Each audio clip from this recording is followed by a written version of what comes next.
Good morning, Idaho, USA, California, Massachusetts, Florida, Ohio, North Carolina. Everybody, come on in. Welcome to Difficult Research.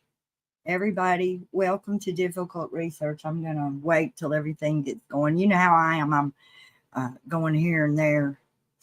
And so I'm looking over here to type y'all out something and looking back over here to make sure everything's going okay. So that's what's going on. Now, this is Difficult Research channel, and it was established to do the difficult research to try and bring justice through understanding, as KJ has taught us, about these murders. Oh my gosh, Trace, I have to get your art for your Stir the Pot. I like it best. I couldn't find my email to Trace, so send it again. Okay, anyway, sorry y'all, I went on a tangent. So this channel is created and operated by Cresha K. Easton. Cresha K. Easton is J.J. Vallow's aunt, biological aunt. Cresha K. Easton is Kay and Larry Woodcock's daughter. Cresha K. Easton is Charles Vallow's niece. She is Todd Trahan's sister. That's the biological father to JJ. And Lori Vallow is Cresha K's aunt. That would make Tylee her cousin. But Cresha says she feels like Tylee was more like her niece because she was sister to the nephew. Because they did keep that relationship. That was part of their agreement, is that that family got to be the grandma and grandpa, so that would naturally. Anyways, he was precious to them all. They got to give him his last birthday party. And here, 5 years later, we're still trying to get justice. Now, I'm going to check back. Don't let me scare y'all. I'm going to check on that to make sure that it's working right and that we don't get behind. It says it's going. It says it's going, y'all. Well, welcome everybody. Let's see. Oh, yesterday was terrible. That's another thing. Yesterday was very exciting because of getting to hear the long-awaited Zulema. But the afternoon was horrific in that the medical examiner gave descriptions about Tylee and JJ. So that was very horrific testimony. Well, this morning is not going to be any better for the family because it's going to be the photos. And even though we won't see the photos, the jury will see the photos. Chad has to look at them, supposed to look at them. The judge, the witnesses. We in the public will not see them. And also, the public in the courtroom won't see it. Excuse me.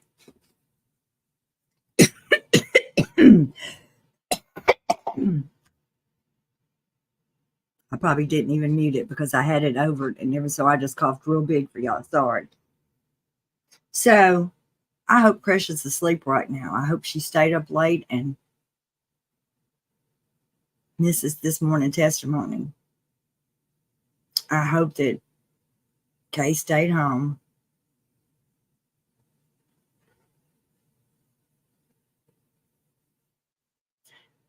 I wish Larry would stay home today, but I bet he don't because he wants to watch. He wants to see Chad Daybell get his justice, and I don't blame him.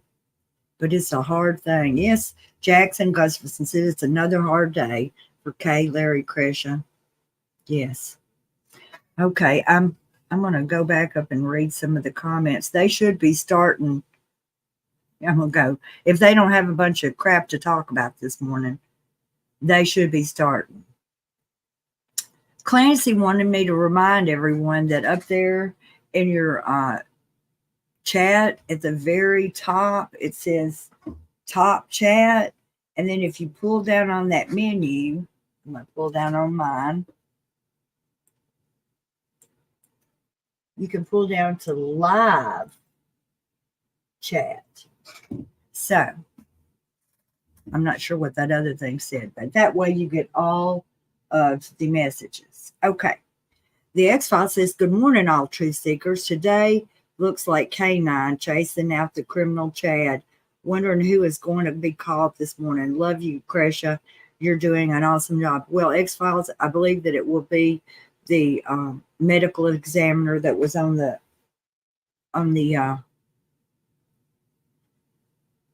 stand yesterday. I don't remember his name. But since I've said that, I'm going to check this morning and see if anybody's posted anything. Sometimes people post from the courtroom on Twitter, and I try to grab any information I see and put it in the chat. So as you're reading some of my comments, some of the comments that I see are things that I get off of Twitter, sometimes from Nate, some from other people. But sometimes they have a lot of details in them. And I know you're thinking, oh my gosh, Donna had to type all that. But no, I copy and paste those things. So, I mean, I see it. It does go on my head, but at least I'm not, I mean, you know,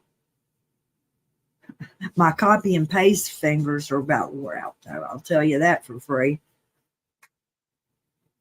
Bo Peep says, I know I'm early, but I had to ask. When Lindsay Blake gave her opening statement at Lori's trial, she told the jurors, you will hear about DNA found on the pick and axe shovel later in the trial.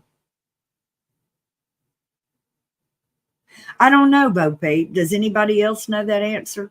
Did Lindsay Blake mention the DNA found on the pickaxe in Lori's trial?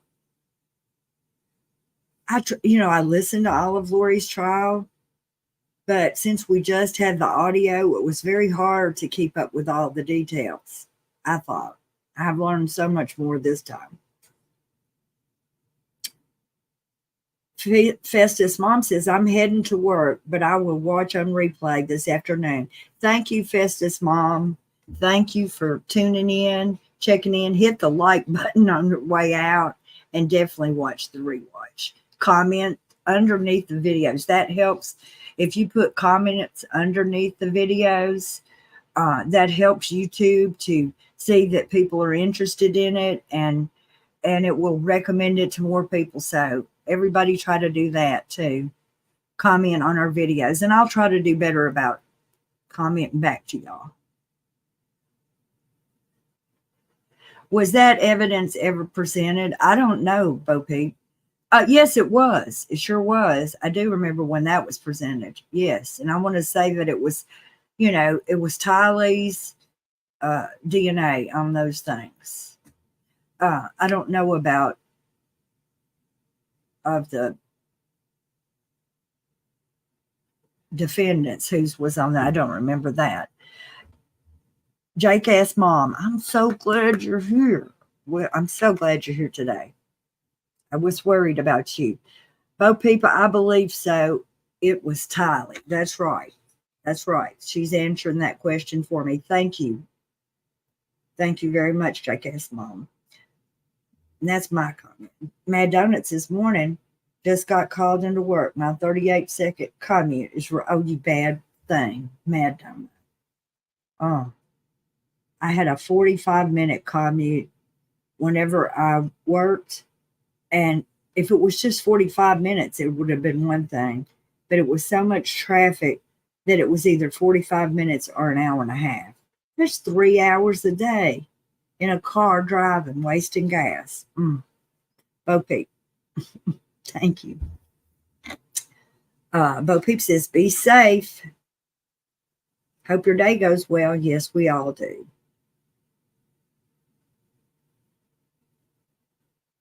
Maria P says, good morning, everyone. Justice is very close for JJ, Tylee, and Tammy. I hope so. I hope they don't give him any slack on Tammy. Mad Donut says, Bo Peep, a donut is a donut. I want a donut. I think I may have a bagel in there, but I don't have a donut. Cheyenne Penis says, good morning. Walking the dog, start some coffee. I believe it's going to be a hard day today. I do too. I do too. I think it's going to be, and I'm just going to be honest with you. I've kind of like, I'm interrupting my reading. Jet Set, glad to see you. D9 Hester, glad to see you. I don't know how long we've been doing this. 18 days, 19 days. I was tireder after yesterday afternoon than I've ever have been. And I don't really understand it. I don't know whether I thought, oh gosh, I'm getting sick. What's going on? But yesterday was hard. It was like I felt like I had been working hard yesterday when yesterday was over.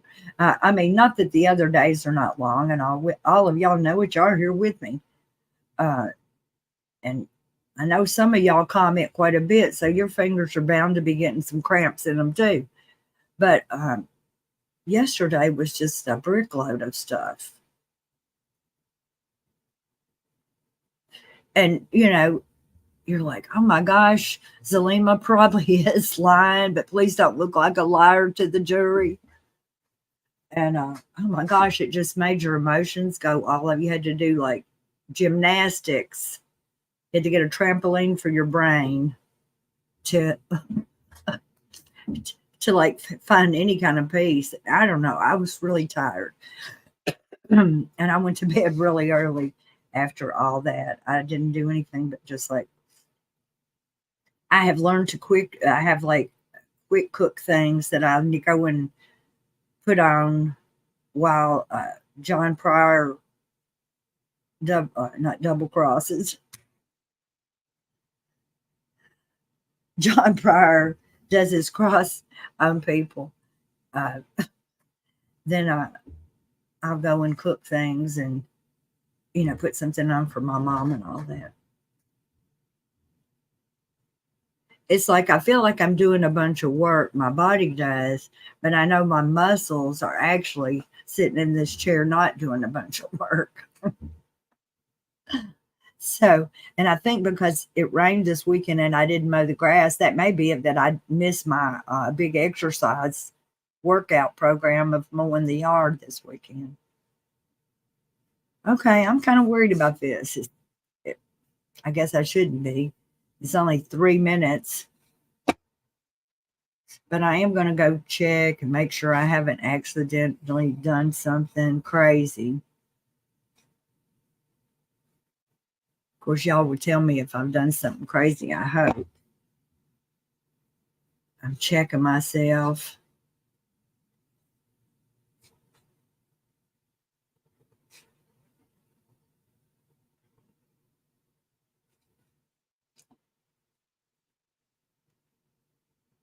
My mom and my son have been pretty supportive of me doing all this because I don't think I have my mother spoiled by any means. She has me spoiled, if the truth be known. But I always did quite a bit for them and cook and snacks and, my son does a lot for us, but I do a lot for him. And I tell him every time I'm cooking something or cooking his favorite thing, just because I do it, do not be expecting somebody else to do these things your mama does, because when you find a good girl, she'll have her own things she does. She would kill me for talking about that too. They have to learn how to. I don't see. Well, while we're waiting a minute for them to start, as surely as I show you this,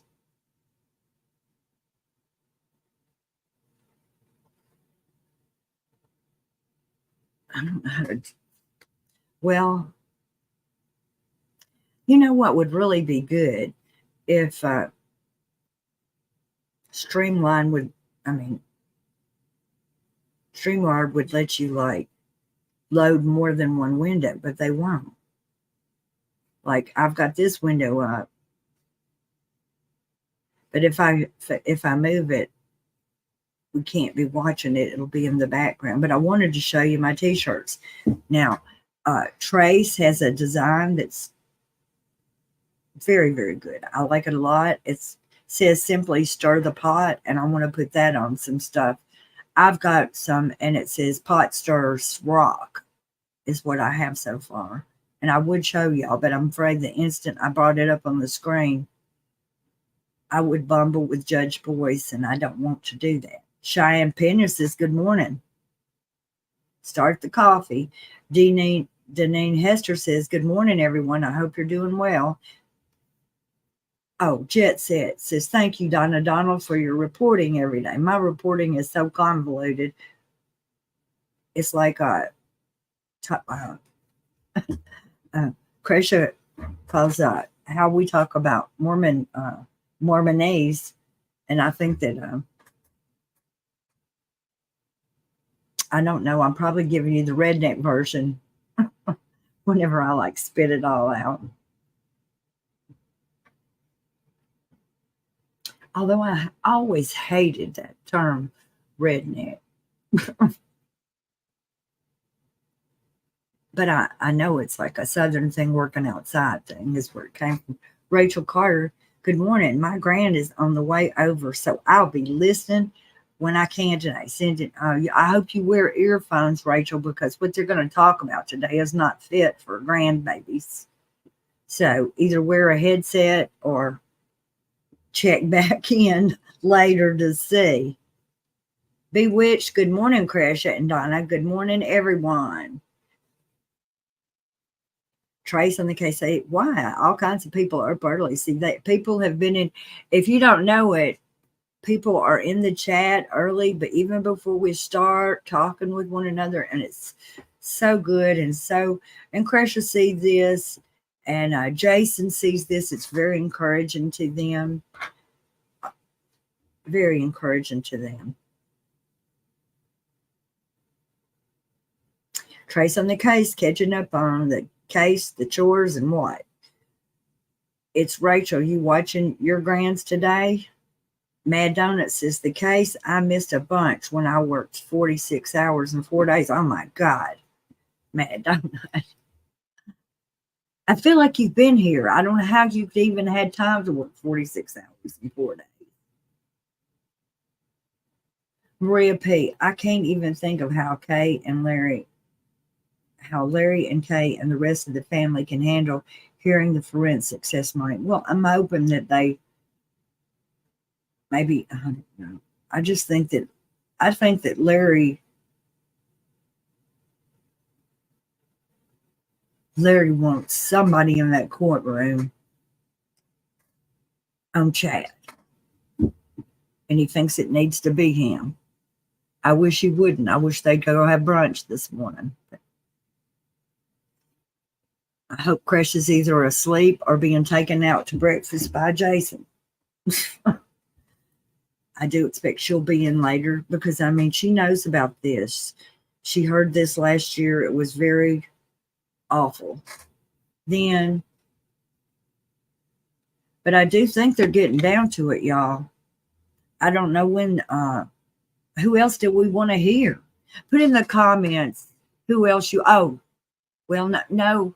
I mean, the Daybell kids, naturally, but that will be when John Pryor. Who else do you want the prosecutors to put up there? Who else do you think the prosecutors will put up? Because we might be getting down to the, on the prosecution. They may, Julie Rowe. I'm going to check again. Julie Rowe would be good, although I don't know what she would say, because anything she would say, I wouldn't believe her anyways. But I think she's very upset she's getting a divorce because her husband don't believe in her visions. And I'm glad she's getting a divorce because her husband don't believe in the visions. Way better than killing him.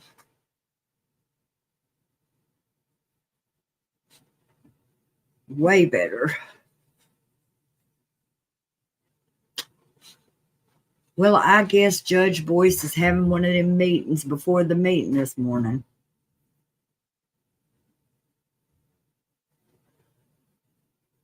Yes, that's right, Trace. I think that Julie Rowe is a loose cannon. There's no telling what she would say. She might get up there and say, he never had any of these ideas when he was with me. It was all Lori's idea. I don't know what she's going to say. Blue Sea Brandy says, I want Hermosia to come back and say Chad was asleep up in the cozy cone when he served that warrant. I feel like that will be said again. Can they call people in the closing? I don't know. All right. This report's now in session. Honorable Stephen W. Boyce goes presiding. Thank you. Please be seated.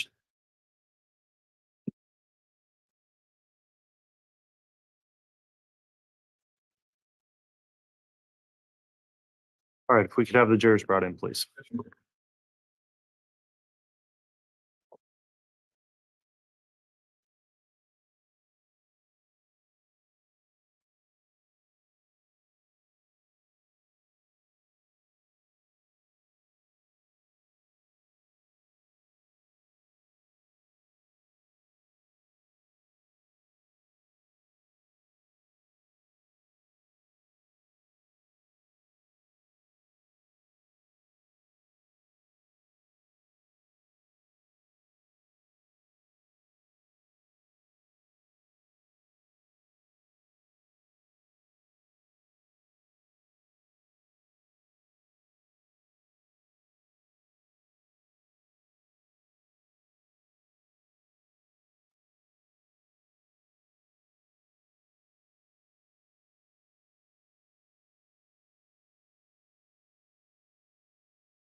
All right, please.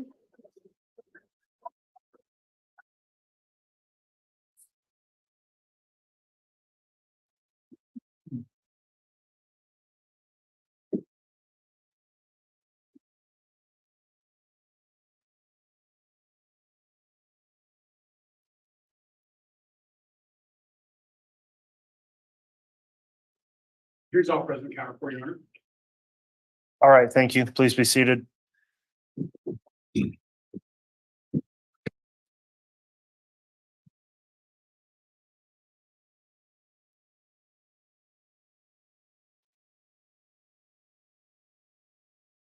morning, everyone. We're back on the record on case CR 2221-1623, State of Idaho versus Chad Guy Daybell.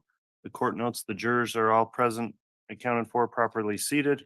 Courts received the juror affirmation from all of the jurors indicating they followed the court's admonishing instruction yesterday as we broke for the day. So thank you again for continuing to follow that instruction from the court.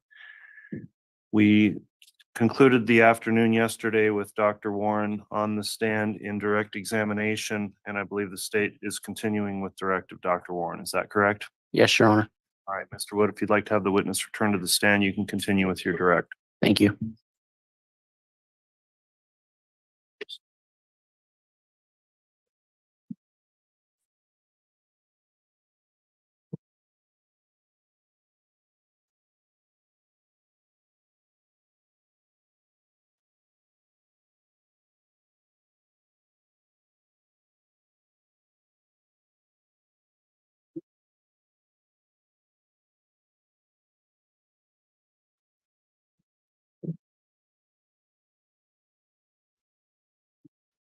That's great.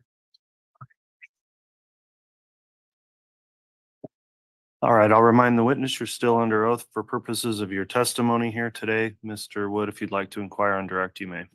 Thank you. Good morning. Good morning. Dr. Warren, yesterday we left off. We had spoken about JJ Vallow's autopsy, and we're in the process of speaking about Tylee Ryan's. Right. And I think we left off on talking about her medical history.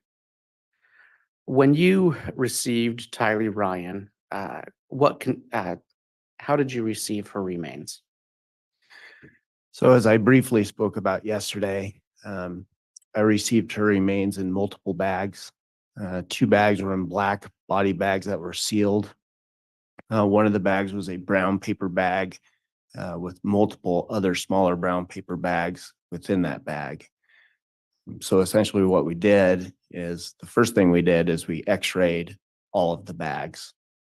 I think we took a total of 28 x-rays. And essentially we were looking for any kind of projectile or weapon fragments or and what we saw in this case were multiple bones.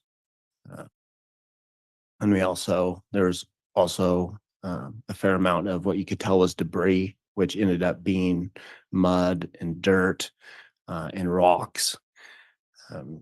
So that's the first thing we did is we took multiple x-rays. And then we opened each bag and we went through all of the remains.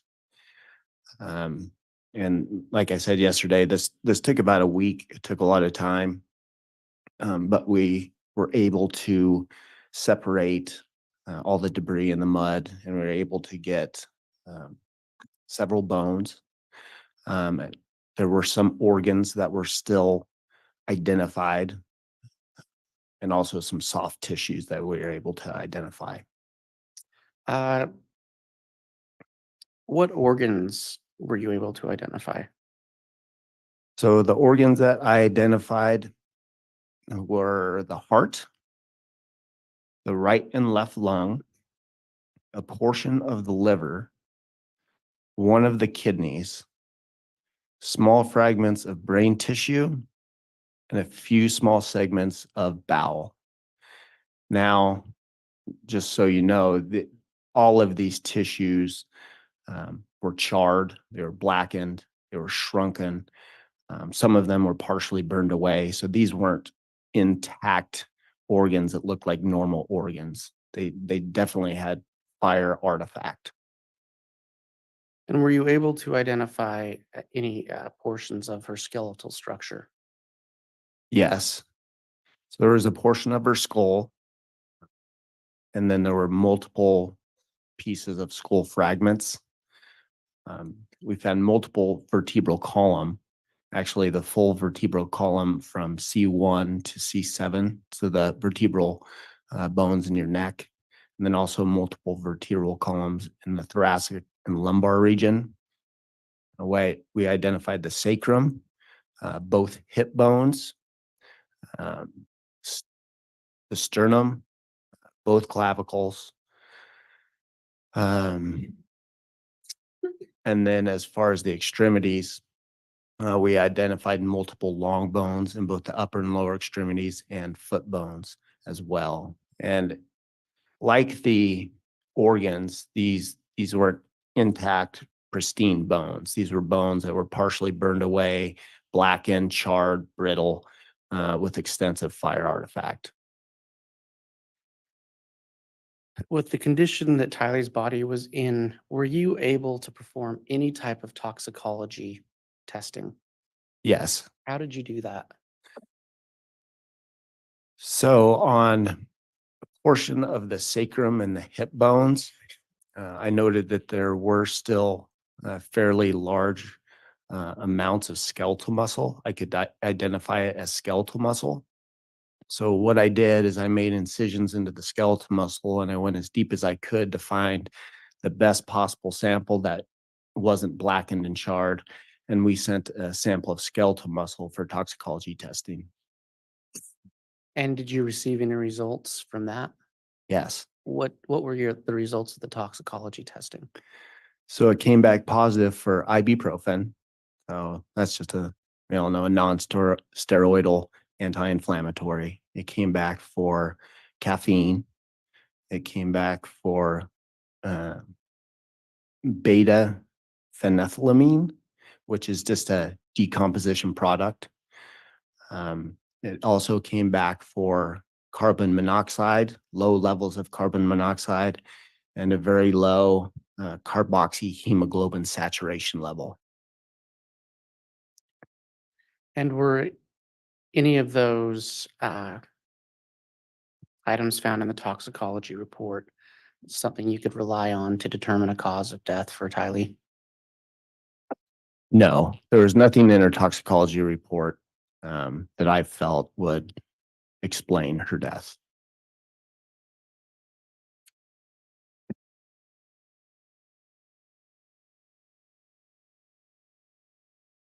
Your Honor, I'm going to ask that the witness be handed State's Exhibit 176,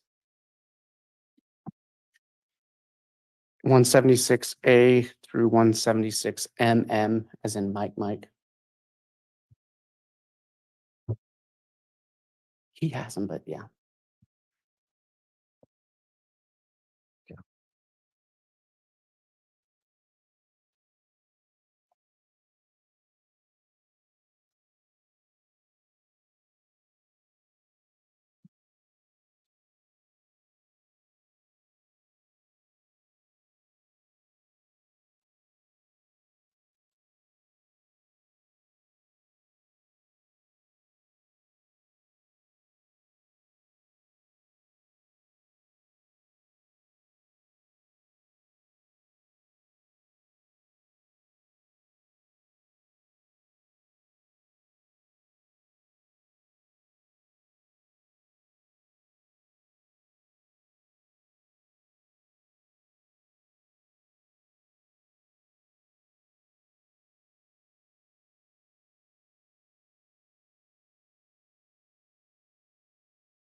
And Dr. Warner, if you could just briefly review State's Exhibit 176 and let me know when you've had a chance to briefly review that.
Okay. Doctor, do you recognize State's Exhibit 176 and its subparts? Yes. What does State's Exhibit 176 purport to be? These are photographs that were taken at the time of JJ's autopsy. Did you take those photographs? I personally did not. We have forensic technicians, forensic autopsy technicians that take the photographs under my guidance. So you say they were under your guidance. Were you there when those photographs were taken? Yes. Are those photographs a true and accurate representation of what you observed regarding JJ Vallow's autopsy? Yes. And would those pictures aid you in discussing and explaining your testimony and findings regarding the autopsy of J.J. Vallow? Yes. Your Honor, I'd move that the State's Exhibit 176A through MM be admitted into evidence. Any objection? No objection, Judge. Okay, exhibits 176A through MM are each admitted into the record. And Your Honor, if I may publish. Yes, you can publish those. And I'll note on the record also, these are being published to the jurors and the parties and the witness, but not to the public in general. So you can continue, Mr. Wood, with that.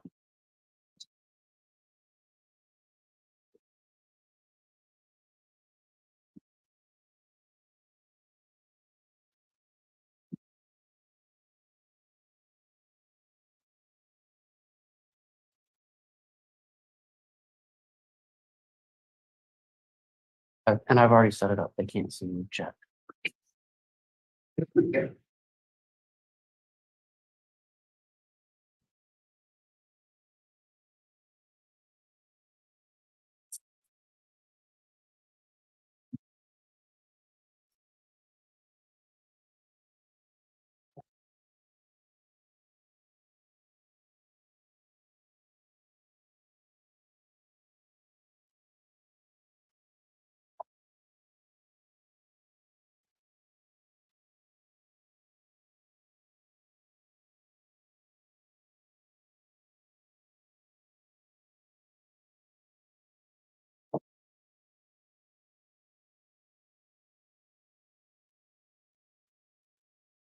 May we proceed? Yes, thank you. Doctor, can you describe what's been marked as State's Exhibit 176A? So this is a photograph of how we received JJ in a black body bag. You can see there's a red seal and also the ruler with the numbers. We do that just to show that this is the case number for the case.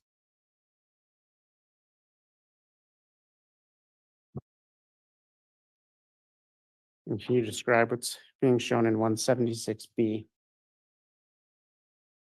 This is a close-up photograph of the seal or the body lock, number 506559, after it's been cut and removed.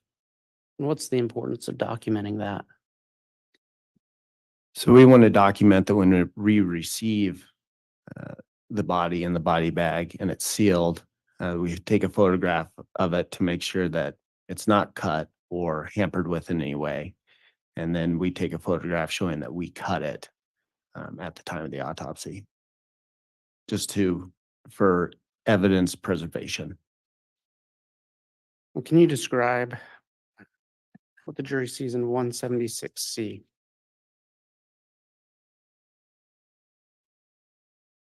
So this is a photograph. Once the seal was removed, when we opened up the black body bag, JJ was further enclosed within a black tarp with held together with multiple strips of duct tape.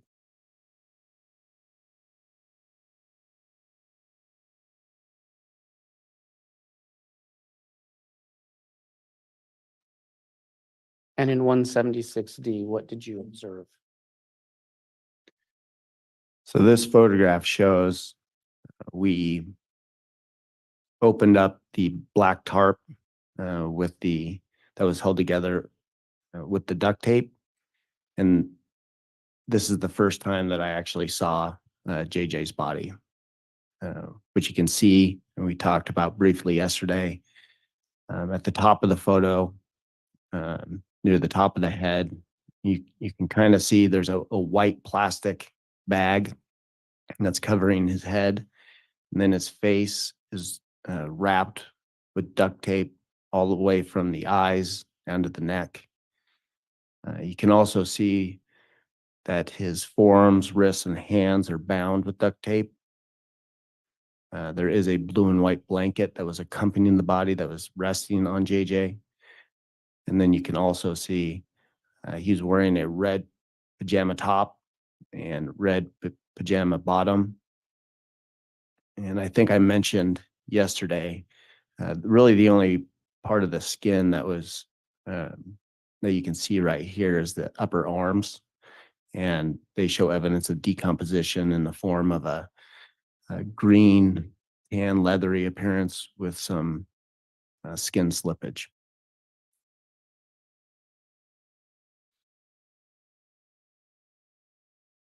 And what did you observe in 176E?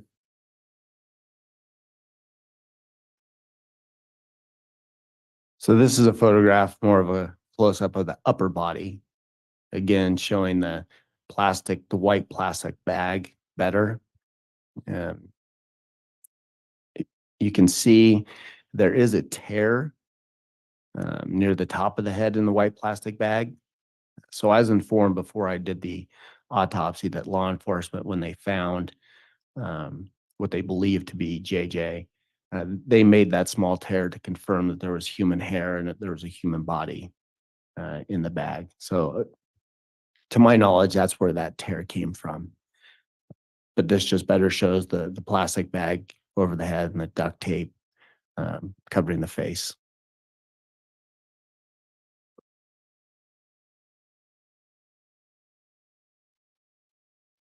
And 176F. And this is a photograph closer up of the lower half of the body. You can see the blue and white blanket, the portion of the red pajama pants, black socks. And then you can also see that JJ's ankles are bound with duct tape as well.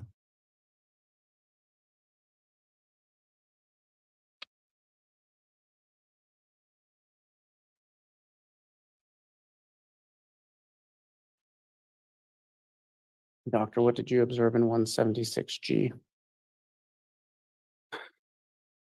This is another photograph with the blanket a little down further, so you can get a little better look at the pajama top.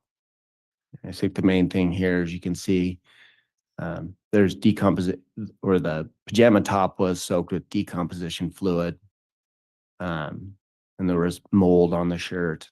And then you can see also there's a fair amount of dirt and other debris on the duct tape around the face.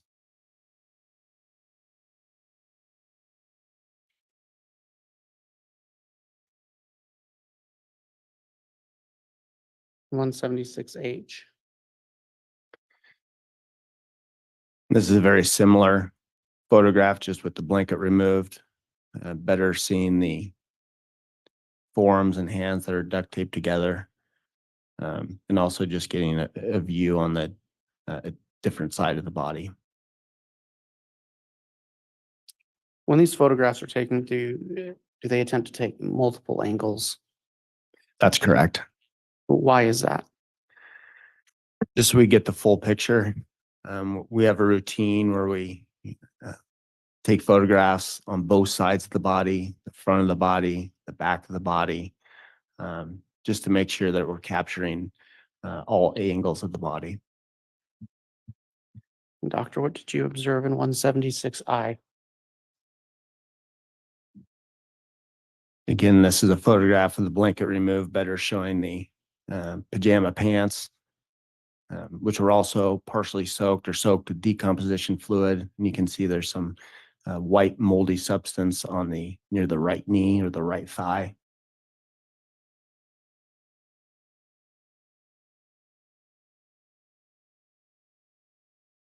And 176J. This is a photograph better showing the ankles that were bound with duct tape.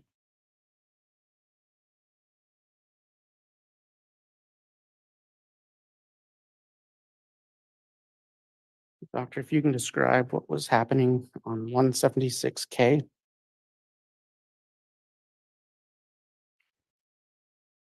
So what we did to remove the plastic bag and the duct tape is we made one single cut along the side of the face and carefully removed it, exposing JJ's face. So you can see JJ's face, at least a portion of his face, has green decomposition discoloration. And then there's also a strip of duct tape that is covering JJ's mouth that essentially runs from jawline to jawline.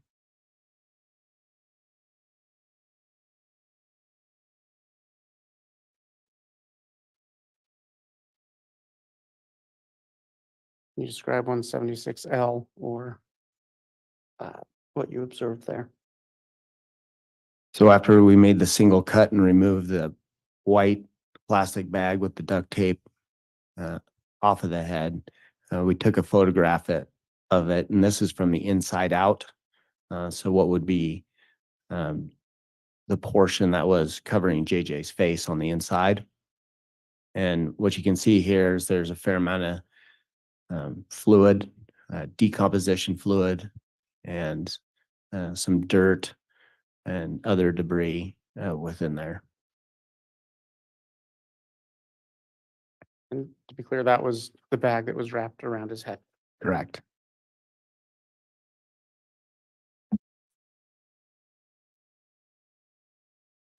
Can you describe what you saw on 176M?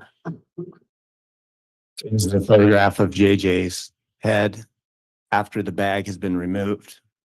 And it better shows the strip of duct tape that is covering his mouth.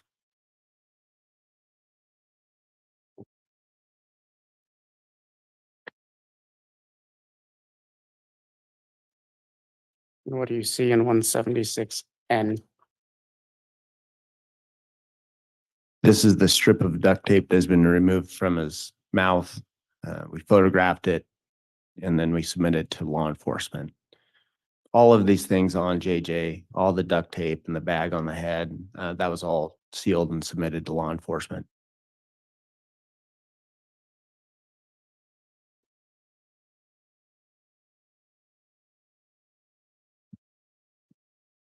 Doctor, if you can describe what you observed in 176O. Again, this is a photograph of JJ's forearms and wrists and hands being bound with multiple layers of duct tape.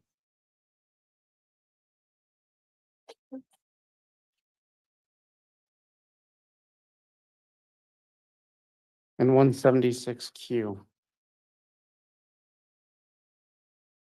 So similar to the bag on the head and the duct tape on the head, we made a single cut along the duct tape.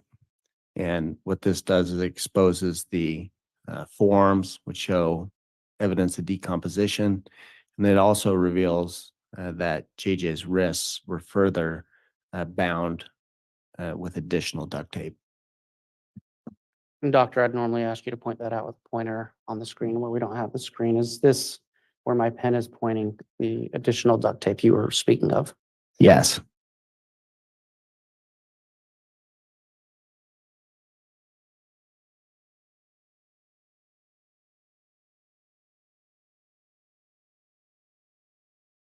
You can tell the jury what you saw in 176R.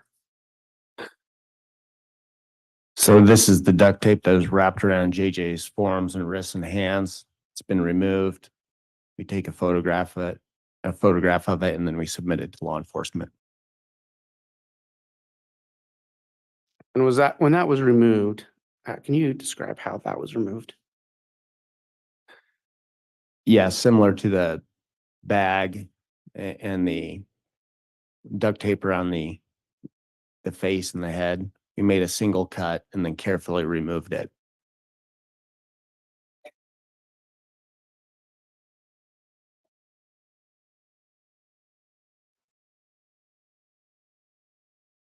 And 176S, what was that?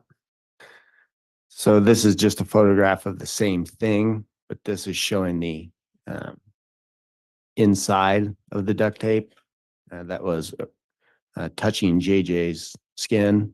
And you can see there's a significant amount of decomposition fluid and staining on the inside.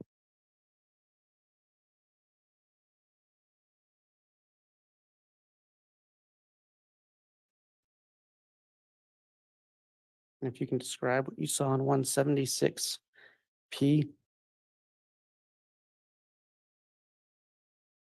So this is a close-up of the duct tape around JJ's wrists. So after we remove the multiple wraps of duct tape around his arms and his wrists and his hands, there was an additional duct tape that was binding his wrists together. And doctor, if I can ask, again, without a pointer, is this the duct tape, the additional duct tape around his wrists? Correct. And then is this material on the side, is that the outer layer of duct tape? That's correct.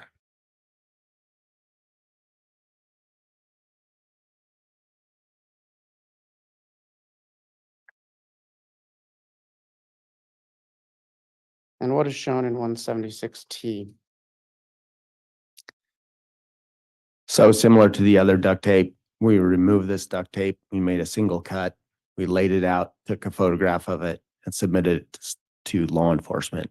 You can see on this duct tape, there's also decomposition, staining, and some dirt and other debris on the duct tape.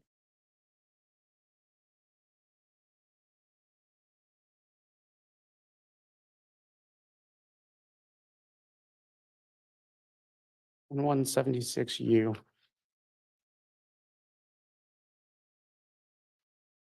This is the duct tape that's been removed, again, just flipped over. So this is on the outside.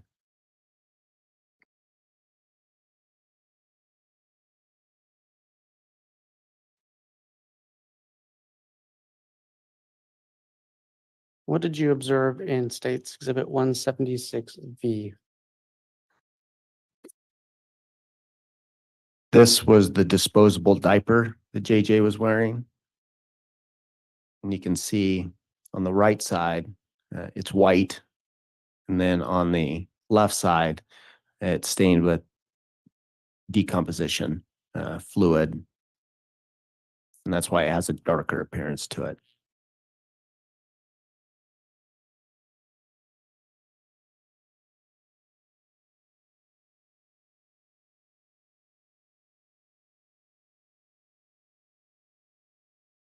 Detective, can you describe what you see in States Exhibit 176X?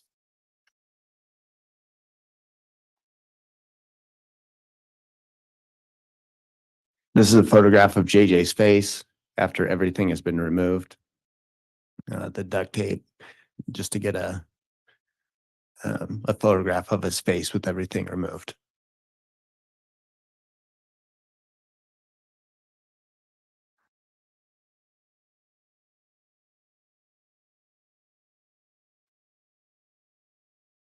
Can you describe what you see in 176Y?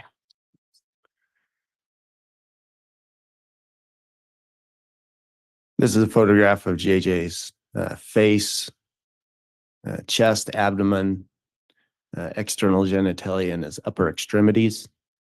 This essentially is showing the extent of the decomposition of JJ. You can see there's green discoloration in some areas, especially the face. The chest and abdomen show areas of green discoloration and a tan brown leathery appearance. There's also evidence of skin slippage. And then there's also some small white mold formation on the body as well. And Doctor, skin slippage is probably self-explanatory, but just for purposes of the record and for the jury, can you explain what you mean when you say skin slippage? So during the decomposition process, the skin starts breaking down and it starts sloughing away. So those patches on his chest and his abdomen, those are areas where the skin is starting to slip away. And do you notice a difference on the forearms in this picture? Yes. So you can see the forearms do look different. There's a well demarcated line that starts at about the elbow. And the reason it looks different is that's where the duct tape was wrapped around his forearms.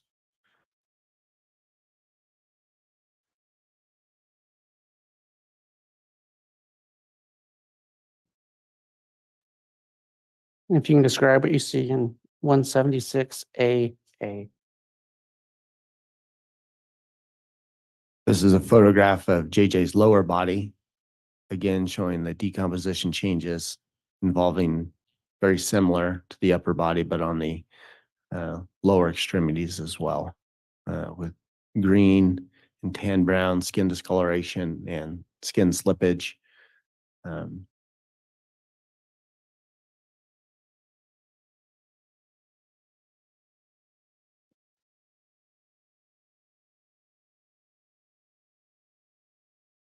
You can describe what you see in 176BB.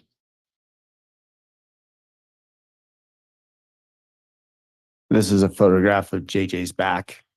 We do this on all of our cases, just so we get good documentation and photograph of the back of the head and the neck and the back. And this is simply showing very similar decomposition changes, which predominantly in the back was diffuse green skin discoloration. There was skin slippage on the back as well and on the buttocks.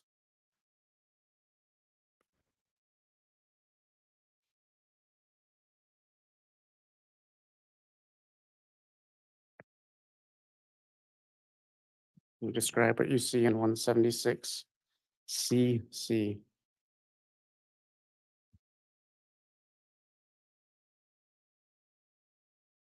This is a photograph of JJ laying face down and now looking at the lower extremities. Again, just showing the decomposition changes, the lower extremities. And you can see there's extensive skin slippage and partial degloving or skin slippage of the feet.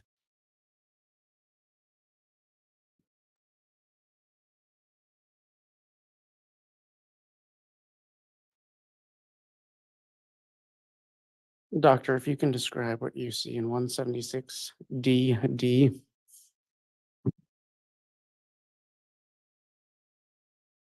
So this is a photograph of JJ's right upper arm. And during this autopsy, I was essentially, like we talked about during the external examination, I was looking for any evidence of natural disease or any evidence of trauma that could help explain why JJ may have died. So this jumped out to me. This was a bruising on the lateral right upper arm, or at least what appeared to be bruising to my eye. And did you do any further tests to verify that bruising? Yes. So I briefly discussed it yesterday, but decomposition can cause areas to look like bruising. So to confirm that it was, I made multiple incisions and I looked for hemorrhage in the subcutaneous tissue to confirm that it was true bruising.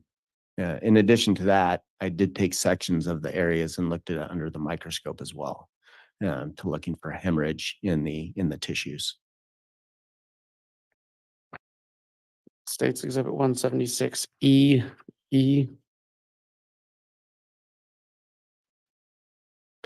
So this is a close-up photograph of the bruise that I just described on the right upper arm.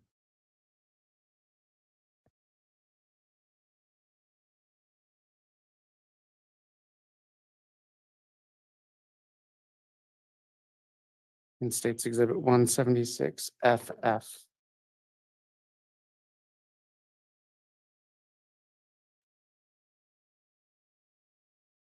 What was happening there?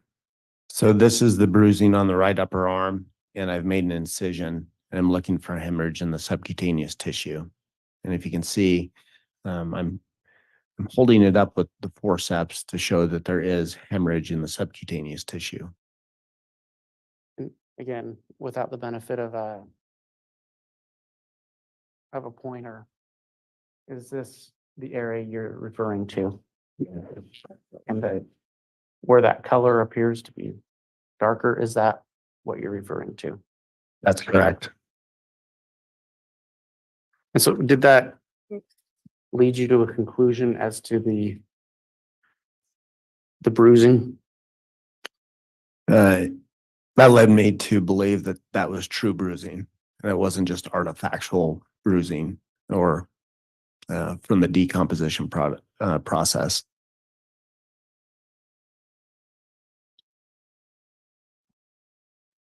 What did you observe in States Exhibit 176 GG?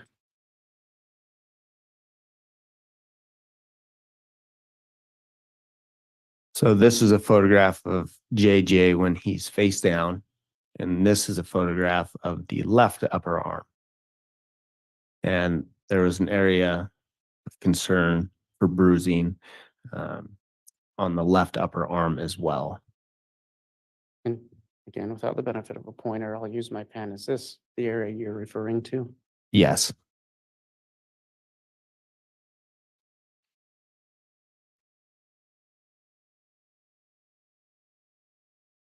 What did you observe in 176 HH? So similar to the right arm, I made an incision into that area on the left arm looking for subcutaneous hemorrhage. You can see there is focal hemorrhage in the subcutaneous tissue. It's located near the bottom left portion of the incision. And did that lead you to any conclusions about, and just to be clear, is this the area you're speaking of? Yes. Did that lead you to any conclusions about the nature of those markings? Yes, again, I believe that it was true bruising.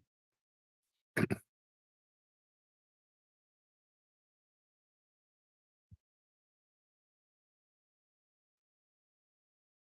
you describe what you observed in 176 I?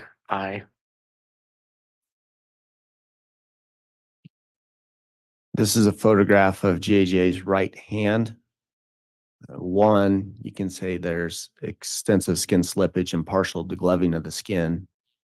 And then also what jumped out to me, you can see the right thumb. I believe we discussed it yesterday, the right subungual hemorrhage. So you can see his right thumbnail shows diffuse bright red hemorrhage.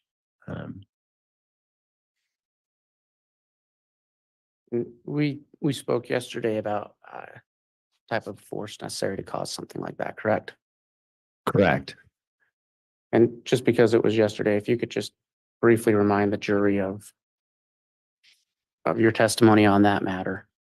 Yeah, so in order to get something like that, there has to be some kind of trauma or some kind of force to that area. And I think yesterday I gave the example of, you slam your finger in the door, you're going to get that subungual hemorrhage. Not saying that's what happened, but you have to have some kind of force impacting that area to get hemorrhage like that. You can describe what you saw in 176 JJ.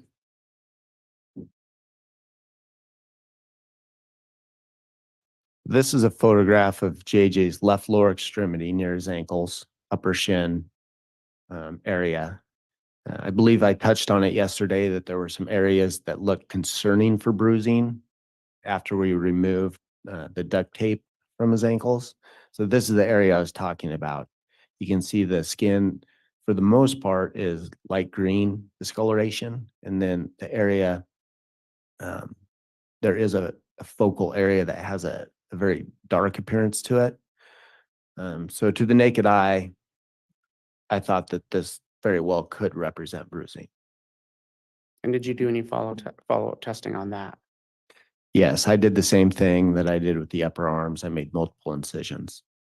And did you, what were your findings? I did not see any subcutaneous hemorrhage in the tissues on either the left ankle or the right ankle.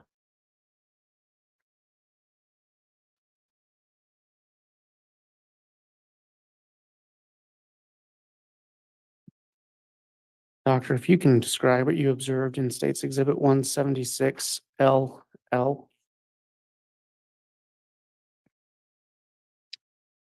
So this is a photograph of JJ's neck. Specifically, it's the left side of his neck. You can see on the upper portion of the photograph is his left ear. And there is a collection of brown to dark brown to red scratch-like abrasions, some of them with dark red hemorrhage that involve the left side of the neck and near the left angle of the jaw.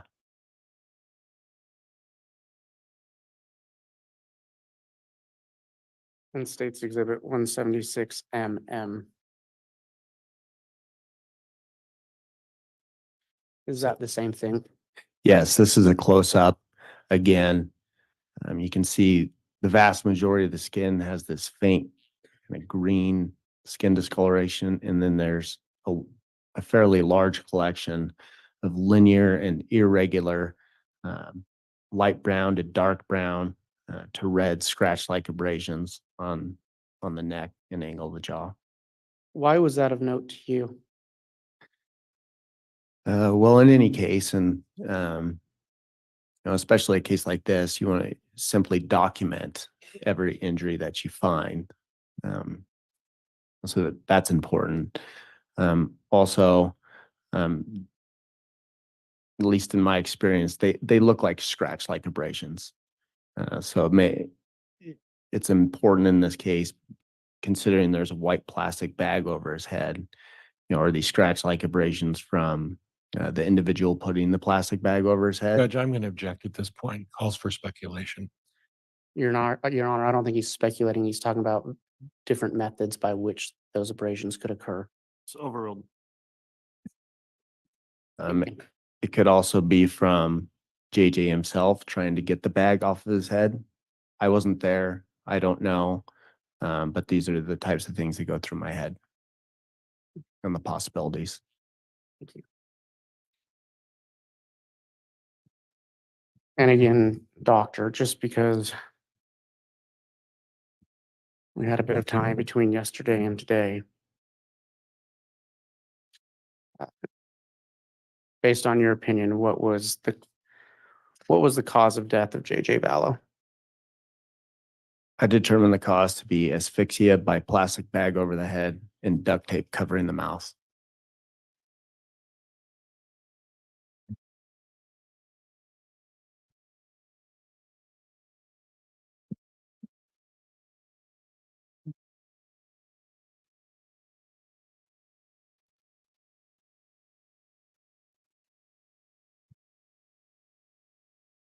Your Honor, I'd ask that the witness now be shown what's been marked as States Exhibit 177A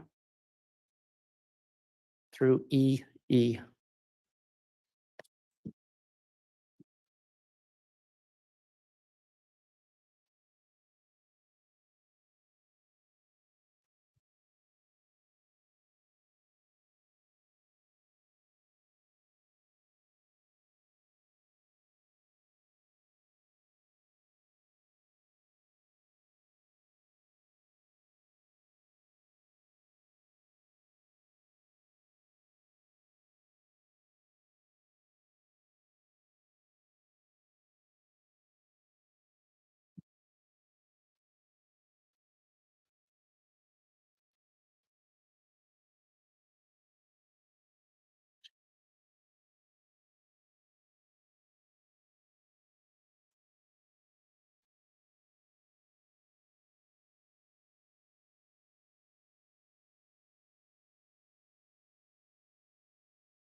Doctor, if you can quickly, or just take your time, I guess, and review those and let me know when you've had a chance to review them. Okay.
Okay. Do you recognize what's been marked as States Exhibit 177 and its subparts? Yes. What do they purport to be? These are photographs that were taken during Tylee's autopsy. And were you present when those photographs were taken? Yes. Are they true and accurate representations of what you observed during that autopsy? Yes. And would those photographs aid you in explaining your testimony and your findings to the jury? Yes. Your Honor, I'd ask for the admission of States Exhibit 177A through 177E into evidence. Any objection?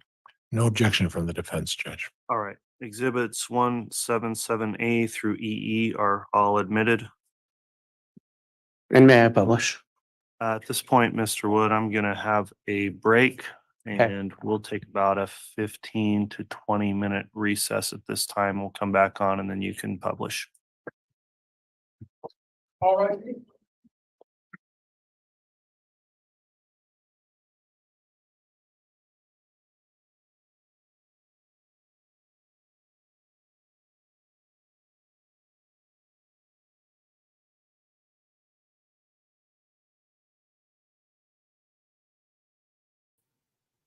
Well, I didn't expect that. Did y'all expect that? Is this not early for a morning? What was it? What happened? Something must have happened. Somebody must have gotten sick or had to go to the bathroom or something. Y'all, that is very difficult.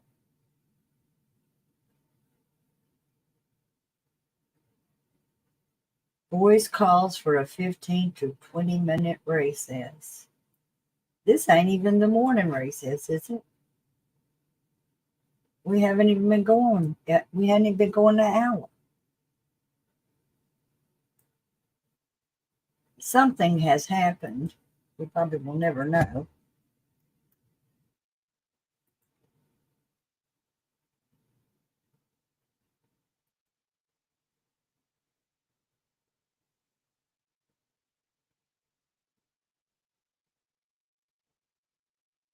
Yeah, I'm assuming the break is for the jurors too. I'm throwing on our little music because this is a unplanned.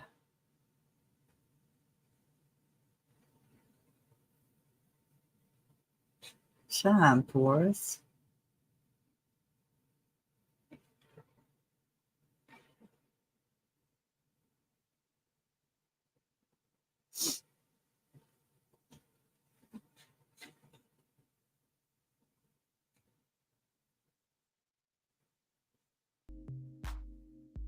There you go.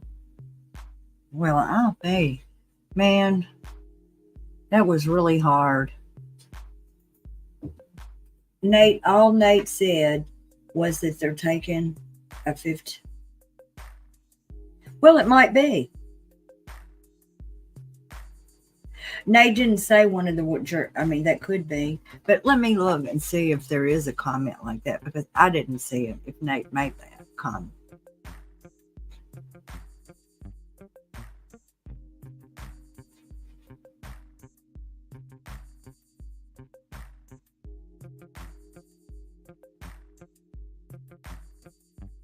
I'm just looking to see if he had any comments about the no, I don't think that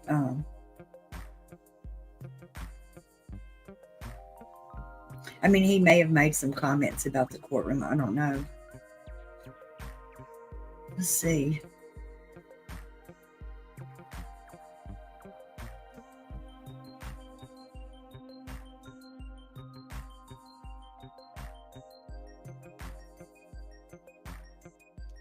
Yeah. Well, I don't know what's going on.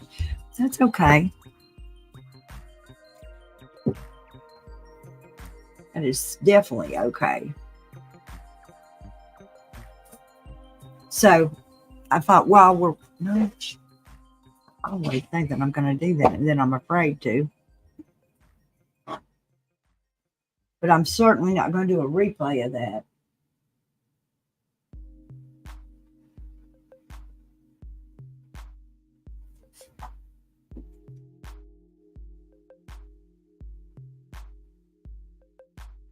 Well, I'm glad you like the music, Eric Jasper. Because I just feel like that, of course, I talk pretty slow anyways, but something about having silence, you know, somebody clicks in, they won't think, well, what's going on in here? Nothing but nothing. Nanny Susan Walton says, someone commented noise. If you're sensitive to the jurors' needs, maybe they was upset. Yeah, that's probably it. You know, we've heard this before, and I really just kind of tried to tune it out. Jennifer Sue Bay says, I love your country accent. Well, thank you very much. I'm a Southerner from Mississippi. Oh, okay. She says that this music, Eric Jasper says this music lets us calm down some. Well, good. Acretia picked this out. I think it's part of a Streamline. StreamYard. Streamline. I'm making up a whole new software. Good grief, Judge Boyce. I'm going to click back in and see if Nate's saying anything about this unexpected.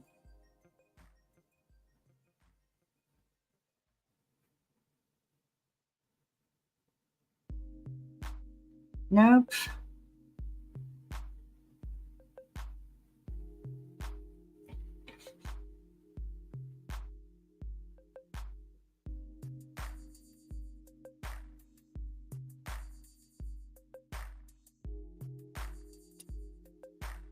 That is.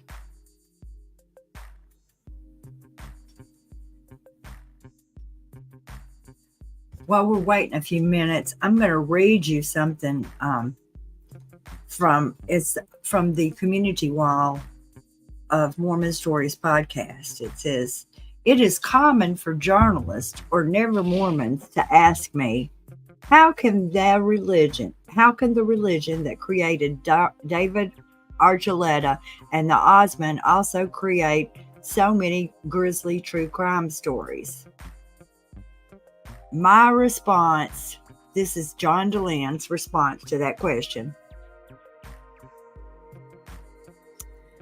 If you were taught that you are one of God's chosen children on earth, if you were taught your feelings and thoughts are can be direct communications from God, if you were taught in the first few pages of the holiest scripture, Book of Mormon, one of the holiest holy prophets, Nephi, was commanded by God to chop off another man's head in righteousness, for it is better that one man should perish than a nation should dwindle and perish in unbelief. If you were taught that God's holiest prophet of this generation, Joseph Smith, was spiritually justified in threatening marrying and having sex with over 30 women, some as young as 14, also including sister pairs, mother-daughter pairs, and women who were already married.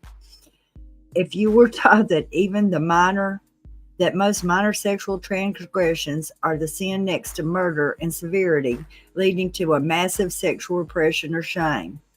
If you were taught that billions of evil spirits are all around us trying to tempt us rather than tempt the people we don't like to do evil.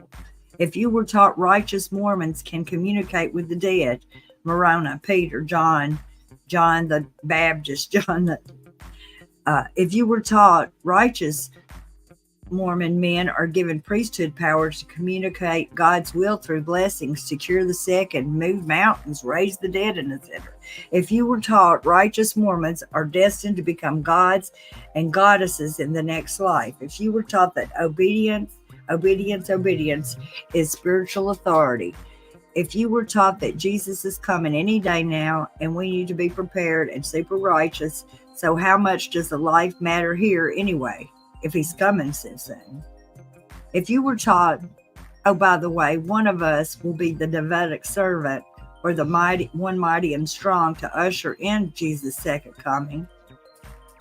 If you were taught, plus add the heaps of patriarchy and sexual repression, with all of these teachings, how could Mormonism not create the likes of Lori Daybell, Chad Daybell, Tim Ballard, Jody Killebrandt, Ruby Frankie, Warren Jeffs, the Lafferty brothers, Mark Harmon, and etc.? So that's what the answer to that was. These teachings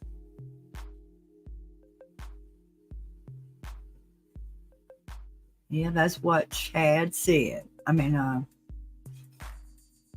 John said from Mormon Stories podcast about why these seemingly nice people can do these things. Let's see.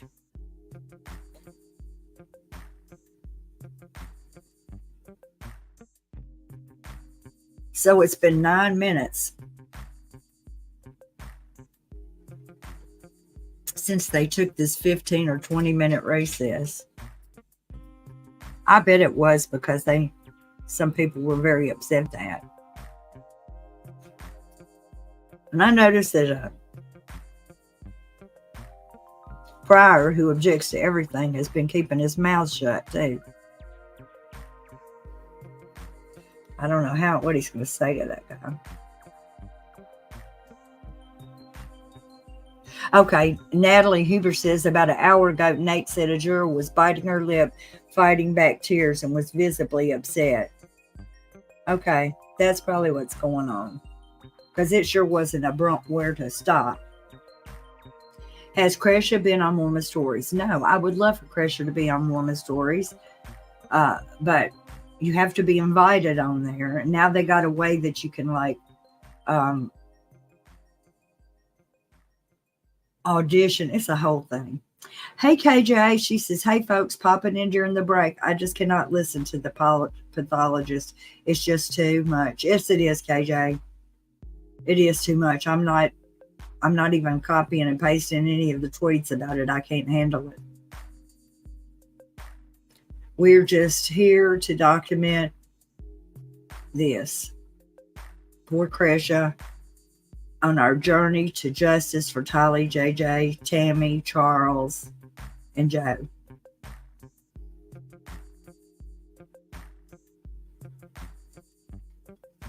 Lamecia says, hey, KJ, stepping out with girlfriends in 20 minutes because I need a break. Well, good, Lamecia, you go do that. I have something for Friday night. I hope I feel like it after, I don't know.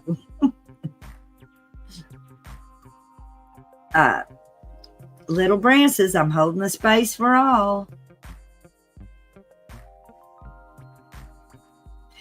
KJ says, I just want to say there is a lot of love here and I'm praying for the family. Thank you, KJ. And I think a lot of prayers have went on this morning in the chat because at times it's just nothing to do but pray.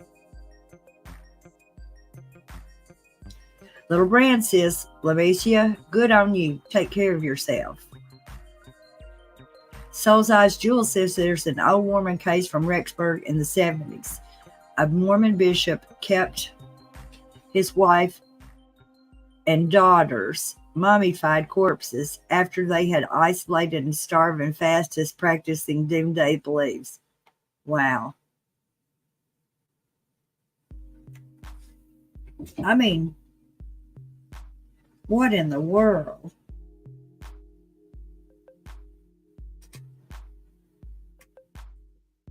Bewitched says, KJ, the family deserves all the love and nothing but love and wanting justice. Lamecia says, Soul's Eyes, that case is nuts. Cajun Princess says, love, saints, to Larry K. and Crush and all the family for comfort, strength during this awful testimony. Your Baton Rouge friend. Okay, Cajun Princess, the Baton Rouge friend. Charlotte Bassist yesterday at the end of the day sounded like someone was crying in the courtroom. I mean, we're just hearing what happened yesterday was, like I said, it went real hard on me. Chad doesn't seem to be affected at all by the pictures and testimony today. Obviously, he's seen the kids dead before he buried them. Maria P., I noticed that every time they said a new like a new picture, like a new image number, they would say evidence number, whatever, however they said it. Chad would just like sneak a peek over there at that screen in front of Pryor, and then real quick look back like, oh, don't let nobody catch me looking at this. Oh, it's terrible. Fancy Nancy says, KJ, I love you to the beach and back. Oh, I do too. I love it. Hope Grace says, I agree. It's horrific for the poor, sweet victims. TC says, I'm sorry. Every day I just can't shape my head anymore and more. It's just incredible that these people believe these crazy teachings. KJ says, love you too, Fancy Nancy. Soul's Eyes Jules says, isn't it, Lamecia? Remember it now, but I had forgotten about it. I was in college then. Nicole P says, getting ready to go plant flowers in my yard. Pray for JJ, excuse me. We'll pray for KJ too, though. Pray for JJ, Tylee, and the family while I'm doing it. This is just heartbreaking. Thank you, Nicole P. Natalie says, I just noticed Nate said that prior to the last update, another woman juror was crying and wiping her eyes and nose. I know. Oh my God, his side eye is the worst. Natalie Susan Walton says, Chad probably thinks he put it all on Lori. And of course, Alex being dead, he can't talk. So they will make it out. He did it. Lamecia Filipino Food Club says, I found out about it while I was diving on the case. And actually, there's another one recently about a man who kept his wife in a Winnebago in the driveway and was found dead after like 5 years. And he was probably getting her Social Security check the whole time, Lamecia. Susan Vallow says, thank you guys for all the love and support and prayers. We all love you guys too. Well, thank you, Susan Vallow, for joining us today. We're glad to see you. Jody Marie says, I just woke up and maybe it's a good thing. I didn't want to hear that all over again. Well, Jody Marie, we got more. There's Tylee's coming up. I hope that the jury can pull themselves back together. Chudda Goose is cooked. I think so. Lisa Tago Boo says Chad's goose is cooked. I think she's right. Natalie Huber, prayers to y'all, Susan. Charlotte Bassett said, bucket head, make me sick seeing him. Oh, yeah, he does me too. Soulside Jewel says, I know about that one, Lamecia. But Weech says, Nicole P., I planted flowers too. It's healing. They needed this break. I know it. I was just used to fussing at Judge Boyce. And what's coming next is not going to be any better for him. Leanne Forsberg says, absolutely, garden is therapy. I got some gardening to do. Chad has fooled a lot of people. He prayed he doesn't respectful of any of the jurors. Yeah, me too. But I think that Pryor has almost worked himself into a corner on some of this. So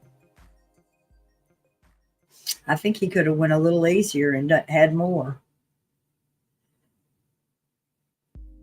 Hippie Gypsy says, I hope Colby, let's see, is okay too. I know he needs a little strength after all that also. Yes. Susan Bell says, hi, Natalie, and thank you. Jax Gustafson says, Susan, lots of prayers and love. Jennifer Sube says, I love listening to Larry at Tylee and JJ's memorial. I could listen to him all day. Kay and Larry are so good. Yes, he is. He is really something to listen to. Blue Sea Brandy says, hearts to Susan Vallow. Lamecia Filipino Club says, I really believe we are seeing a smug Chad today who feels all knowing and very powerful because he knows what happens Duper's delight in real time. I think you're right, Lamecia. I think you hit it there. Leanne Firstbig says, I'm going to plan a few things and finally warmed up a bit here in Canada. Okay, I'm going to see what time it is on the...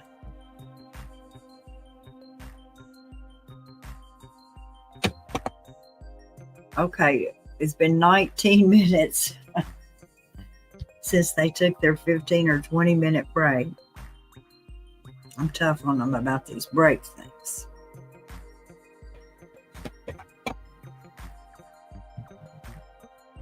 I do feel like they'll be back soon, though.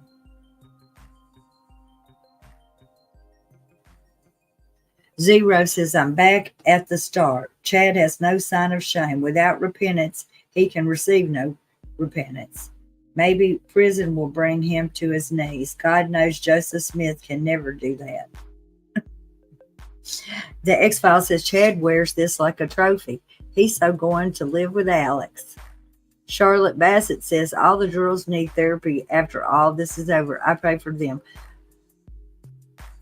God, please bless each of them. Love from South Mississippi.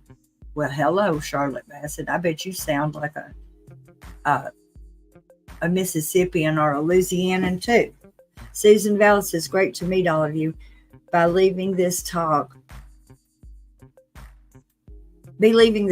Yes. Okay, baby. We understand. Susan, we do understand. And I appreciate you being here with us in between time. And we love you very much and we're praying for you. But I understand that you wouldn't want to put yourself through this.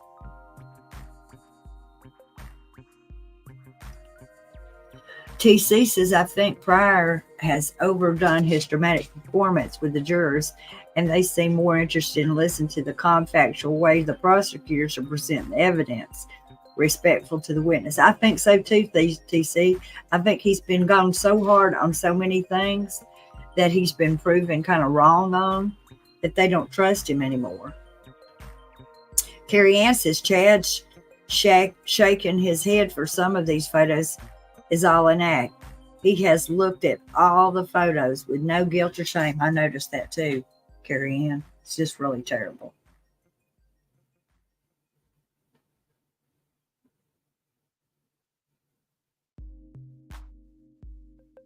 Wow. KJ says they've canceled some school systems today because of the storms coming in. I don't know, KJ, but I'm going to sure check that since you've told us because I haven't checked the weather. Lamecia says that Zero, I don't think he's capable of, and those two things being on top or being underfoot, he will be lower than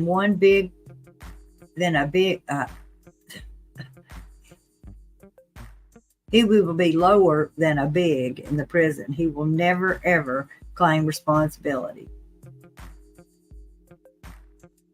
Like when he goes to prison, he'll think it's like some martyr thing. Okay, I'm gonna since KJ mentioned that, I'm going to see what the weather is. Oh crap! It says first alert day, strong severe storms for parts of Wednesday and early Thursday.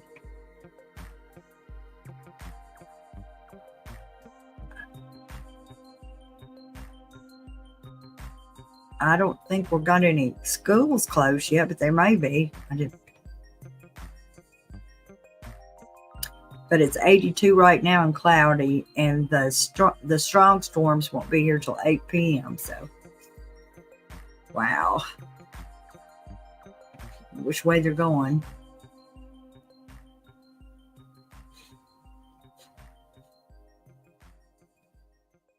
Okay, their 15 to 20-minute recess is now 23 minutes. I hope they're giving them shots, not vaccination shots like tequila shots.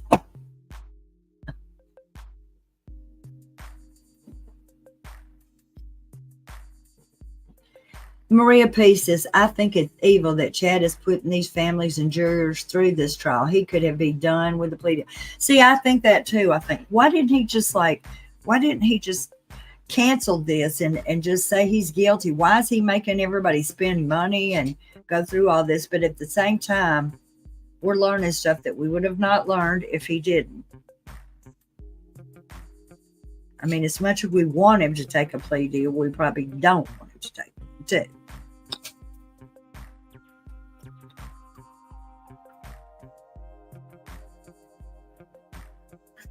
But I feel the same way. I think that if you've done something, if you admitting it is part of repentance. Nanny Susan Walter says, I can't wait for the kids to take the stand and prosecution to rip them a new one. Emma talking to Chad in the car was weird.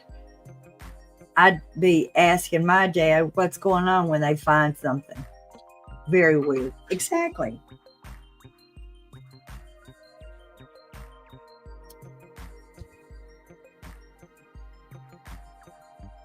It's no, he wasn't telling everybody the same story. These kind don't tell everybody the same story. That's how they keep everybody snowed, by telling everybody a different story of what they want to hear. However, whenever you get the police involved, they compare stories. So for years, Chad was telling Tammy a story that was different from the kids' story, that was different from the bishop's story, that was different from the hardware store guy's story. Because he was telling everybody his story, how he thought would make them have more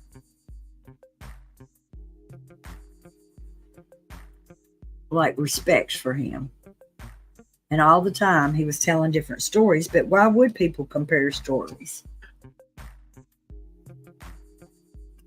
TC says, I listened to Jury 18. He's been staring at Chad during the trial, and he hasn't seen any human in Chad. I mean, I was watching Chad whenever they would change the pictures. He was looking at his own little computer. I don't think he has the pictures on his computer. Every time they said I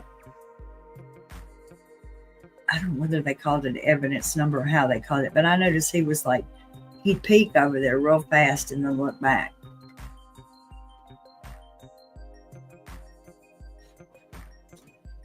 Let me see what's going on here now. So we've had a 26-minute, 15 to 20-minute break.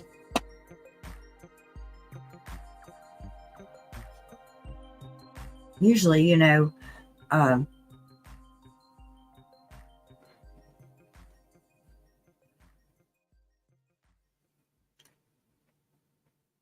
if Nate goes back in the courtroom, he'll say he's back in the courtroom, but I guess they haven't went back in yet.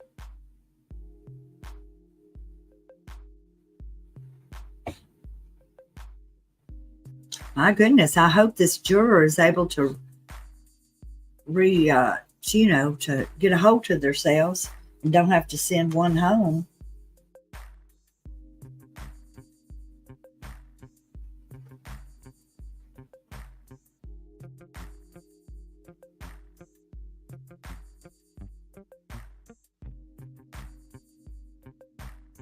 We've got lots of well wishes for Susan Vallow, and lots of people are sending you well wishes and prayers. Janelle Murphy says, KJ, she's sorry to hear about all the bad storms. She's going to pray that you guys are okay. Me too, was. It looks pretty bad. Although they're not, I think the storm's not going to be here till tonight for here. I don't know whether it's going to hit KJ's area earlier and then head this way. I don't think so. Not sure how it's working. Donna Coggin says, good morning. Did I miss anything? Been in a board meeting, honey. It was the description from the medical examiner describing JJ. So it was very gruesome. And if a person had to miss something, it was the best thing to miss him. So welcome here. And Pryor didn't object. The death was, I'm going to read the cause of death exactly how he put it. Warrant reminds the jurors that the cause of death was asphyxia by plastic bag over the head and duct tape to the mouth.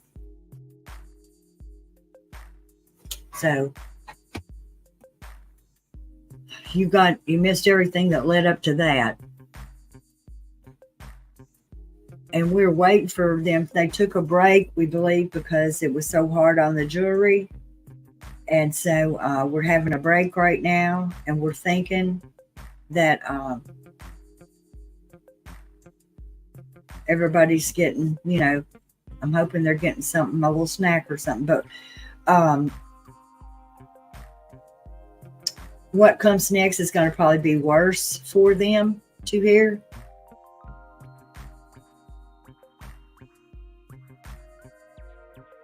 So I hope that they are able to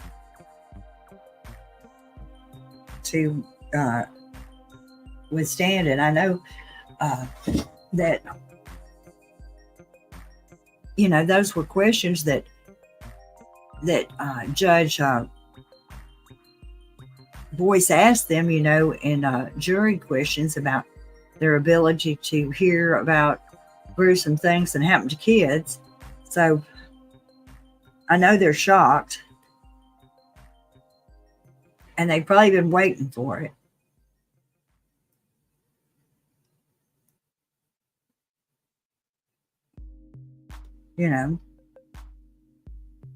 They've probably been waiting for this.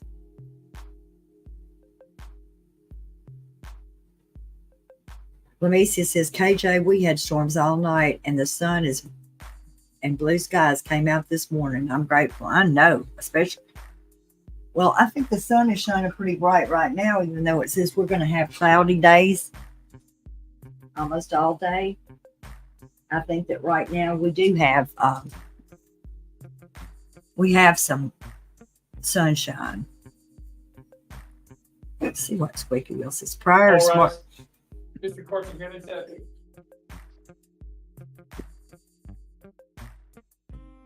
Thank you. Let's go ahead and have the jurors brought in, please.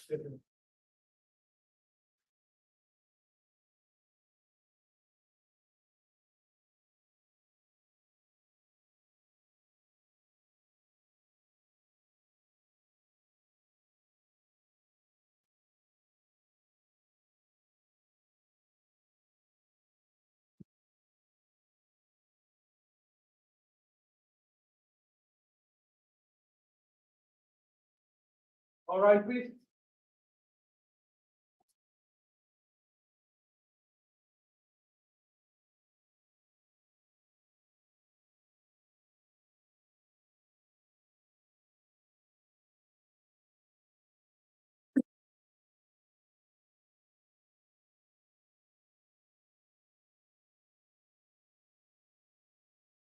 Here's our President Counter for Your Honor. Thank you. Please be seated.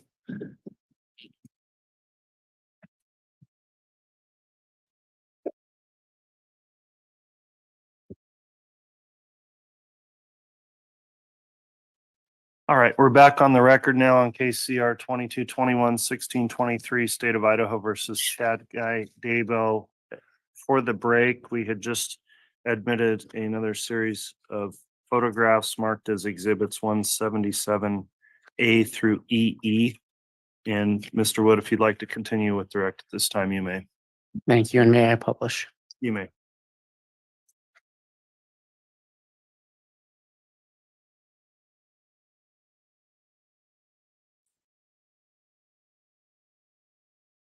While you're getting ready to publish those, Mr. Wood, I will note that these are, again, not being shown on the live stream or to the public. They are being shown to the jurors and the parties.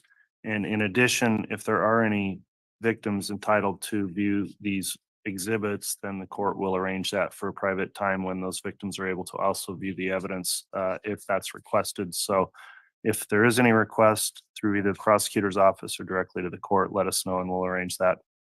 Thank you. Doctor, what did you observe in State's Exhibit 177A? So as I mentioned earlier, Tylee was received in multiple bags. This is a photograph of one of the bags. It's sealed with a red body lock. And then on the outside of the bag, you can see handwritten in silver marker, 1 of 3. So this is one of the bags that was received.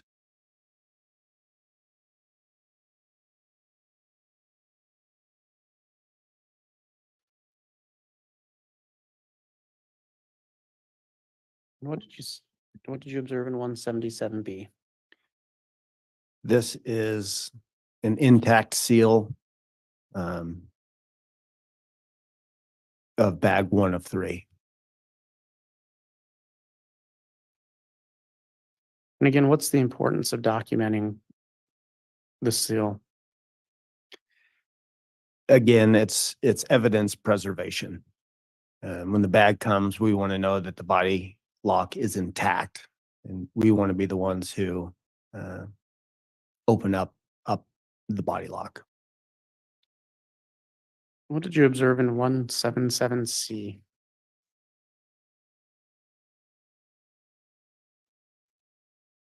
So after we removed the body lock, we opened up the body bag, and there were a number of items within the black body bag. There were 2 additional brown paper bags that you can see here. One is unlabeled and one is labeled with burial site ?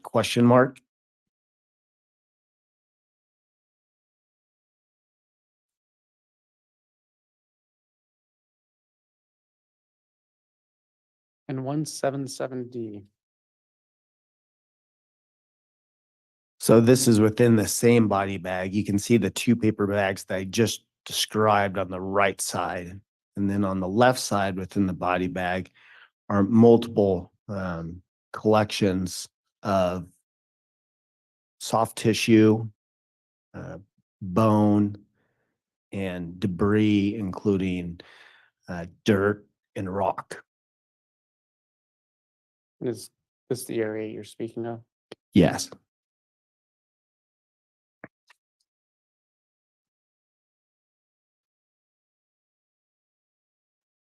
If you can describe what you observed in 177E? So after we've gone through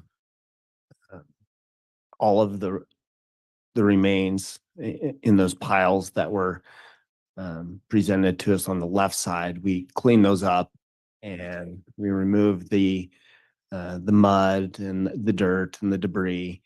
And what you can see is what is left. What we found was multiple vertebral columns. Are these those? Yes. Loops of small bowel that are on the far left of the blue board. And then also small pieces of cartilage and bone that are on the far right of the blue board.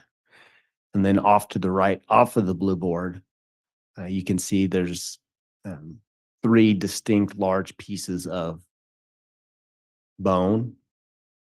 So one of those is the right pelvis with attached portion of the right femur. One of them is the left pelvis with attached portion of the left femur. And one of them is the sacrum. Can you just define for the jury what the sacrum is? So the sacrum essentially is a bone at the just at the end of your lower back, and that's where the right and the left pelvic bones associate with. So it's part of your pelvis.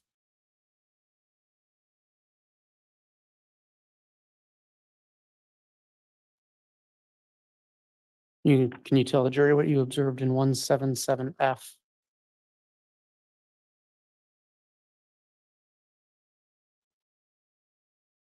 So this is essentially bag 1 of 3. It's labeled, you can see. This is everything else that remains. After we sifted through and found the bones, this is all of the dirt and mud and rocks that remained.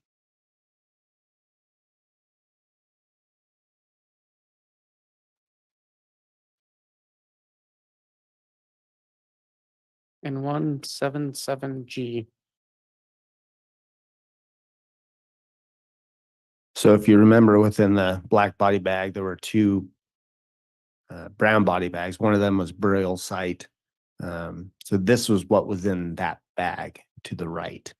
It came in a tinfoil container, and there were multiple small collections of bones and charred bones and other debris.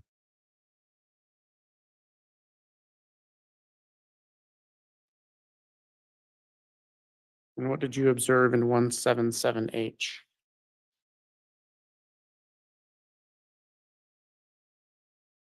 So the last photograph that you just saw, so this is after sifting through that and cleaning things up, this is what we found. So again, there were 2 charred vertebral column bones on the far left. There were, and then numerous small charred blackened or white bones that really were unrecognizable. They were too small and they were too much fire artifact to tell what kind of bone they were.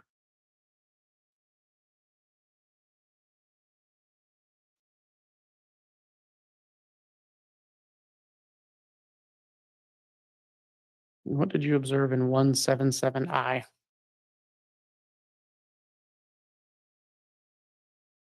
So this is the second black body bag that we received.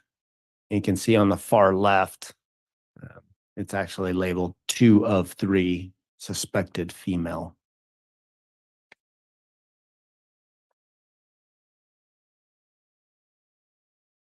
In 177J.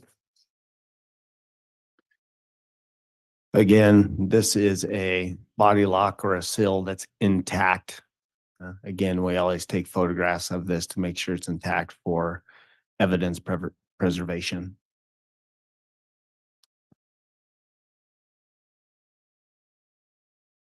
In 177K.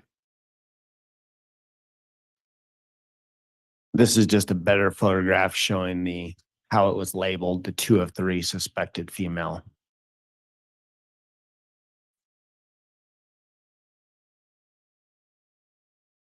Can you describe what you observed in 177M? So when we opened up the body bag, this is what we saw. One thing that stands out immediately, at least to us, was there was a green plastic material that's located centrally within the debris and the skeletal remains. Doctor, not to interrupt you, I'm sorry. Again, without the benefit of a laser pointer, is this where you're referring to the green? Yes. And when we were able to pull that out and clean it, it was a melted green bucket. And then the rest of what you see is a collection of human remains, including bones, soft tissue. The organs were found in this bag as well.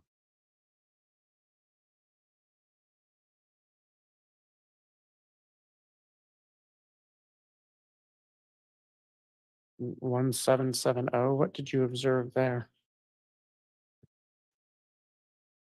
So similar to bag 1 of 3, in addition to the human remains that were in the bag, there were 2 additional bags within the body bag. One was a brown paper bag on the far left, and the other was a clear plastic bag that contained a brown paper bag with human remains in it.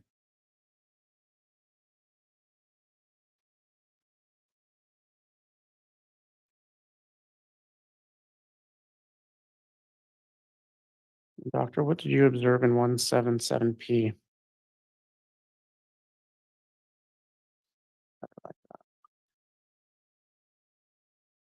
So this is a photograph of the largest portions of the skull that we found in the top. That top piece, that is the frontal bone and portion of the orbits.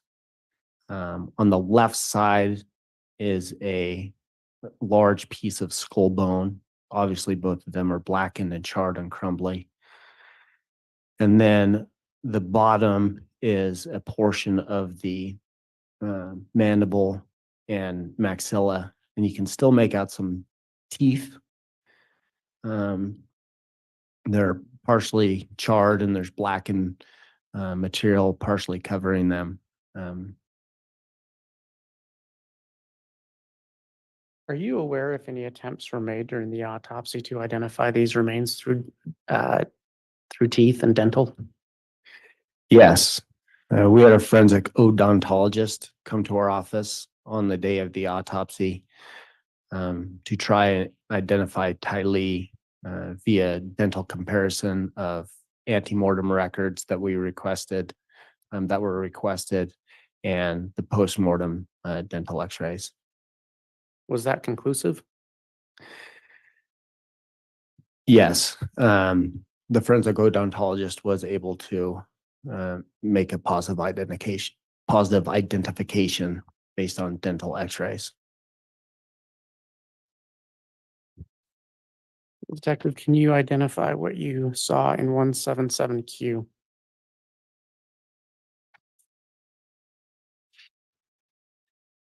So as I stated, within bag 2 of 3, that was the bag where the organs were found that were identifiable.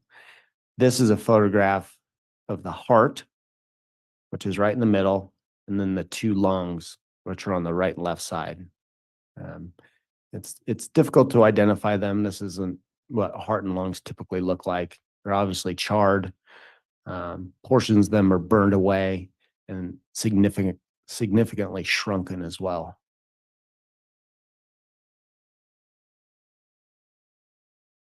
Just for the clarification of the jury, again, without a laser pointer, are these areas the lungs?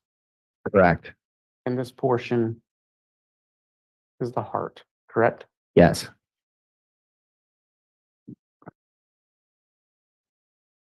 Do you recall about the size that was when you received it? They were very small. My best estimate would be they're probably a quarter of the size that they typically are.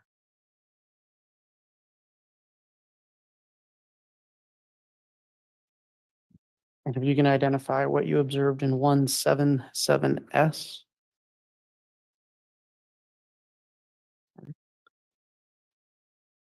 So in all cases, even if the organs are charred and shrunken, and we still examine them. So these are essentially sections that I've taken of the heart and lungs, and they've been laid out.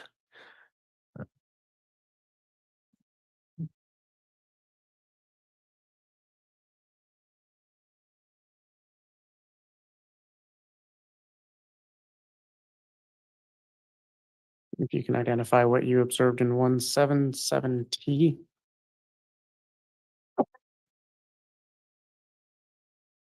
So as I mentioned earlier, heart and both lungs were found, and we also found 1 kidney. So this is one of the kidneys, and you can see it's blackened and charred, and some of it has been burned away.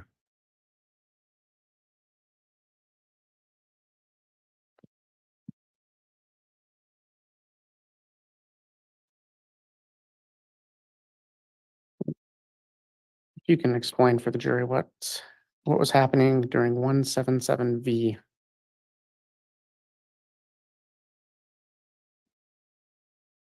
So in bag 2 of 3, if you remember, there was that large collection of human remains. So after we clean them off and clean off the dirt and all the other debris, this is what we found. So in bag number 2, I already stated a lot of the bones that we found, but in bag number 2, we found most of the skull bones, most of the vertebral column, the sternum, portions of ribs. We also found the clavicles, as well as multiple long bones from the upper and lower extremities and some foot bones as well. Now, again, these were not intact, pretty looking bones. They were partially burned away. They were crumbly. They were blackened. But this is what we essentially found after we cleaned everything up.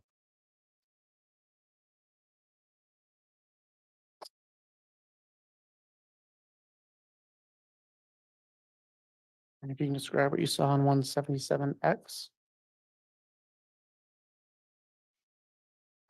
Yeah, so this is within bag number 2. This is one of the additional brown paper bags found within the body bag. And you can see there's multiple charred small pieces of bone. Some of them appear to be foot bones, and some of them are unidentifiable.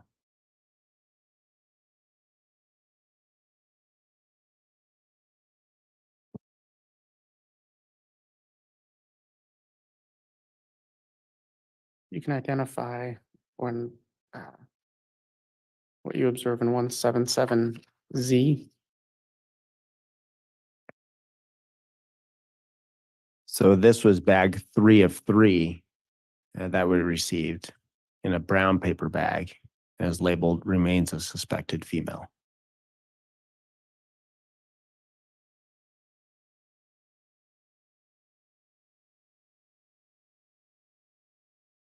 And 177AA. So within that large paper bag, there are 5 additional smaller brown paper bags that were sealed and labeled. Each of these smaller brown paper bags contained small fragments of charred bone.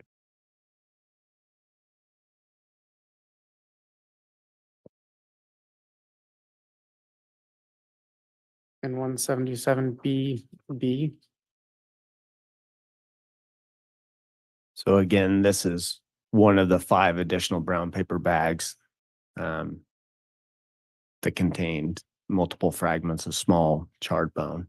And are you able to tell, I know it might be a little blurry through the ammo, what that bag is labeled? It's labeled fire pit -B north. I can't make out the end of that. And then date 06/09/2020. And just again, what were the contents of that bag?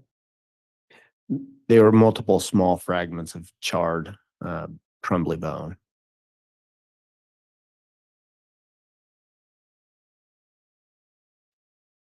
What did you observe in 177CC? So this is the 3rd brown paper bag that was received within the larger paper bag.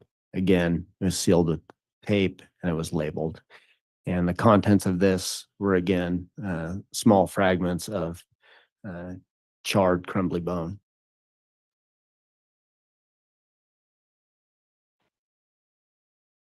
And 177DD. This is the 4th bag that was received within the larger bag. Again, it's taped and labeled, and the contents of this also consisted of multiple small charred, crumbly bone.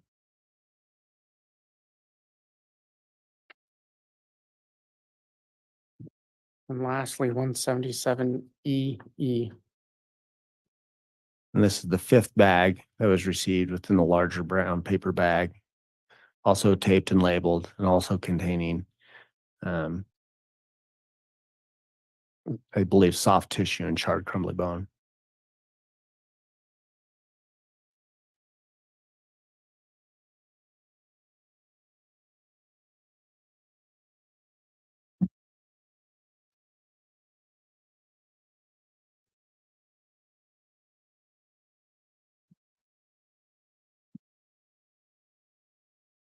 Doctor, upon completion of your autopsy of Tylee Ryan,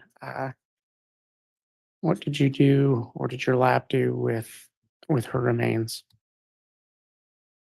So after we collected and cleaned the bony remains, we sent all of the bones to the FBI for a detailed forensic anthropology report. We had them analyze it and produce a report. Right. And did you review that report? I did. Okay. And did that report take any part in your findings or decision regarding Tylee Ryan's cause of death? I think every information, I took into account. The report on this came back as they noted, and we noted also before, that there were sharp force markings on the bones, but they really detailed and took photographs of sharp force markings that were found on the sacrum and also on the right and left pelvic bone. So yes, it did play a role in, I did not sign out the case or come to my conclusion until I had all the information back. Okay. And you did already answer this question yesterday, but because of the time, I would just ask you again, based on your autopsy and your training and education, what was your opinion concerning the cause of death of Tylee Ryan? I determined the cause of death to be homicide by unspecified means. Thank you. And just for purposes of clarity, can you remind the jury the criteria for a homicide by unspecified means? Yes. So as we talked about yesterday, there's guidelines and criteria to go over briefly, just to remind you. One, it has to be objectively suspicious findings. So some of the examples they give is that the body is hidden out of plain view, say in a trunk of a car or in the forest and covered by branches or buried in the ground. Another example is that evidence was attempted or evidence was concealed, right? So they were lit on fire, they were dismembered, bleach was poured on them, something of that nature. So for criteria number one, this case clearly falls into that, fitting both of those criteria.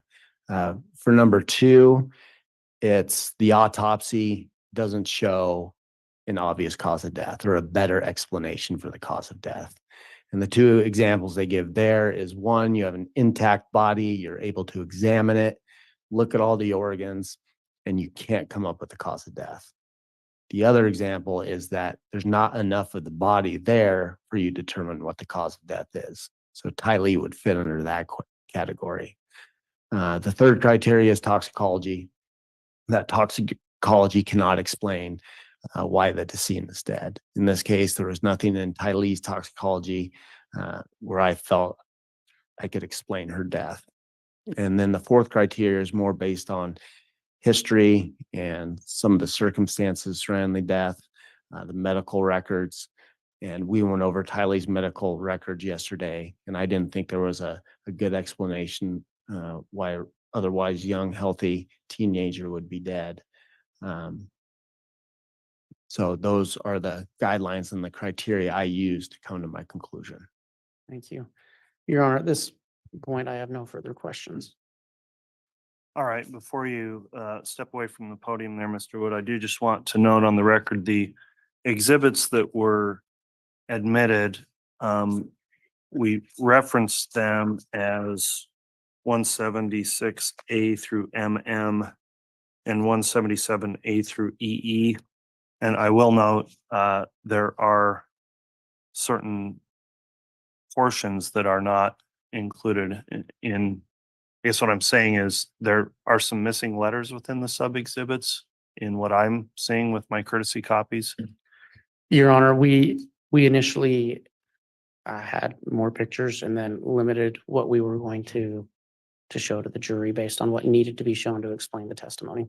Okay, so this might be tedious for a moment, but in order to keep the record clear, I'd like to go just read in individually those and make sure they track with the state's actual exhibits, so that we do have the record of what was admitted on those. So starting with 176.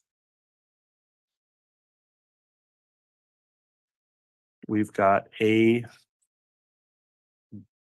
176B, C,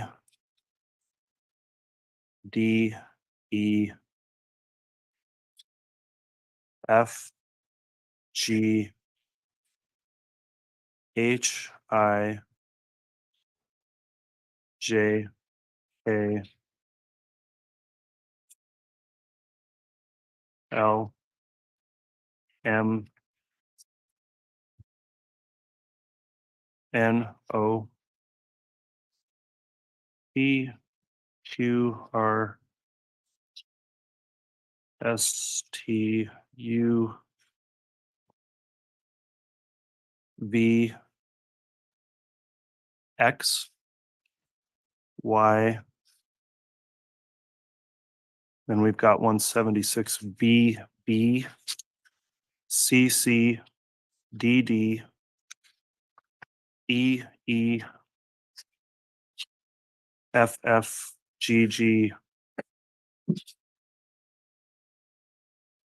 H, H, I, J, J, L, L, and M, M. In Your Honor, is that the court's courtesy copy or the exhibit copy? That's the court's courtesy copy. Okay. Did the court have 176 AA? We do have AA. I may have misread that. So AA is also in there. And it sounded like there was one missing, BB.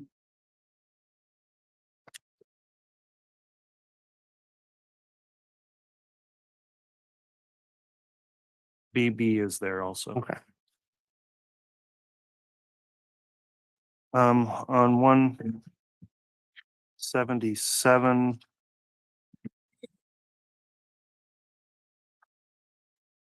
Maybe it'd be easier to just say I had A through EE, and the ones I saw were not included. If you went alphabetically, would be there was no L, R, U, W, or Y.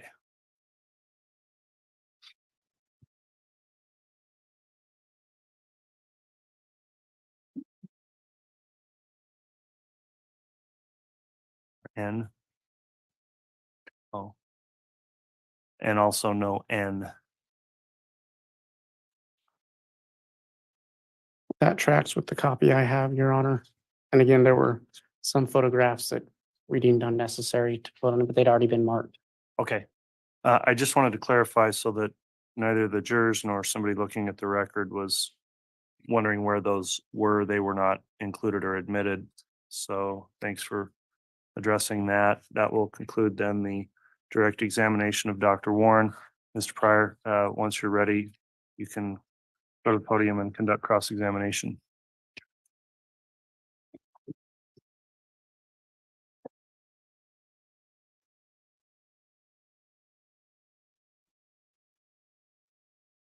Good morning, Dr. Warren. Good morning. As part of your review of the anthropology report, did you note that there were some canine bites of any time on any parts of the remains of Tylee? I did not notice that on my examination. but I'd probably leave that up to the anthropologist. Now, you talked previously about bruising and that you do a cut to determine whether or not it was actual bruise or not an actual bruise. But isn't it true there's really no way to determine on any bruise when the bruise occurred, is there? It's difficult to get exact timing on a bruise. That is true. They've even done studies where they've looked at it under the microscope and try to, really pinpoint the time frame. And it is difficult. Some of the things you can look at are color of the bruise. So typically a fresh bruise is going to be blue, red, purple. As it gets older, it's going to turn brown, green, yellow. And then under the microscope, it usually takes several minutes for inflammation to come in. So if you take a section under the microscope and there's no inflammation, you can presumably say that it was fairly recent before the death. But yes, it is difficult to time bruises and abrasions postmortem. So if some time had passed, and let's even say that some time had passed, and it was a situation where there was embalming fluid put in the body, and a significant amount of time had passed on bruising, would it be fair to say that at that point there'd be no way to determine what kind of bruising or how to date those bruisings? Again, as I stated before, it's difficult to get an exact time of a bruise. You can give a time frame. I mean, there's definitely a difference between a fresh bruise and a bruise that's a week old, right? By the look at it under the microscope. In this particular case, on the arms, I took sections of the bruising and looked under the microscope. And what I saw was hemorrhage and no inflammation. Okay. So So to me, what that means is that it was, probably right around, close to around the time that JJ passed away, because you do need some time for inflammation to come in. But I did not see that on JJ. okay. And Dr. Warren, would you maybe just pull that microphone down about 2 or 3 inches downwards? If it's more under your mouth, I think it picks it up better. Okay, I'm sorry. That's fine. Thank you. But again, in general, when you're talking about bruising, one of the immediate ways to determine the age of a bruise is that if, let's say, a bruise was brown or brownish greenish, that would seem to suggest, at least generally, that that was an older bruise. Would that be fair? That's correct. Okay. And even if you dug into that bruise and you saw that there was hemorrhaging, that doesn't necessarily give you the ability to determine when that bruise was placed on the body or occurred. Is that fair? I think it's fair to say it's difficult to determine the exact time of the bruise. It's more of a range. Now you spoke about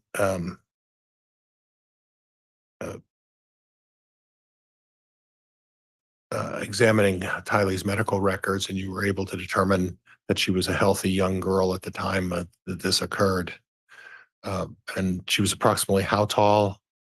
Do you recall? Well, I was unable to get a height at my examination because of the condition of the body. But in looking at the medical records, were you able to obtain that information? I don't recall. I don't remember off the top of my head how tall Tylee was. Okay. Okay. Now, your examination cannot make a determination as to when the remains were put in the ground. Is that fair? Yes, that's correct.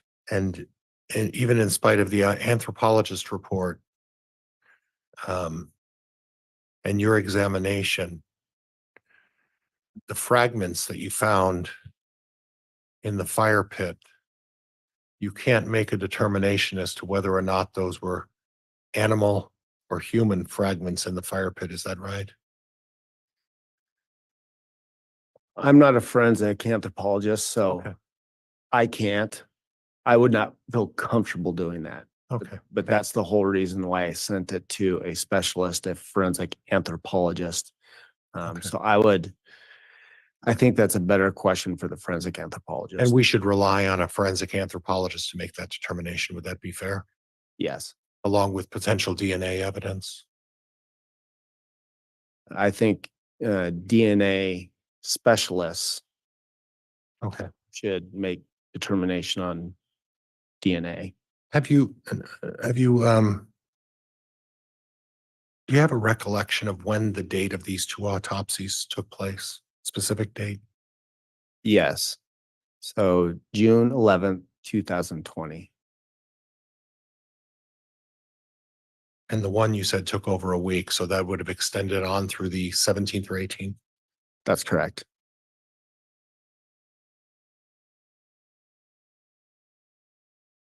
There is a term called heavy lungs. Do you recognize that term? Heavy lungs is sometimes a term used when there's pulmonary edema. So pulmonary edema is when there's an excess amount of fluid in the lungs. You can get pulmonary edema for a wide variety of reasons. For instance, you can get it in congestive heart failure. Your heart isn't pumping as well as it should. Everything kind of backs up, fluid leaks into the lungs. You get heavy lungs, you get pulmonary edema. Okay. And as a matter of record, you can get that pulmonary edema from the heart not operating properly.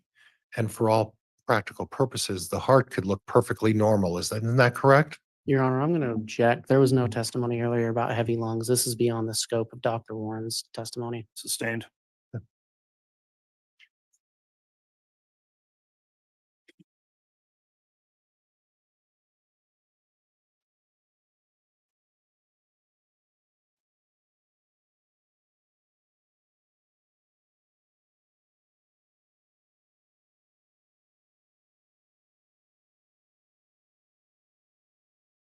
Would you agree with me that the remains that were presented to you were significantly smaller than the remains of Tylee had she been alive at that time?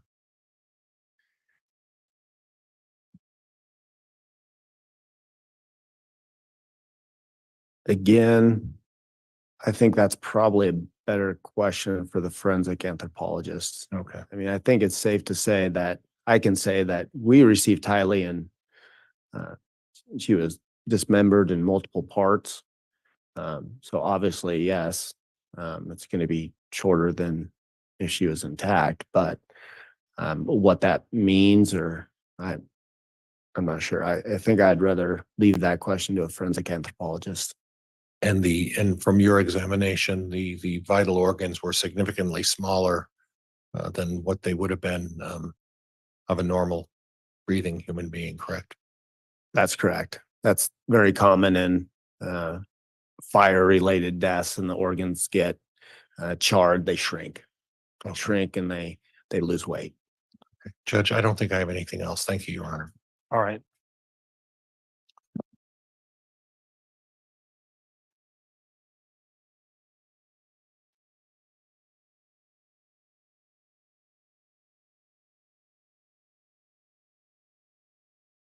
Any redirect from the state?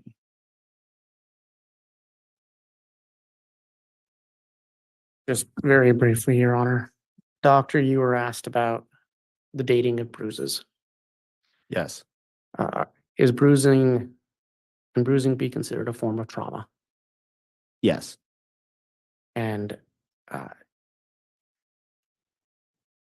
in a situation in which you viewed the remains of J.J. Vallow, would you be surprised to find bruising on that body?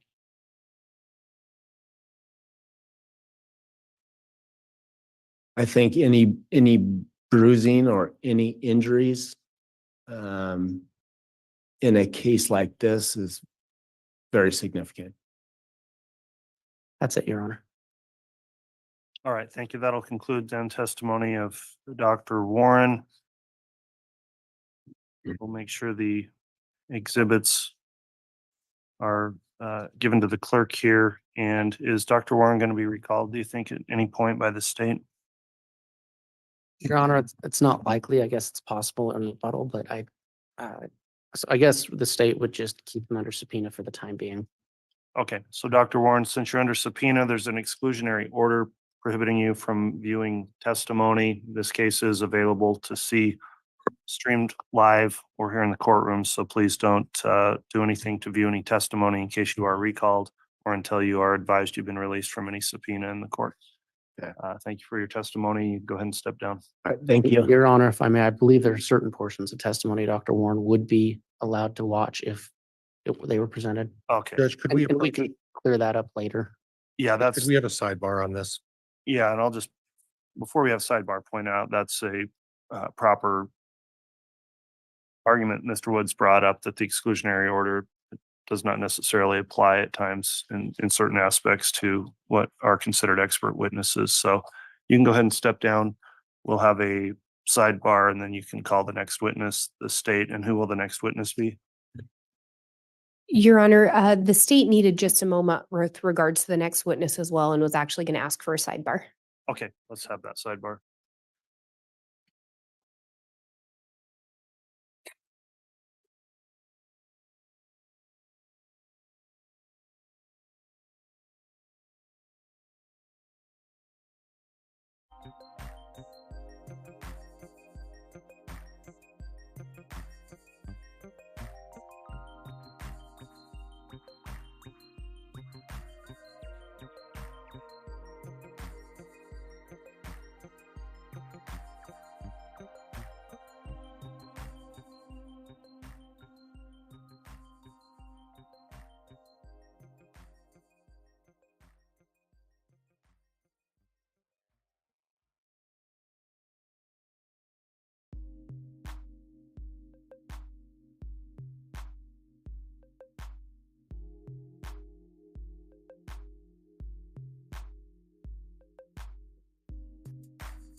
All right, we had a sidebar. There's an exhibit that the state's going to be proposing with the next witness, and the exhibit is in electronic format.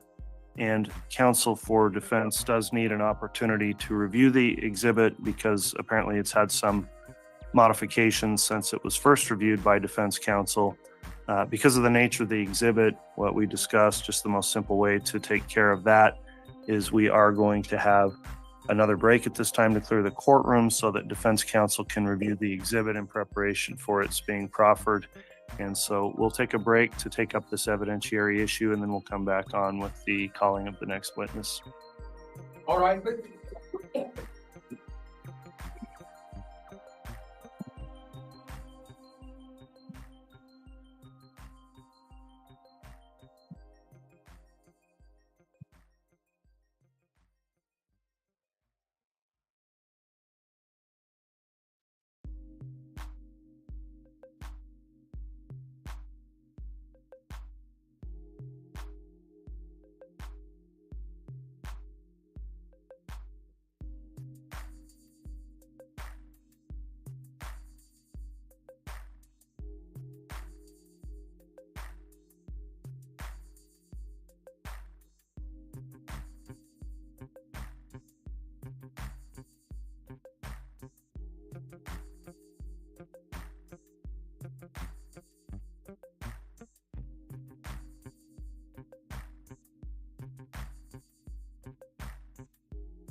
Well, I was thinking that we were going to get to see the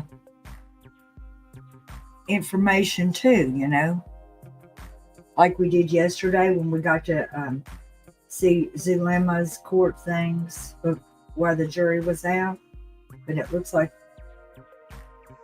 we're locked out. I don't know if they're making the courtroom clear.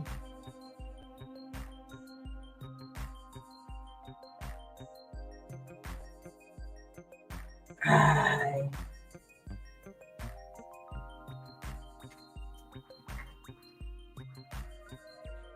So I don't know what it is that they're going to look for, but something that it's a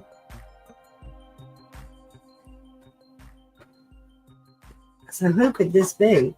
I was thinking it might be that forensic anthropologist, you know, but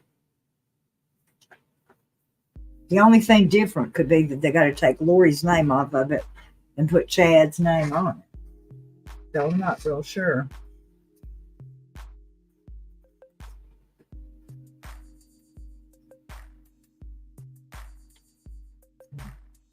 Look at Nate's Twitter thing and see if he gives us anything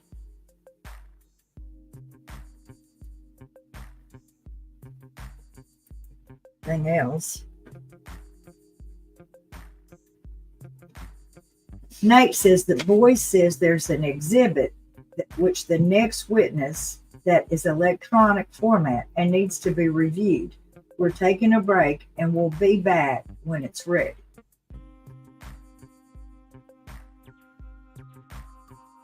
So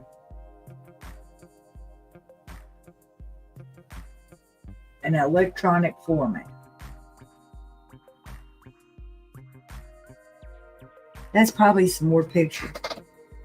We did last time got an expert on DNA, an expert on those picks and shovels and stuff. And we haven't heard any of that. So I'm not sure. But I expect him to call his own expert to say,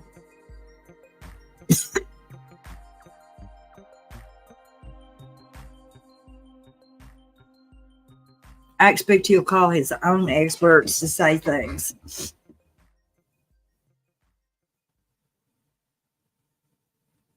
Well,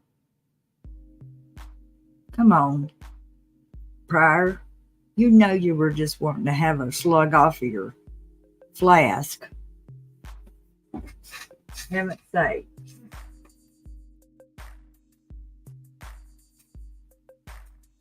Yeah, that was a different examiner. That was kind of crazy, wasn't it? Oh, KJ says electronic format of text. Follow Amy into the light. Oh gosh, I remember that. Oh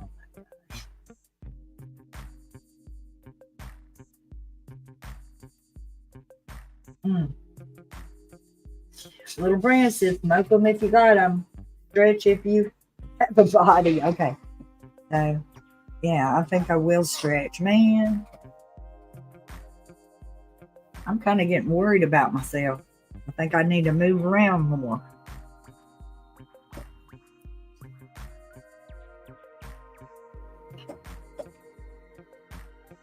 So maybe these jurors are getting them some M&Ms or something on the break because they dang need some chocolate or something. Just saying.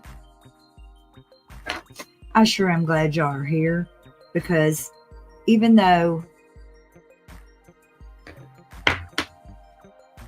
it's a really, really hard day, your presence here is helping Cresha. She will see these comments in our chat and things. It will make her feel better, and it makes the whole family feel better. And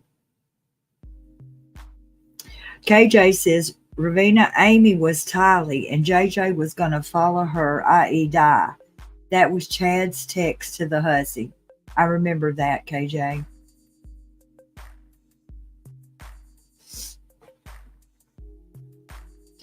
Squeaky Will says, I can't imagine who would be willing to put their reputation or career on the line in order to defend Chad. Pryor is likely find some retired experts that needs the money. I figured that, Squeaky Will. I think that's exactly what's going to happen. I don't know how much they'll be believed. Natalie Huber says, won't be long till the state's going to be done. I think so too. We'll get down to it. But I do think that we haven't heard the DNA expert. We haven't heard, we haven't heard from the forensic anthropologist that talked about gnawing on the bones. We haven't heard that. I mean, and in fact, we didn't hear about it today. And I was surprised that we didn't get an objection out of the prosecution because they did say that.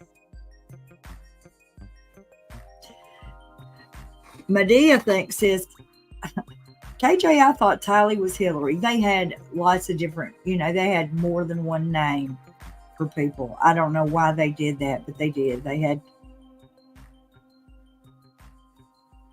Raphael and James were both Chad, hey, so they had more than one name for people. Hippie, let's see. Hippie Gypsy says, I try to exercise a little every day. Well, I've been trying to, but since I hurt my arms stretching over here to this other damn computer, I've been petting myself. I got to get over my petting and get back to moving. Paisley Dream says, tracing the case, you're correct. That's why I'm being a little vague. I don't know what that's about. Ray Grinstead said, didn't Pryor try to quit? He did try to quit. Natalie Huber says, Nate said Pryor has an excellent expert as a witness. Well, maybe he does. I think it's just so weird. I'm just going to say, I can't imagine that even though Pryor is trying really hard, I can't imagine he's putting forth his best effort if he's not getting paid at this point. I don't know. Janelle Murphy says, Squeaky Will, I can very well see Pryor retiring and then writing a book about this whole ordeal. He would make more money off that, I'm sure, probably. Grace on the Case says, they have multiple nicknames for each other. Marilyn Pastor says, agree, Marilyn P. It's been out of sorts about this trial and been difficult to listen to Pryor and watch Chad. I'm so sad. Cheyenne Penna says, John P. asked John from Mormon Stories to be an expert witness. Oh my God. I don't even know how an expert witness would help him. If I don't care if they had somebody come down and say, as part of our religion, we sacrifice children and put 3 rocks on their grave, he's still going to jail. It's still, he's still going down. He's still guilty. I don't know what'll happen to him, but I mean, what can an expert say? That, yeah, this really is part of the Mormon religion? I don't see how that's going to help anybody. Unless John Pryor thinks that he can, embarrass the... I just don't know how that works. They've got me cross-eyed.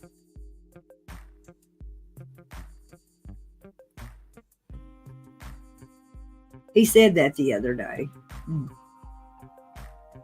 Yeah, I said that. And it's even if John Pryor is a fan of Mormon stories and watch Mormon stories, it's only to be manipulative. Chad. Bo Peep says, it's wonderful to know that there are people all over the world who cares about the victims and their families. Yes, it is. Ray Grinstead, yes. Dollars ran out. He was denied. Ray Grinstead said, well, no wonder Pryor's hospital. I guess you got a point there, Ravina. Ray Grinstead. Ravina says, Janelle Murphy, he can be talking head on all the court shows too. Won't have to try cases anymore. Still making pretty good money. Ugh, who would want to see him? Paisley Dreams, it's so nice out today. I'm going for a walk at lunch. We're going to be having break at lunch. We'll still be on this break when lunchtime comes.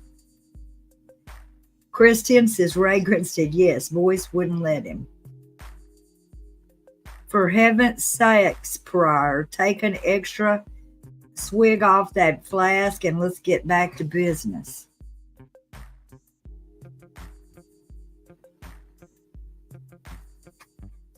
Shane Penis says, really? He declined? I would think that John DeLynn thinks that they probably don't have enough money over here to ruin your whole career taking it from.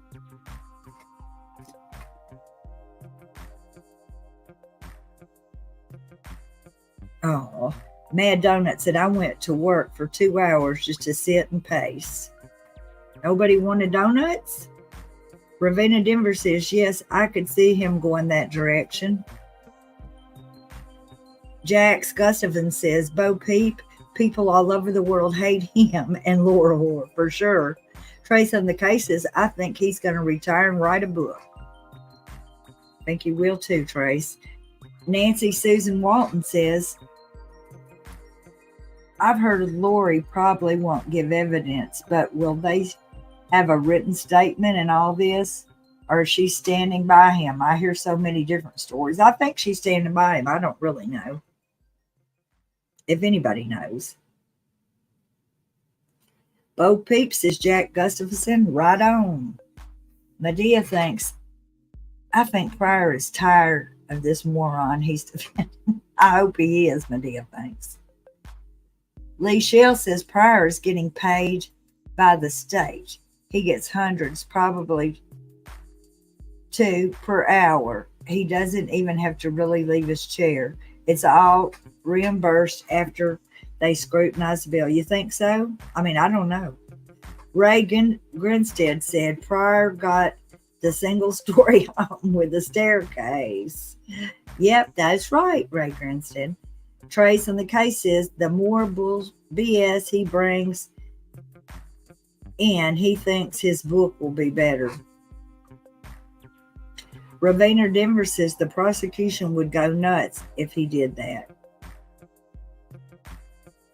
Jennifer Sukup says exactly. There's no help for him. Hippie Gypsy says, I don't exercise. My fit reminds me to move. Angela Davison says, sending virtual hugs. This is so hard. Love always wins. Love and support always. Trace on the case, Ray, that cozy cone room. Paisley Dreams. Medea thinks Pryor does seem to be showing Chad his back a lot. Ravina Denver said he could say that Chad was taught this from childhood through the church. Well, what if he was? It still is not right and it's against the law. Carolyn A. I, for one, will not be reading or purchasing any books that are making money off the deaths of these children in Charles. Thank you, Carolyn A. And I agree. R.H. Lame says, I bet JP is missing his girlfriend right about now. The dancing whiskey bottle. I think he's with the dancing whiskey bottle right now. Medea thinks they're keeping religion out of it as much as possible. I think that's BS. Lisa Hayes says, I had to stop watching. It was horrible. Is that horrible, man? Guilty get? No, he's not. But I don't know what's going to be next, Lisa. I don't know. We finished with the medical examiner, but we don't know who's next. Ravina Denver, I'll read Janelle's book, and that's it. Yes, I would love to read Janelle's book. Carolyn A. Is that family right?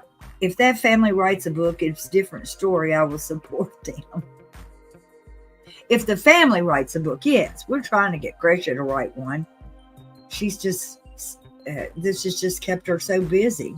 Wendy Bastings, does anyone else think that gnawing marks on the bones might not be from animals? Yes. Wendy Bastings, a lot of us think that those carnivorous chewing are humans. Chris 10 says, I think Chad is 100% confident he'll be found not guilty. Well, he's pretty confident. Juniper's Tara and Astrology says, hey, Christian, Donna, sending you both love. Well, thank you. Gray says, Chud had 2 children buried on his property. I know. It's like you have to just like, hey, you know, he had 2 kids buried on his property. Like every time they do any like piece of evidence, you just feel like they need to say that again. Mad Donut says, how many packets of ramen do you think it's going to cost me to have my Sally haunt him for us? Probably just 2 or 3. I've heard that ramen noodles are like gold. They're like money in the jailhouse. The X-Files says, prior to writing a book, I can hear Stephen King now. Janelle Murphy says, Carolyn A., I wrote a book for my healing, and some of the sales will be donated to the Tammy Daybell Foundation. Well, that's wonderful, Janelle. We just love having you here with us. You help heal us. Medea thinks they won't talk about the blood atonement. Why? That was in the temple covenant until fairly recently. I know it. And where's all the blood that happened? We're wanting to know that.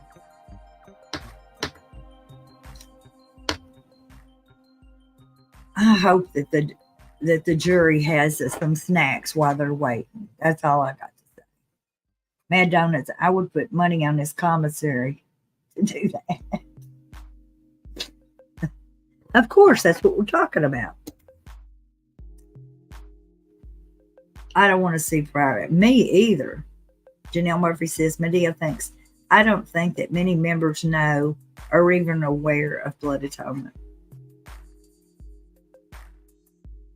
Janelle Murphy says, Natalie Hoover, I'm dedicated to try my best to do something good out of this. That's all we can do, Janelle Murphy, is to try to go forward with something good. And I think that's wonderful.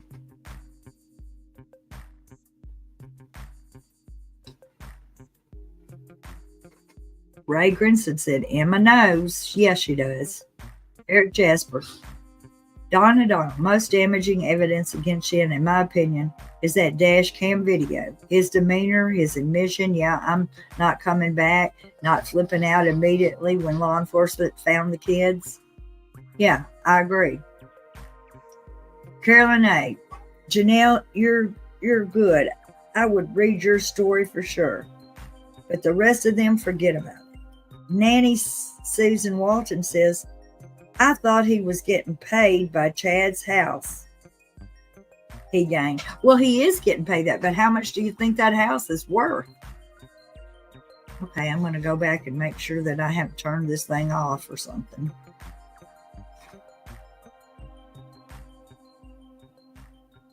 So it's taken him 20 minutes to read whatever it was or see these electronic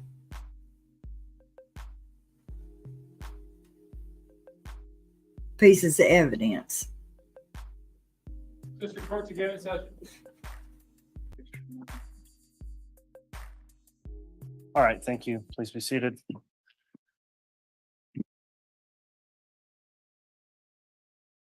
Council, before we go on the record, are we ready to proceed? Were you able to review the exhibit with council?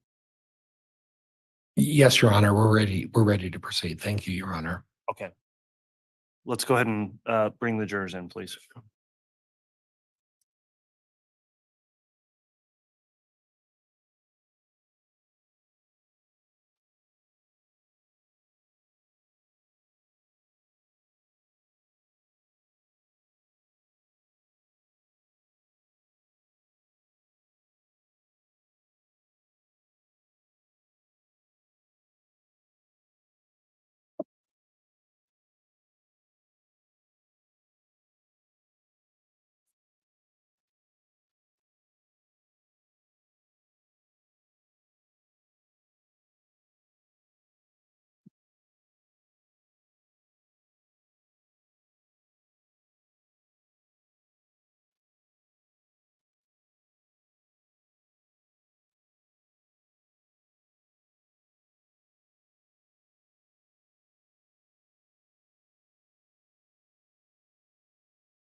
All right, please.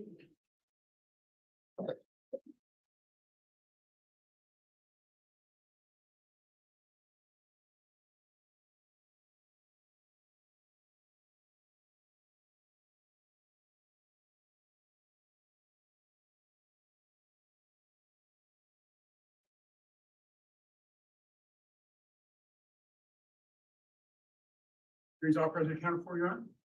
Thank you. Please be seated.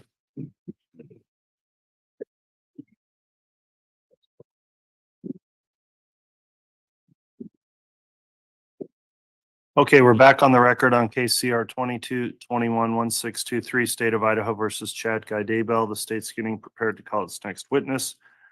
Because I will likely forget to mention this before we call the witness, just a scheduling matter. I'd like to advise the court, everyone here and the jurors as well. Tomorrow, there are some courthouse renovations taking place that are probably going to be pretty distracting when that happens. So we've had a request to stop trial tomorrow at 2:00. So we'll talk about a schedule possibly with a shorter lunch tomorrow going through, but we'll need to conclude by 2 tomorrow.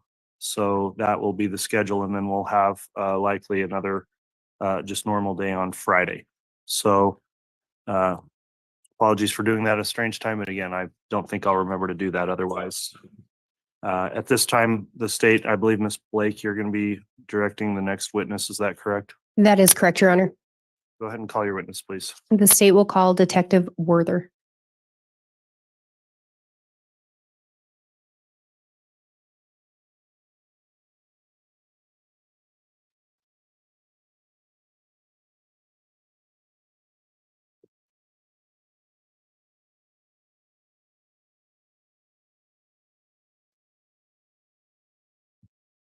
solemnly swear or affirm the testimony you're about to give will be the truth, the whole truth, and nothing but the truth, so help you God.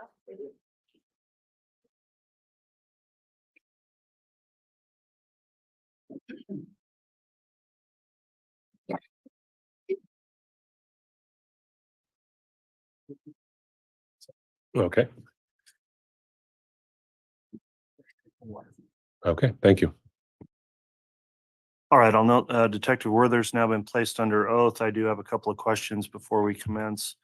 Detective Werther, have you listened in on online or in person here any of the trial testimony that's taken place since this case started? I have not. Have you talked to anyone else about testimony they've provided in this trial? I spoke to Detective Duncan. I'm aware that he did testify, but we didn't discuss the content of his testimony. Okay. All right, Ms. Blake, then you may proceed with your direct. Thank you, Your Honor. Will you please state your name again and spell it for the record? Yes. My name is Ariel Werther. Ariel spelled A-R-I-E-L. Werther spelled W-E-R-T-H-E-R. My badge number is 649, and I work for the Chandler Police Department. What is your current title or position within the Chandler Police Department? The title is detective. I'm assigned to the robbery homicide unit of the Chandler Police Department. Do you have any specialized training in order to be a law enforcement officer in general? Yes, I attended the Arizona Law Enforcement Academy 2011. Prior to that, I worked as a dispatcher for the department for 3 years. And then since that time, I've engaged in ongoing training as required by AZ Post, which is the outfit that determines if a person is and can remain a sworn law enforcement officer in Arizona. I've also sought additional specialized training for the various units that I've worked in, including training relevant to what I'm testifying here today. And you just talked about some of them, but have you held various assignments or positions within the Chandler Police Department? I have. So initially I began, as I mentioned, as a police dispatcher with a civilian position, answering 911, dispatching police officers, things like that. That was in 2008. In 2011, I transitioned and became a sworn law enforcement officer, went to the academy. I worked on patrol for a total of 5 years. During 2 of those years, I was a field training officer, which would be a person who trains new officers in the job in the field. And then I transitioned to working as a detective for the Special Victims Unit, investigating primarily sex crimes and family violence cases. And then that was in 2016. In 2020, I transitioned to working for the Robbery Homicide Unit, and I've been there since. And then you referenced some training regarding what you're testifying to today. Can you tell me a little bit about what that training was or is? I've attended multiple training events regarding the interpretation of cell phone records specifically, including 2 40-hour courses, one of which I attended earlier this year. And that provides training and guidance and practical experience, including projects that one works on in the class, in order to properly interpret data received from cell phone service providers. And then I've also had training on interpreting data extracted from mobile devices. So focusing on that training with the cell phones, can you explain how a cell phone communicates with cell towers? A mobile device on a cellular network would typically be serviced by a particular provider. That provider has a network of base stations or cell towers. We've all seen them as we move throughout the city and other places. Those have radio frequency antenna mounted to them that angle in particular directions and broadcast and receive signals that keep your mobile device communicating with the network. And typically, if you are moving about, it may be the case that your device may begin connected to a particular cell tower, but then do what's known as a handoff and transition to a different cellular tower on the same network in order to provide what feels to us like an uninterrupted experience as it moves from one tower to the next. And do you use call detail records to get information about a cell phone as well? We do. What is a call detail record? Call detail records is a generic term for the records maintained by your cellular service provider that they maintain for their own purposes, for business purposes, and that log things such as when a particular mobile device connected to a tower, for what purpose. If it's a voice call, typically it'll say, the length of that call. And if it's text message, it'll typically tell you things such as whether that's an incoming or an outgoing text message and what other phone numbers were involved in that communication. How does law enforcement obtain call detail records? Typically via a search warrant based upon probable cause and authorized by a judge, which is then served to the cellular service provider, and then they will produce the records ordered by that judge. Were you working in Chandler, Arizona on July 11th of 2019? I was. Did you end up responding out to a call regarding a shooting? I did. Were you the lead investigator at that time? I was not. What were your responsibilities? Well, let me back up. Did you learn who the victim of that shooting was? Yes, And who was that? that was Charles Vallow. Were you assigned certain roles or responsibilities on July 11th of 2019? I was. What were those? They were minimal at that time. As I mentioned before, I joined the robbery homicide team in 2020. So I was not on the team at this point. And as this was a fatal shooting investigation, that's the team that would respond out. I was at that time still in special victims unit, but I had made no secret of the fact that I intended to test for the robbery homicide team in the near future. So as a matter of succession planning, I was invited to come out on various incidents that would be good training opportunities for me to see how the investigation was conducted. All of that is to say that much of my time at the scene was actually observing and not actually directly handling any particular responsibility. At some point, were you given cell phone location data to review and analyze? I was. Do you know whose cell phone data that was? Yes. And whose was it? That was data extracted from a device belonging to Charles Vallow. As part of your role in the investigation, did you review phone or call detail records in relation to other phones? I did. Do you recall the various providers that you looked at records from? Yes. And who were those? Those were T-Mobile, Verizon, and AT&T. Do the records from all of the providers look the same? They do not. And can you explain a little bit about how they differ? Each provider has their own, because again, these are maintained for their business records.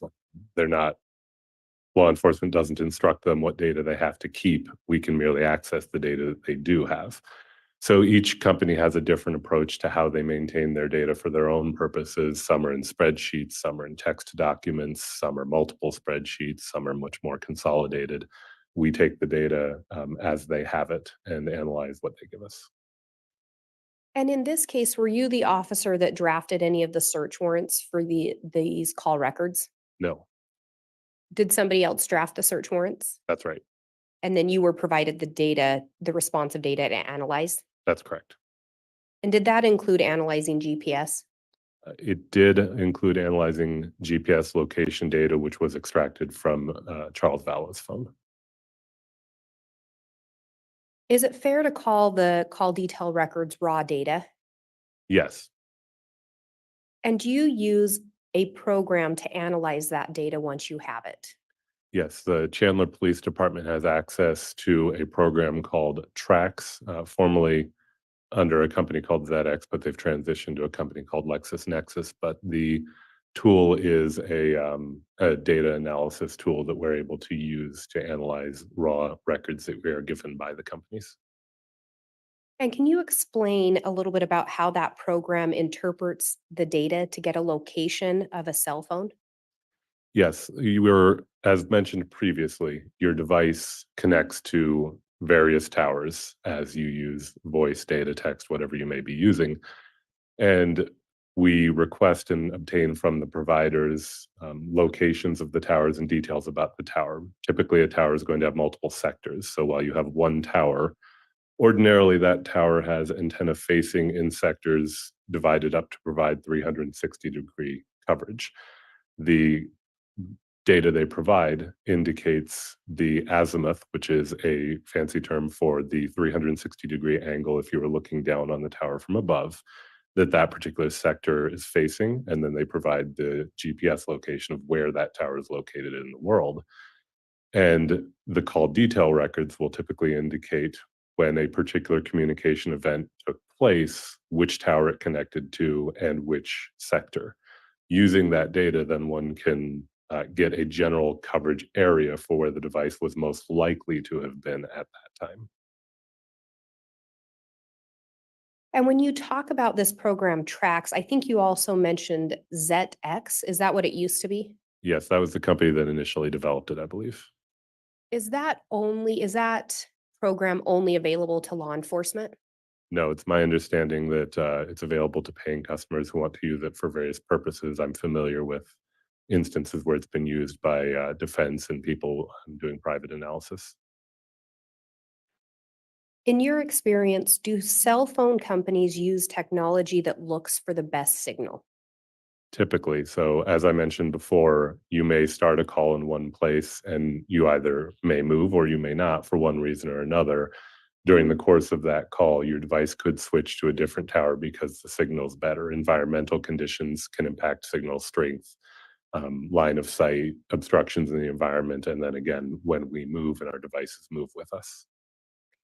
And to be clear, when we talk about the location of a device, that's the cell phone itself, not necessarily the person it's associated with. Is that correct? Correct. Call detail records can tell you information about where a device most likely was at a given moment. The question of who's holding the device is something that must be examined or determined from context or other means. And we've talked about in this particular case, you were given some phone records to review. Yes, Do you recall what you looked at in this case? I do. And what was that? So there were records of 4 different phone numbers, again, between Verizon, T-Mobile, AT&T, that were attributed to various people involved in this investigation. Again, I did not write the warrants to obtain that data. I was just given the data after it had been obtained. When you're provided phone records, what are you looking for? So typically, what I want to determine if there are claims that have been made in this investigation or are relevant to the investigation that could possibly be tested by the data set that I've been given. There are certain questions that your cell phone data set might be able to answer and certain questions that they cannot. So if, for example, someone said that in a room with just the 2 of you there, you said a particular thing, I'm unlikely to find an answer to that in your cell phone data records. It's not likely to be there. But as far as analyzing when and where people tended to be, or if they were in fact communicating without necessarily knowing what they communicated about, those are things that one can evaluate. So you look at the records and try to determine by looking at them if there are reasonable conclusions that can be reached from what's in that data set that would be relevant to your case. And in this case, did you prepare an exhibit of the information you reviewed? I did. And was the information you reviewed extensive? Yes, Do you feel that the exhibit would aid you in your testimony today? it would. Do you feel it would aid the jurors in understanding the evidence you're going to talk about? I do believe it would. Your Honor, I have what's been marked as State's Exhibit 43. However, I had talked with counsel in the court before. I have it plugged into my laptop ready to play. It does take a minute to upload. Counsel has been provided a copy. I would ask to publish at least the first slide of it for identification purposes. Okay. If there's no objection, then we'll go ahead and permit you to publish that first slide. And I'll note also, we did provide time for defense counsel to review this on the break. So you can do that, Ms. Blake.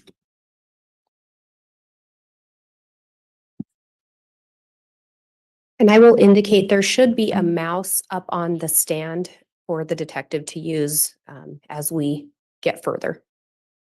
I think also we would have the option here to just put that on the witnesses monitor and not publish to the jurors. Is that preference yours? For identification purposes, the first slide does not contain much information. It does contain some phone numbers, however, that were analyzed. Okay, well, we can just go ahead and publish that on the big screen then also. And I don't think that would be a problem if the jurors viewed that. And Detective Werther, do you recognize the slide we're seeing on the screen? I do.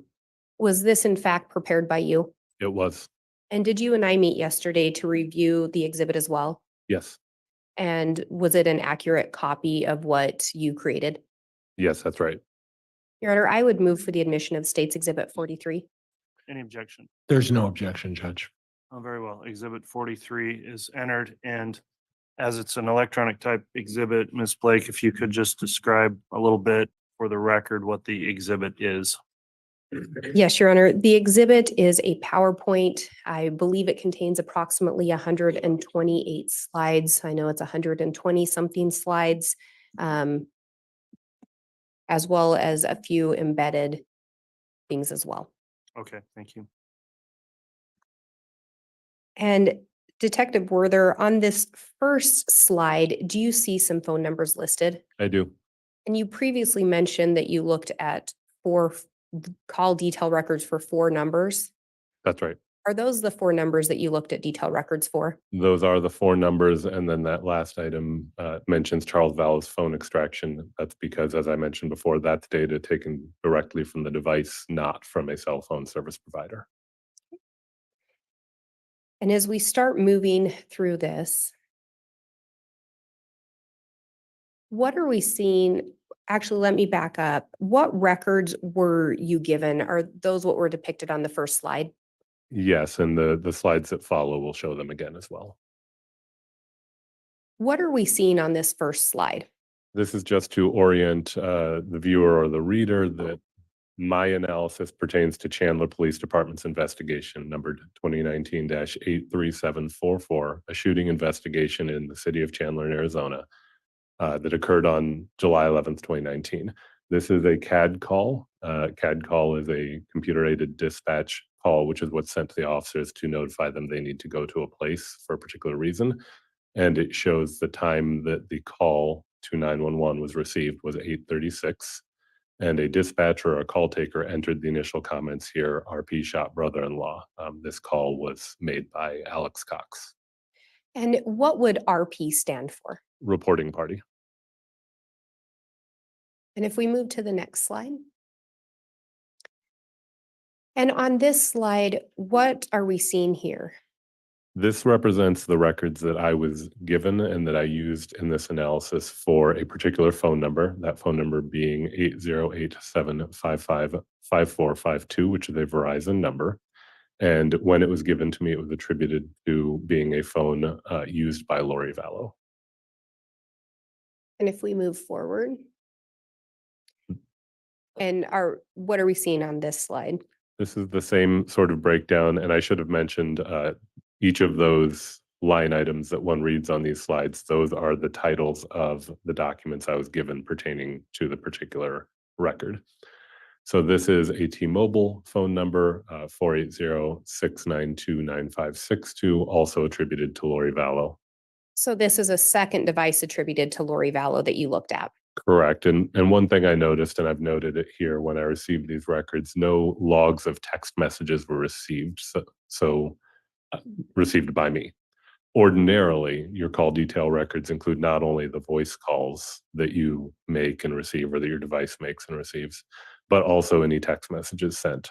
For whatever reason, and I don't know what it is, I did not receive text message logs pertaining to this number. And then if we move forward, what are we seeing on this slide?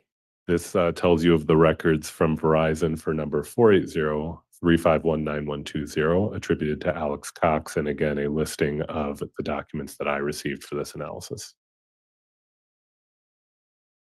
And then if we move forward from there, what are we seeing on this slide? This is a listing of AT&T documents pertaining to number 515-402-0143. And when I was provided these records, I was told that they were attributed to Chad Daybell. And when you looked at these particular records, did you notice who it appeared that the phone attributed to Chad Daybell had been in contact with? I did notice various communications between this and primarily one other number on the day in question. And what other number was that? The primary number was one of the two numbers attributed to Ms. Lori Vallow. It's shown throughout the slides as to which of those two particular numbers it was. And when you talk about on the day in question, what specific day did you look at these call details for? I mostly limited my analysis to the day of the shooting in Chandler, as that was my task to analyze what these records could tell us about that particular event. So that previously mentioned July 11th of 2019. And then if we move forward,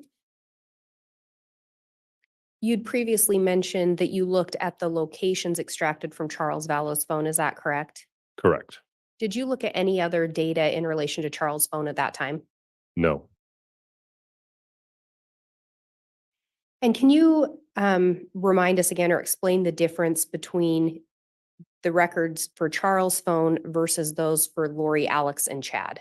Yes, so all of the four numbers that we've gone through, those are records. As I mentioned, a warrant was sent to a cell phone service provider, and then they provided in return various records related to their customer and that particular device and what it was doing during the time frame authorized.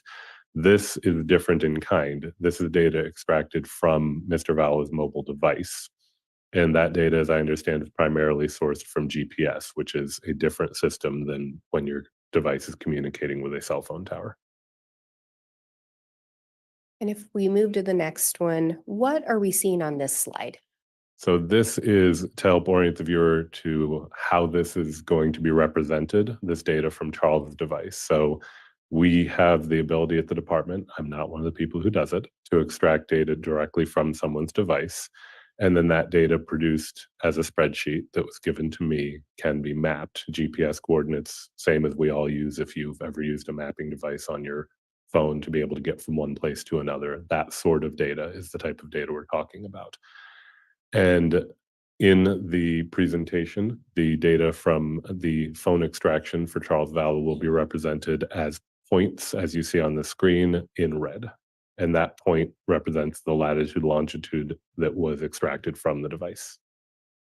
And the red specifically will be in reference to Charles Vallow's phone? Correct. I've color-coded the individuals associated with their devices, so that it helps the viewer to keep track of which device we're looking at a given point. And if we move forward to slide 10, what are we seeing on this slide? This is to help, again, orient what you're about to see. These are cell site markers. So we have Verizon, AT&T, T-Mobile up on the screen. And when a cell site or a cell tower was indicated in the records as having communicated with the given device, they've been color-coded. So blue for Lori Vallow, yellow for Chad Daybell's device, and green for Alex Cox's device. And the tower will be represented by that color-coded pin. And if we move forward to the next slide, what are we seeing on this slide? This slide again shows the various devices, and it shows the color coding of what's known as an H-plane, which I'll discuss in more detail on the next slide, but it shows that color coding will be maintained for those as well. And then if we move to slide 12. And I think you said you discussed the H-plane a little bit more. Can you explain what we're seeing on this slide and what the H-plane is? H-plane is short for horizontal plane. And as I mentioned before, towers have sectors, and the records indicate a device communicated with a particular sector. So as you see, that black dot is the location of the cell site with which the device was communicating. And the line is the azimuth, or the direction that the antenna was oriented on that sector that the device communicated with. This particular shape is an estimate of how the radio frequencies that are broadcast from that particular sector would propagate. So testing that's been done in a thing called an anechoic chamber, which is basically a room, the purpose of which is to dampen sound and radio frequencies, to dampen their reflection off of objects and so forth, has allowed engineers to determine approximately the shape in which those radio frequencies are broadcast from a particular sector. Now, that would be under laboratory circumstances. The real world is not a laboratory circumstance. So this is a representation of what one would expect in a laboratory from the performance of that sector. It's important to understand this is not where you see this color-coded shaded area. This is where the device is most likely to have been for that event, but it is not a claim that the device had to be within that area or definitely was within that area. It's an estimate of a likely location. And then if we move forward to the next slide, what are we seeing on this slide? This is again to orient us to what we're going to view throughout most of the exhibit. So in producing the exhibit using Google Earth Pro with processed records that can be mapped and viewed in Google Earth Pro, there's certain features that one should be aware of. This top thing in Google Earth Pro is known as a timeline slider bar, and it allows one to move forward and back in time through the records and indicates at what point in time one's currently looking. Then this shaded area, as I mentioned before, is the estimated device location for one of the devices mapped in blue. This one is for one of the devices mapped in green. If you have multiple devices, they'll both be on the screen at the same time with their estimated locations. And then the red points there is an estimated location of the extracted GPS data from Charles Vallow's phone. And what are we seeing on this next slide? Just in order to reduce clutter on the screen, I've used shorthand. In this case, everyone has different initials, so that seemed a reasonable way to do it. So where you see CV, that refers to Charles Vallow. Where you see LV, that refers to Lori Vallow. CD refers to Chad Daybell, and AC refers to Alex Cox with their various color coding, again, just to reduce clutter. And then what are we going to see on these next slides? These next slides will start bringing us into representations of the actual analysis of these various records when they're all put together. And, what are we seeing on this slide? Yes, thank you. So this was, as mentioned before, I provided some of this information on July 11th, 2019, 8:36 a.m. Chandler Police received the 911 call regarding a shooting alleged to have been in self-defense at 5531 South Four Peaks Place in Chandler. Police officers responded. They contacted Alex Cox at that location and found Charles Vallow inside deceased with multiple gunshot wounds. And during the course of the investigation, Lori Vallow returned to the scene at 8:48 in the morning with her daughter Tylee Ryan. Interviews were conducted with the various people involved, and then cell provider location data, as we've discussed, was later obtained, and the cell phone location data was extracted from Charles Vallow's phone. And if we move forward, what does this slide depict? As I mentioned before, when you have a certain amount of information about a case, and then you have the data set, the question is, what can that data set possibly tell me? Does it support the claims? Does it refute the claims? Or does it tell me nothing about the claims? These are some of the things that I noted that seemed like they could be tested by looking at the data.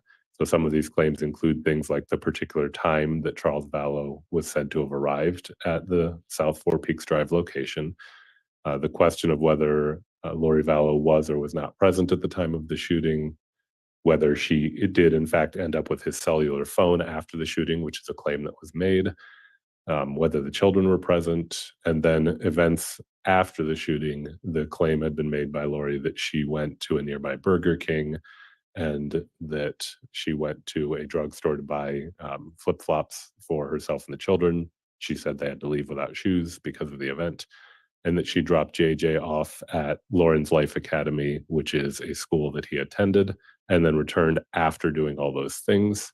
And one other thing is she had made the claim that Alex called Lori after the shooting, and they discussed whether he would call 911 or not. So those are all things that you felt you could try to verify or disprove in looking at the various events and timeline given? Yes, these seem like things that cell phone estimated locations and also communication records should be able to at least give some indication of whether these things were supported or refuted by the data. And if we move forward,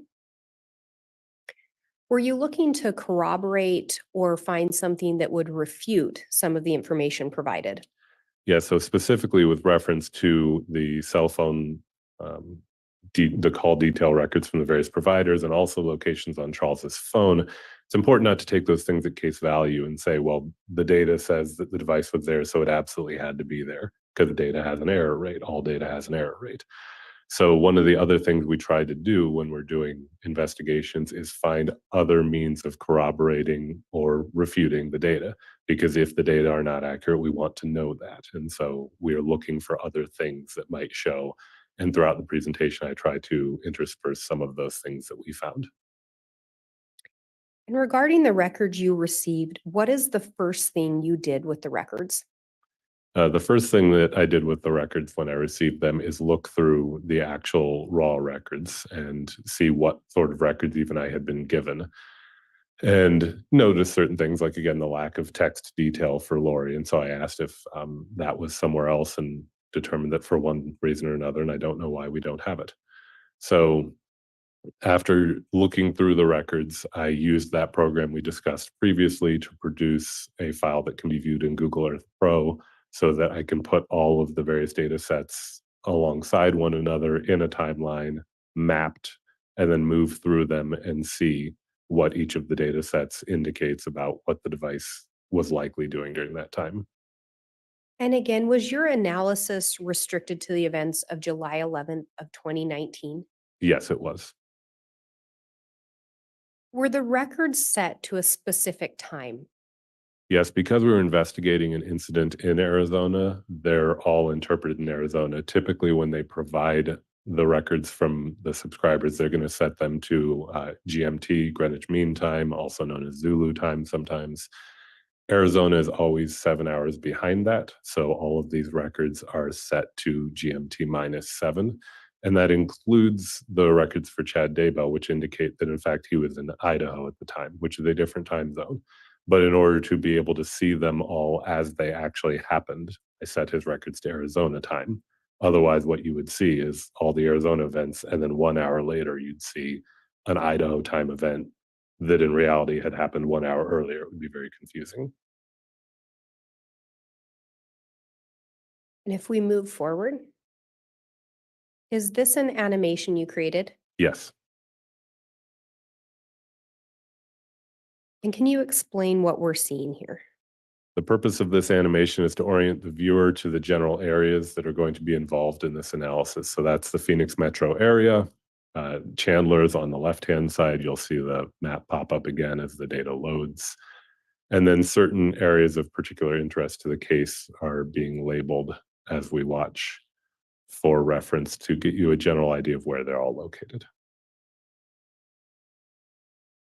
And there's a residence there. It looks like a house icon. Yes. What does that represent? The one on the left side of the screen, because I've used two house icons, the one on the left is 5531 South Four Peaks Place, which is the incident location of the shooting. And I should mention, although it's likely obvious, that north is the top of the screen, and it will remain so throughout the animations. And then the other residence that we see there?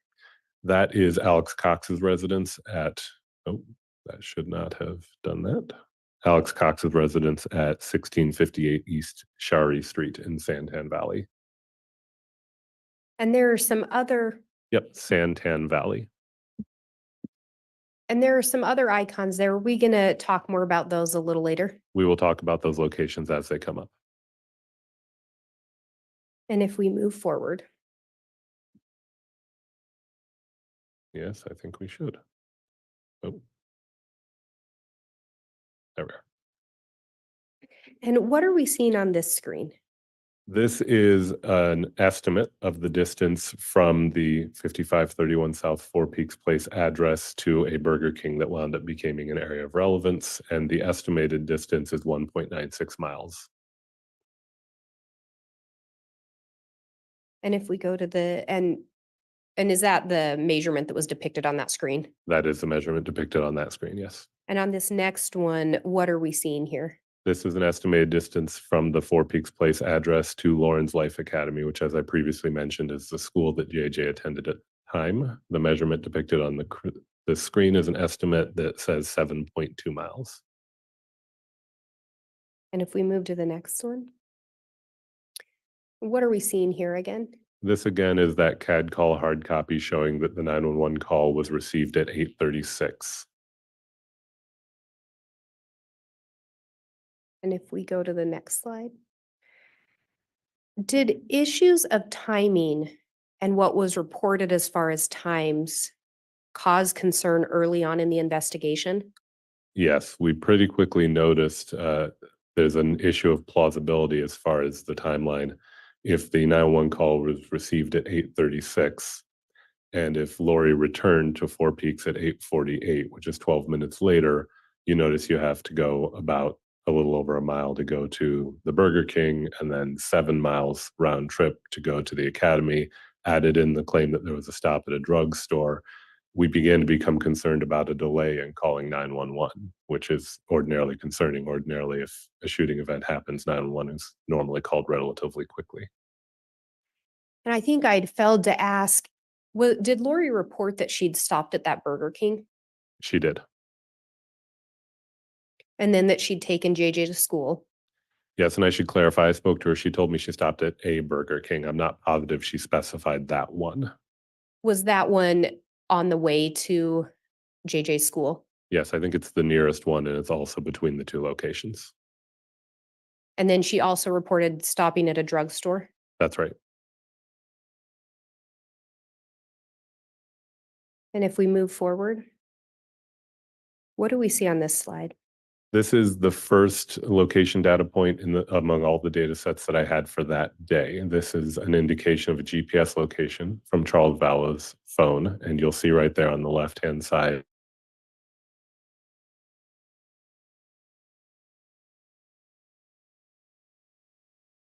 True by Hilton at 1950 South Santan Village Parkway. And what are we seeing here?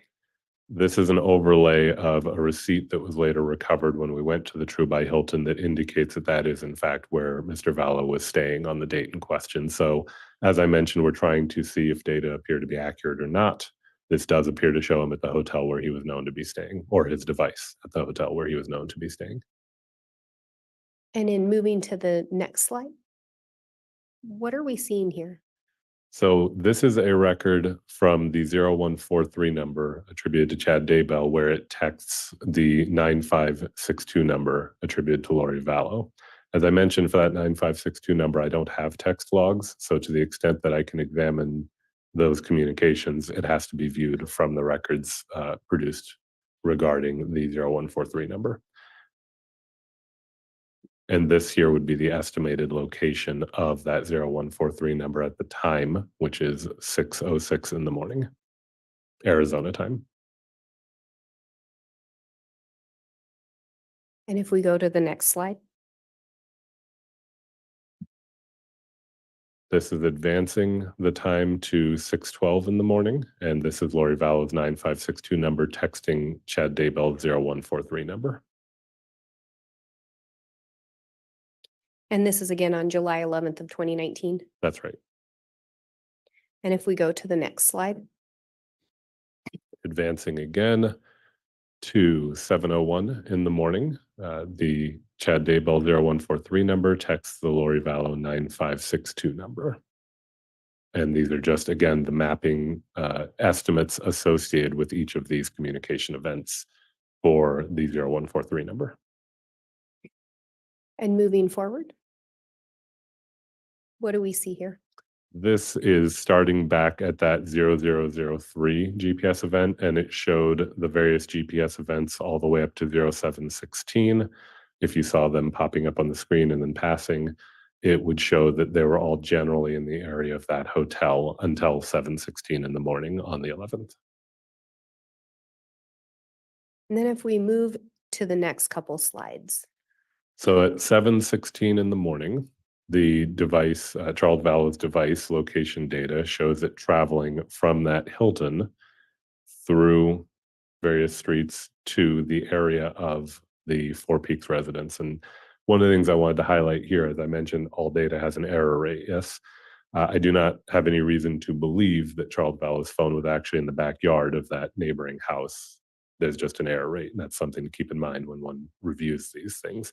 But it shows it arriving in the area of the Four Peaks residence at 7:32 in the morning. And the last communication between Chad and Lori prior to this that you noticed was about 7:01 or just after 7 in the morning? That's right. On that device, yes. And if we move forward, what are we going to see here? This is going to show, again, the 0143 number, texting Lori Vallow's 9562 number, and this is at 7:33 in the morning. This is the same approximate time that the device data indicates that Charles Vallow's device arrived near Four Peaks. And again, we don't have the content of those messages. Is that correct? I do not have those. If someone has them, I'm not aware of it. And this is a device associated with Chad texting a device associated with Lori? That's right. And I'm not familiar with the area, of course, but I imagine those of you up here are more likely to recognize this area. And if we move forward? So until 7:50, the data from Charles Vallow's device indicates it was in the general area of the Four Peaks address. Then about 7:50, you see that it has now moved away and out towards the surface street, which is Gilbert Road. So that's approximately 18 minutes after the device arrived near Four Peaks. It is now off and in transit, and about 46 minutes prior to the time when the 911 call will occur.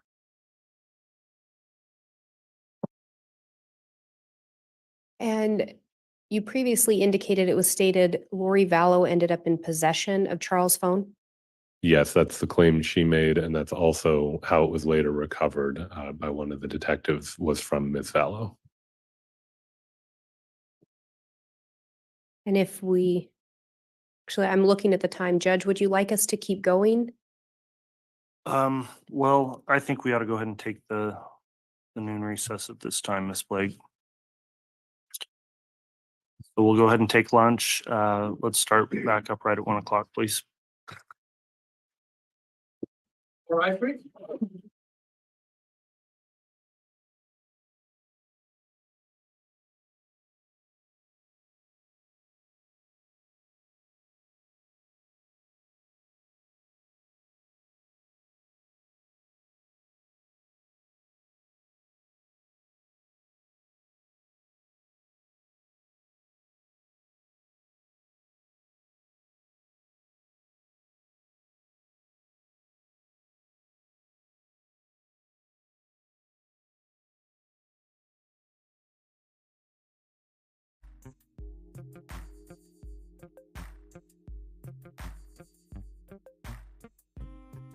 Well, I missed it. I had went to see about my mama for a minute, and they just went to lunch, I guess.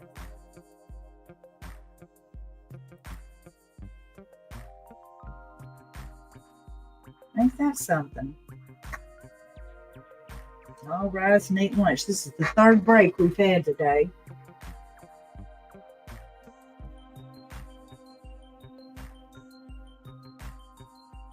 That don't beat all. I didn't hear that last few minutes, and now I can't.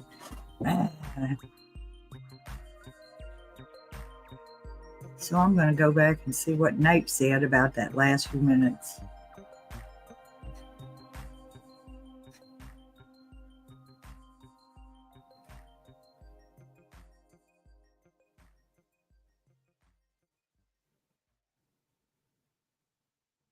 One hour. Well, fiddle.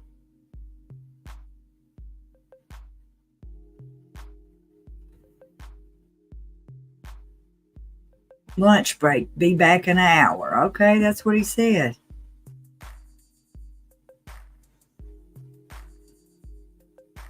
It was okay, and he said that it was then in transit for 46 minutes prior to the 911 call occurred. I'm talking about Lori's phone. She was just driving all over the place, wasn't she? All right, y'all.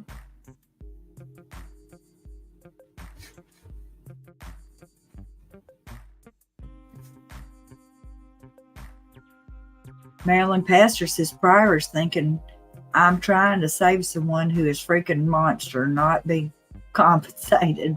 I heard rumor alert that Chad's old house has a lot of mold.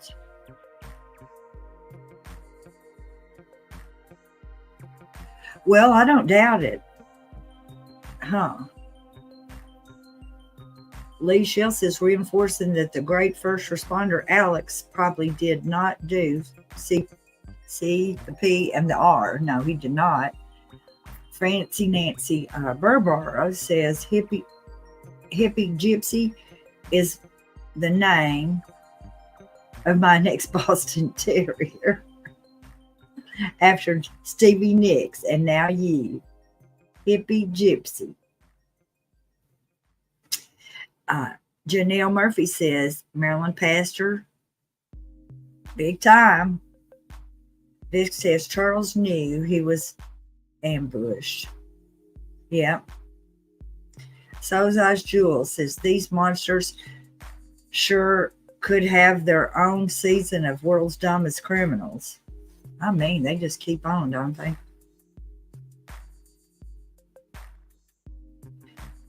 GJ Norman says Maryland pastor black mold, the toxic killing kind of mold, and all the walls under the house in the attic. Kids didn't use a heater all winter and mold took over.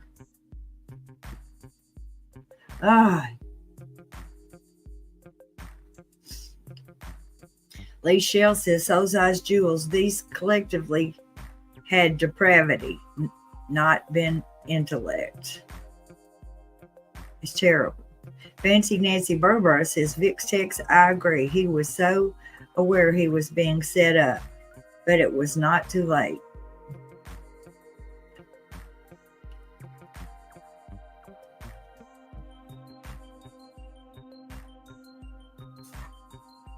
Hippie Gypsy says, let's see. Okay, Maryland Pastor says, oh my God, that was not good for their lungs. Hippie Gypsy says, I need to send you a tapestry for your birthday to get you started.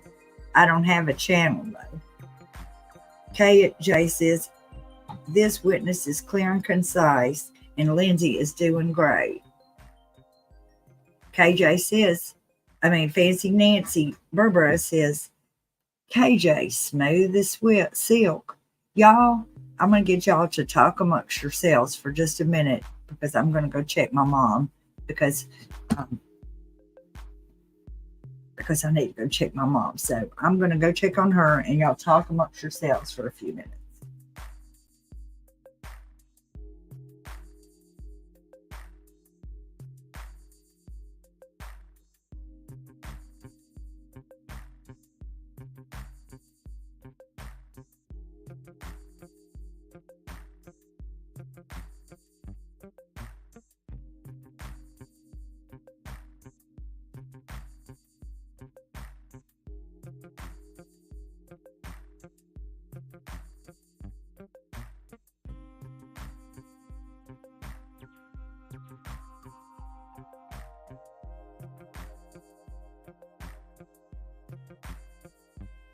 I had started my mom some lunch and I didn't want to burn it. I feel like a short order cook. I cook 3 meals a day around here. You know, older people, there's not much for them. So you can at least give them some tasty victuals a few times a day and not feed them the same thing every day. Natalie Huber says, wait, was Chad's phone number near them as well? That's what I was trying to see. I kept getting confused, thinking that maybe Chad was actually in Arizona, but I'm not sure. DJ Norman says, they likely had a code word to use over the phone for communication. Lori texted Chad, I went to Burger King before taking kid to school. Code word, Charles is done. So's Eyes Jules. Did I miss something? Did Arizona finally? No, So's Eyes Jules.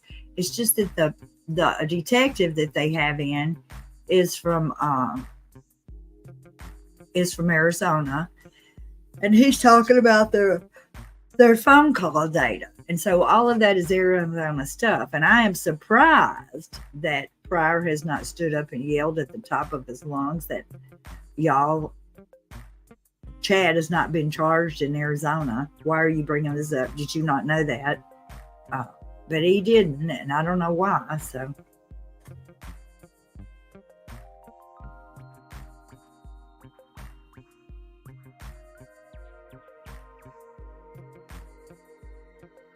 Hey, KJ says, wonder where Jason Mao was. That is a very good question. Wonder where Jason Mao was. He thought Lori was really a wonderful person, and we were fixing to find out how wonderful. Vix Tech says, is that enough for you, Arizona? I don't know.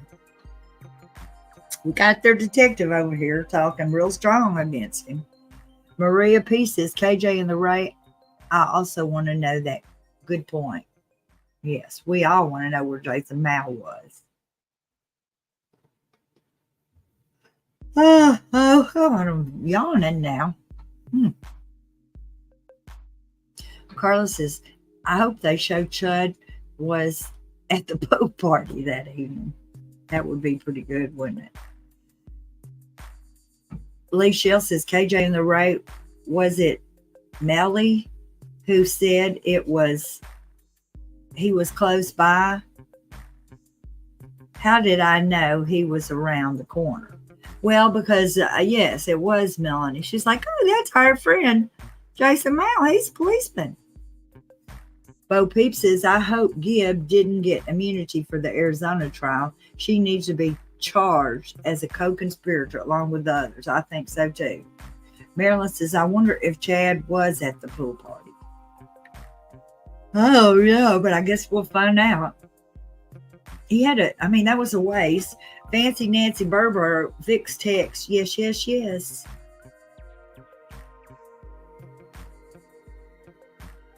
Because I think if they had took their phone data, they would have found out that when Chad was supposed to be at the funeral after party, he was over there at the damn hotel with Lori. All right, y'all, I'm going to go check on my dinner again. So my mommy will have her something good to eat. So I'm going to let y'all talk amongst yourselves for just a few minutes.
All right, I'm back. Let's see what the new comments are. Chad's phone was active to Lori's phone. I got that. Julie Cuss is dumb. I'm out of coffee. Everything is shut until 6 a.m. Oh, no. Man. Liza Justice Gibb got out in front. Control the narrative. You got any hot chocolate, Julie Co, or tea bags?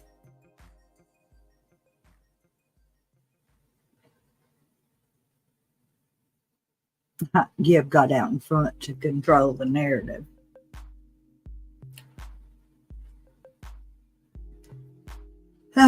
To Law Addict says, TCA Law Addict says, I like this music. It's relaxing for the break.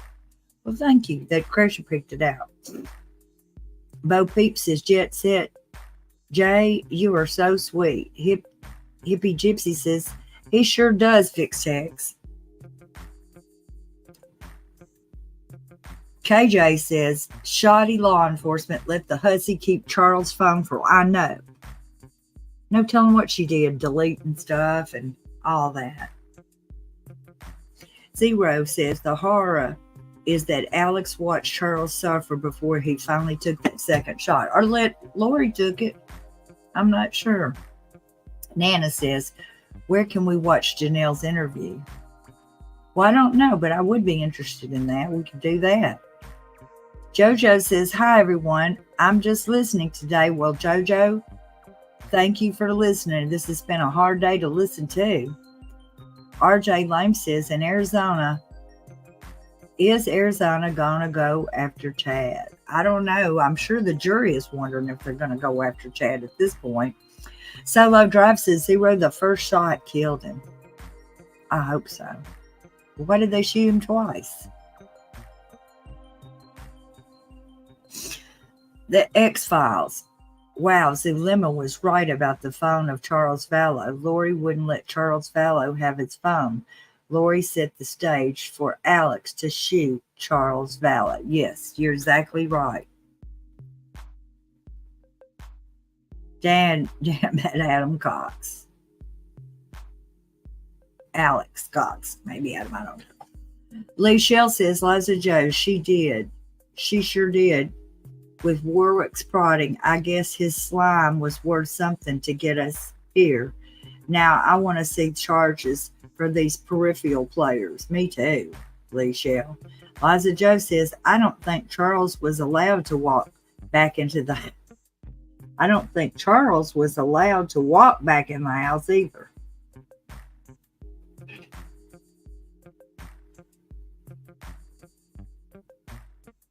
Oh, yeah. Yeah, that didn't happen that way. You're right, Liza Joe. Big Six, the X-Files.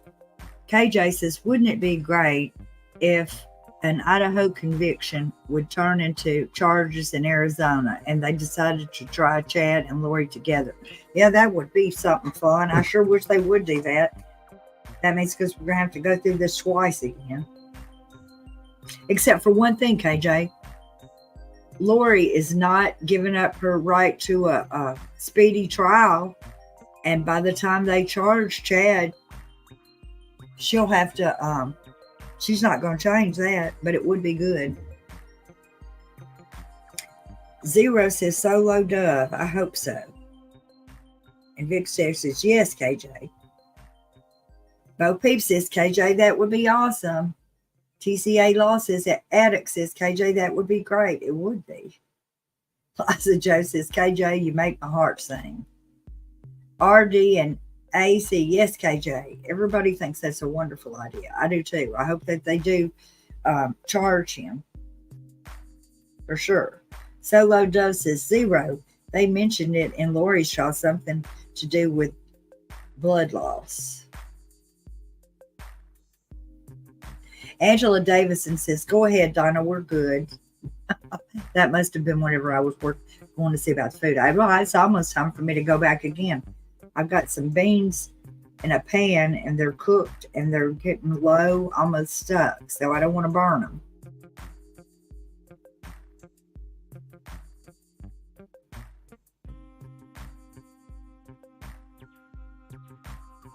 Okay, so I'm going to go check on the mama dinner again. So y'all talk amongst yourselves.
Bo Peep, my mom is okay. She's not feeling as good today as she did yesterday and the day before.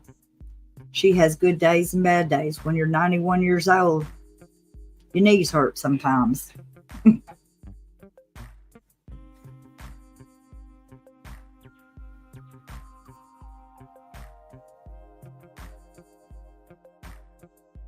TC says, I finally feel good after what is it, day 19. The prosecution has broken up and presenting excellent evidence again, like they did in Loco's trial. I think so too, TC. Lives of Justice, will the powers of the Mormon Church make Chad an example? I don't know. Bo Peep says, Beach Bum, you have a special place in my heart, as you always say hi to me. Great to see you. Is Beach Bum here, or are we just wishing her wonderful thanks? TC says, I feel like Chad and Lori are the true murderers because they were translated beings and that nothing counted in this life whatsoever. They did was okay. I do too.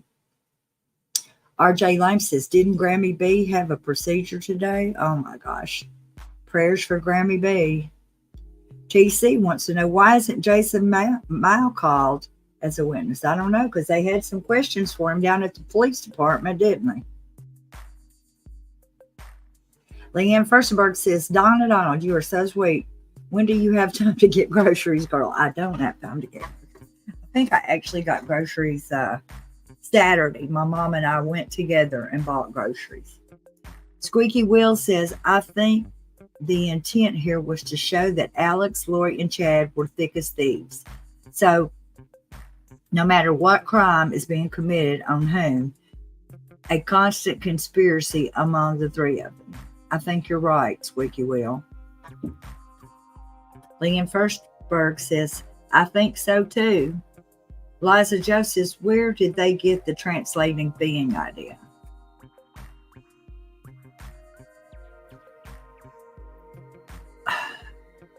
I think they bastardized the teaching because Mormons do believe in a pre-human life, that they're a baby in heaven and then they're born on earth. So they do believe in that one pre-human life. So I'm guessing that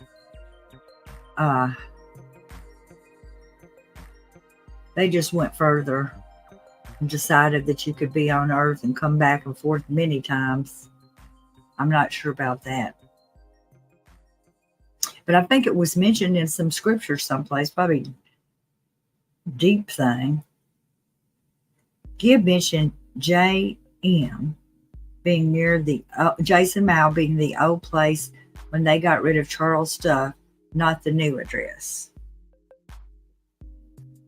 Oh, that was, She moved around a lot, didn't she? Melanie Gibbs should be ashamed helping get rid of his stuff. KJ says, well, the latest on the hussy is a case management hearing that assigned her a new public defender and voluminous discovery. Chad could be added just because the date has been given. Change of venue time. Well, it's fine with me. I wish they would do it that way, so we could be done with it in one fell swoop. TC says, obviously everyone that was light was really dark demons, and all the dark were actually the good people. They lived in an alternate opposite reality. My 8-year-old grandson says, it's opposite day. It does seem like that was opposite day. Nanny Susan Walton says, was there a recording of Melanie to Lori, or Lori sort of dropped me into it by saying that she knew a lot of the way it was worded? Melanie knew a lot. I don't know. Janelle Murphy says, Joe Kane is on the earth and as a vagabond, which would be considered a translated being. So they were naming people Canes. Okay. Cindy Bullock says, KJ, thank you for the info. Love you. Zero says, bastardize. Yes, translated is the ability to move the Philip or Peter getting out of prison. KJ in the race says, thanks, Cindy. TC says, I bet most public defenders has to deal with her and find it's impossible to deal with her. I feel sorry for whoever can stomach the Arizona defense in Arizona. Thank you. Bo Peep says, let's face it, we're all going to be holding our breath as we wait for the verdict. And when it's done, it'll be the time to celebrate and thankful to God for answering our prayers. I think so too, Bo Peep. The X-Files.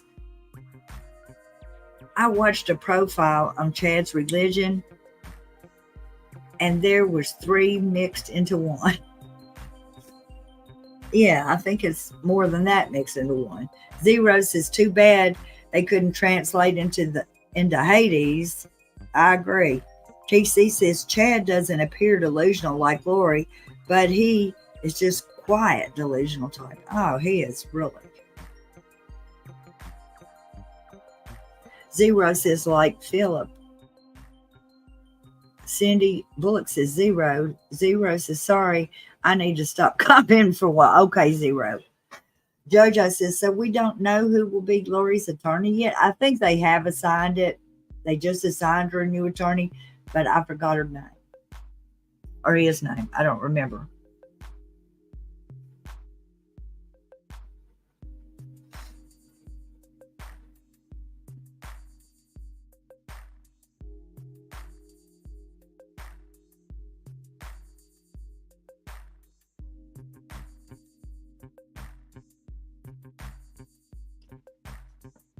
So I'm guessing they will be back at 1 o'clock their time, 2 o'clock Central Time. So we've still got about 30 more minutes before they come back.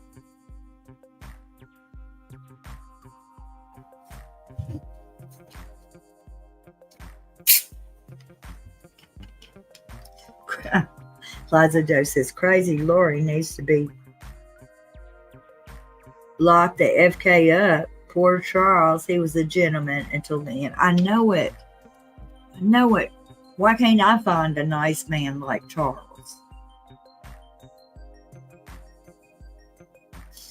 I saw this thing on Match.com. Well, it was I don't remember what show it was, but how like 25 to 30% of the people who sign up for Match.com are trying to scam people. 25 to 30%. That's a pretty good chance that you're going to meet a scammer if you do, online dating. I'm scared of anything like that. I would like to meet a nice man, but I don't like the odds.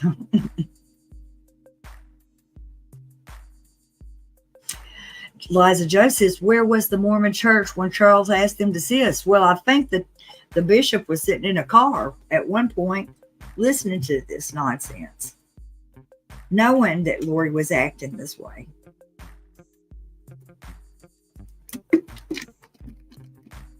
So I got a question. When we were listening to Zulema talk about that they were going to have some kind of meeting, and she didn't go to their meeting. She went to the temple, and then she ran into Lori and Chad in the temple. When was that experience that she was talking about? Was that when they first met and they were all in Arizona and they got the second anointing or got sealed together? Or was that some other time? Does anybody know? When Zulema said, hey, I went to the temple and Chad and Lori weren't in the temple, but they said, hey, don't tell anybody. Does anybody know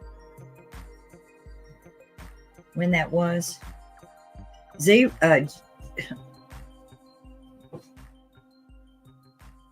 Okay, y'all.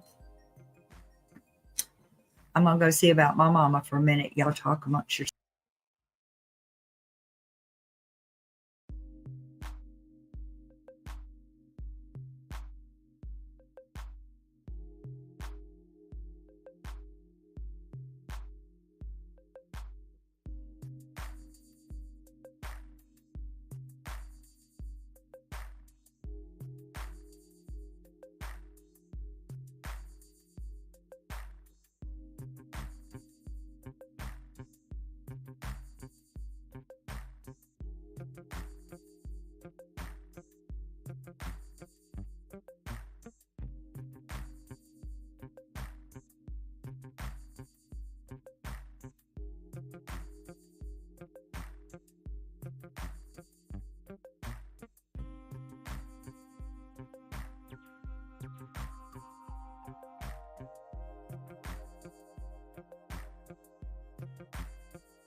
Okay.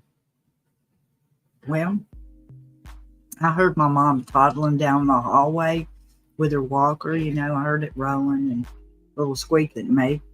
So I ran in there. I had been cooking her lunch, and so I fixed her a plate and got her something to drink and got her all settled. So now I'm back. But I think she's not feeling good today. Her knee has hurt her all day today. And we did ice packs and heating. And now, I guess after lunch, we'll start rotating heat and ice again on it. She didn't fall or anything. She just started hurting. Okay, Janelle Murphy says, I do know that Chad and Lori went to the temple in his James and Elena story after. That they attended after the soft porn that Chad writes, having an affair and then going to what's considered a holy place is a mockery. Yes, it's crazy. But I was just thinking about it. The whole purpose of a temple.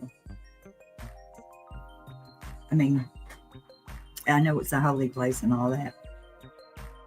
But the whole purpose of it is for the, well, I'm going to stop now because I don't know the right words. Poor Julie Coe. Please pour her some coffee. Make her some hot tea, hot chocolate. I hate it whenever I run out of coffee and it's early in the morning. Oh my God.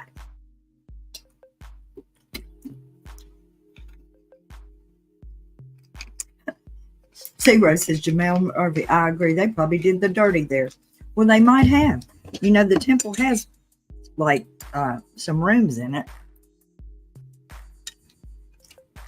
I heard an experience. We've tried some of that Bengay stuff, JoJo. She's taking some Tylenol and run some like, what is that stuff called?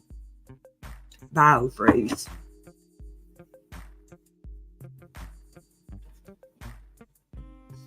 Laura 60 says Gabe Bonilla was also a friend of Jason Mount. Yeah. Gabe Bonilla needs to get up on a stand someplace. Yes, ancient Israel had temples as well. Where they did ordinances. That's what I was trying to think of. Baptisms, marriages, ordinance, sealing, baptism for the dead, sealing for the dead. Justice Jane says, you're a good daughter. I don't know if I'm a good daughter or not. I had a fire in the kitchen.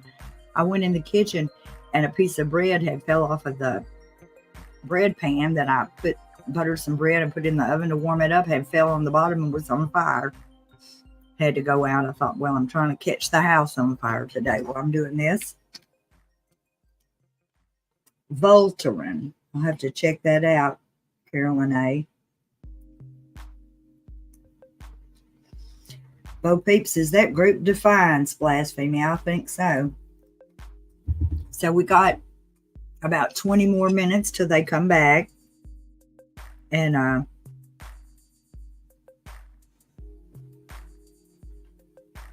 just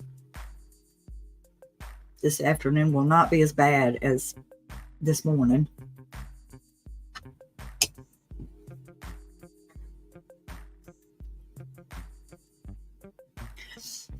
Zero says, Donna Donald, what are you doing for your arm? Well, I was taking Advil and rubbing my arms a lot with like Biofreeze and stretching them.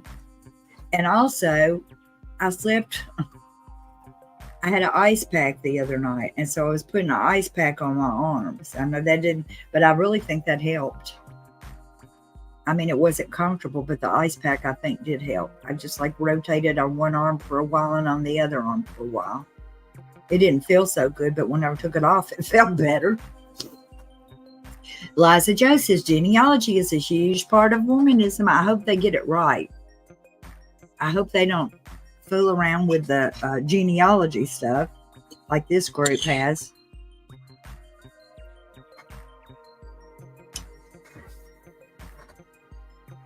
I would like to do that genealogy thing, but I don't want them fooling with my stuff.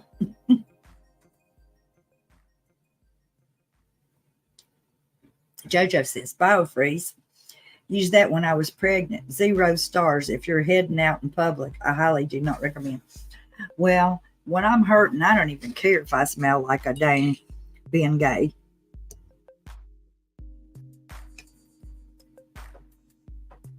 JoJo says, Bo Peep, I used to use something similar, but it has hemp in it. Well, I don't think that cannabis smoking helps. It helps my arm pain because I smoked cannabis already and I had it. So I think that would help. I don't mind the smell of Bengay either. Yes, hey y'all, they're on lunch break. Yes, the Macy, they're on dang lunch break. That's all they do is have lunch break.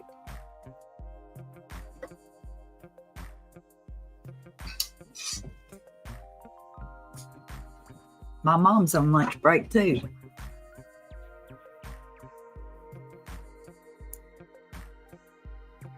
Janelle Murphy says, Arnica is good. Okay. Tiger Balm.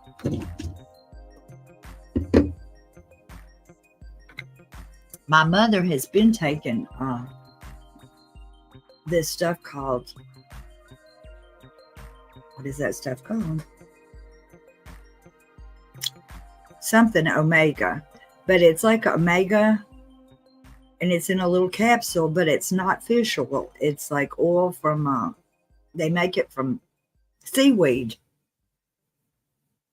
I forgot now what it's called, but she's been taking that for a while. And so she has been hurting as much, but I think that her knee has been like low grade hurting her for a while and she's been ignoring it. Omega-3? Well, it wasn't omega-3, Lamicia, but it's something like that. It's something that's supposed to help you with your arthritis and stuff. And I'm right. And it actually has been helping her, but today she's hurting. How they measure it, my brother and sister-in-law call up and say, are you hurting today? Well, I'm hurting today. And I always say, well, I'm not hurting. And then, damn it, I've started hurting this week. So I don't know whether it's the weather or what.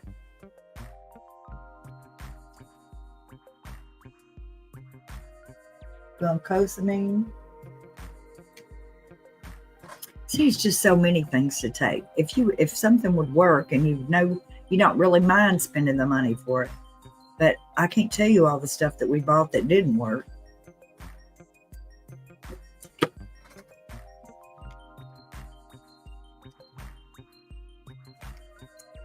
Well, 0 said I shouldn't have said that.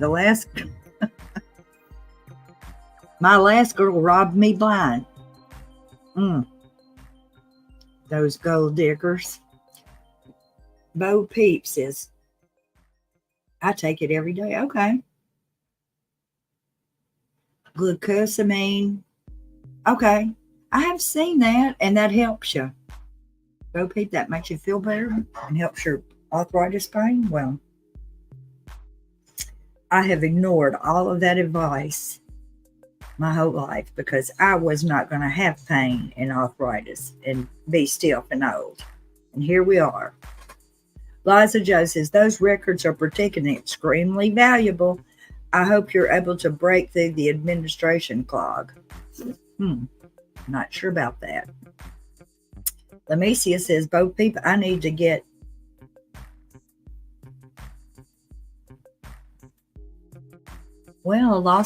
I need to get back to taking it. Janelle says, X-Files. Yes, that's what makes it very awful. One of the questions they ask in the temple is if you live the law of chastity. Yes, these two were still married to their spouses. Undoubtedly, I thought about this, Janelle Murphy. Probably everybody goes, oh, well, nobody would lie. And here they're all lying going through there. Pope Heap says, you can give it to your pet per our veterinarian. Okay. Beach Bomb, yay, it's good to see you. Is LoHo's new Rep Bradley Garrett? Terry is the one who left the public defender justice a couple of weeks ago. Heard he was very good. And poor LoHo. That's pretty funny. Zero says, JoJo, boys are best. I think they say boys are easier. I have 3 boys and 1 girl. I don't know about that. Carolyn A says, Zero, sorry to hear that. My husband made lots of hidden debt. It took me a while to get it paid, and I got rid of him. Oh, no, man. See, that's the kind of boyfriend I don't want.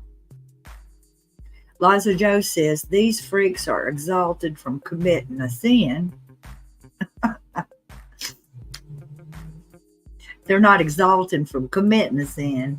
They're exalted from having to be caught up with.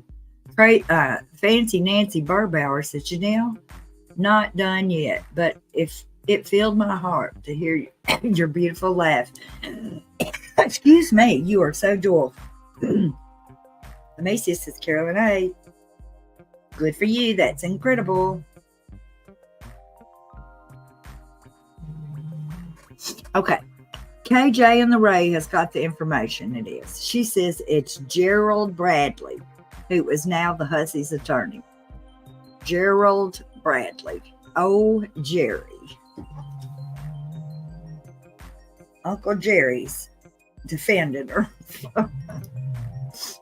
Beach Bum says, hey, Lamecia, just taking a breather. Hope you are well. Janelle Murphy says, they will be held accountable. Our creator knows what Chad, Lori, and the others have done. Thank you, Janelle. Lamecia Filipino Food Club says, KJ, okay, so that's the Hussey's current legal representation? Yes, it is.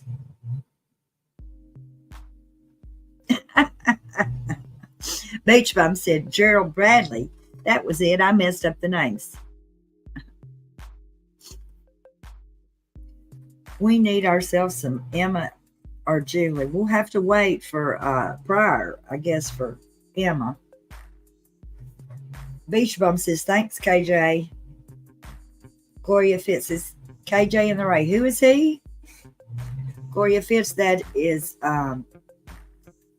let's see, what's his name again? Gerald Bradley. And that is the Hussey's new attorney in Arizona. Zero says, Carolyn A., I was left with almost $9 million in debt, and I cashed in everything and paid off $2.5 million. Oh, my God. That would make me go to the grave, I'm afraid, Zero. Bo Peep says, bless you. Lamecia Filipino Food Club says, Bo Peep, Bo Peep, I'm all ready to strap in to Crazy Town for some Julie Rowe. Oh my gosh. Janelle says, oh, thank you, Fancy Nancy. Caroline A says, I've been single for decades now. I do like my independence, lonesome sometimes, but I have a good family. KJ and the Ray says, Lori's attorney, Gerald Bradley, said at the case management hearing that he needs more time to get up to speed. So we all know her trial date will move out further, which will be fine if Chad is joined. Good deal. Liza Joe says, exalted beings only help others with favors. Chad believes he did the dead a favor. Oh.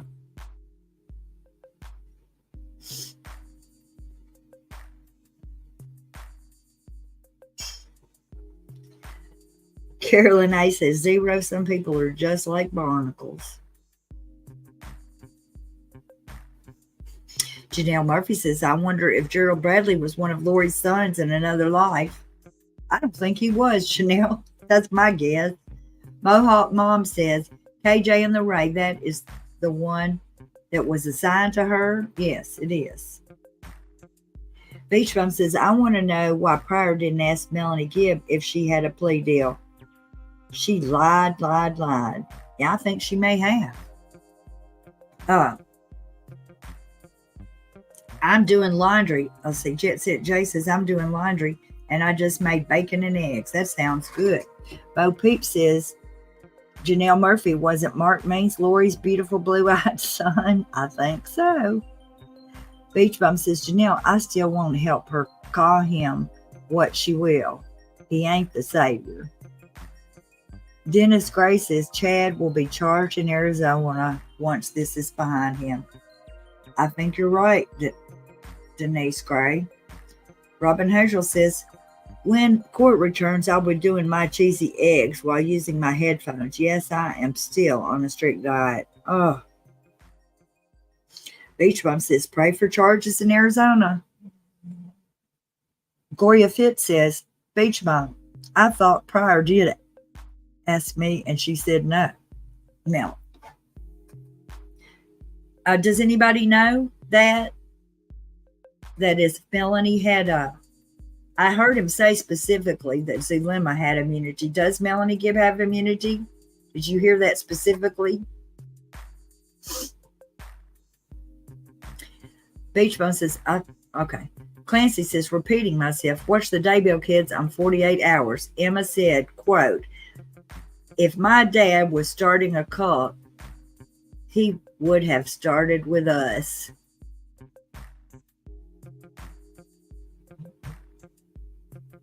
Well, he was, and he got to having too many sacred secrets in his little religion.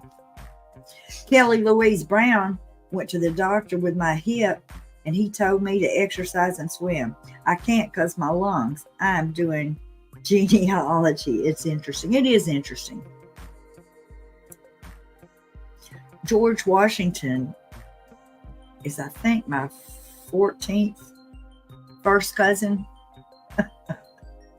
Is that right? My grandmother was a Montague.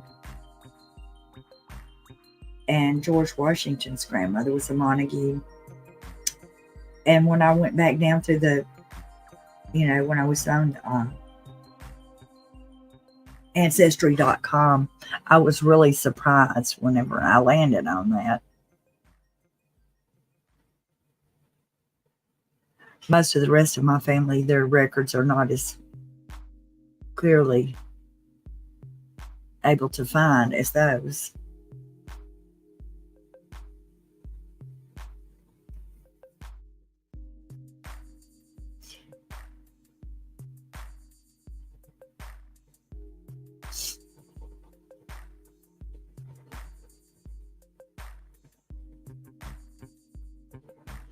KJ in the Ray says, Rom, the cheesy eggs, hee. Ramahandra says, KJ in the Ray, I started to run out of eggs and Gouda, but enough for tonight. Beach Bum says, I've been packing it.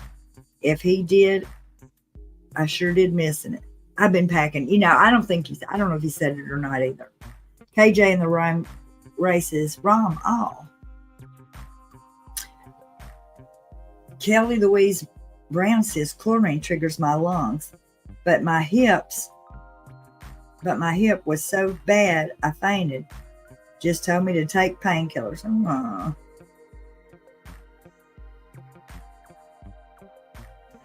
Huh. Well, can you swim in a salt pond? A salt pool? My niece has a swimming pool, and they changed it to be salt instead of chlorine because they have a little autistic boy and he loves to swim, but he don't like the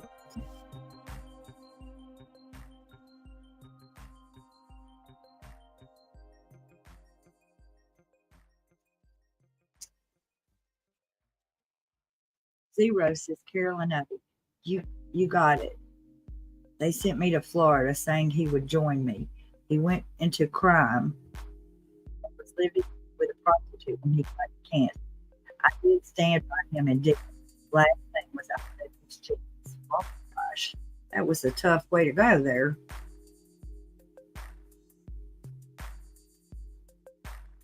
Rob says, all I need is a stiff shot of Crown. I would like to have some right now. Some of that peanut butter whiskey would really be good along about right now, too, I'd say. I may have to ask the liquor store about that.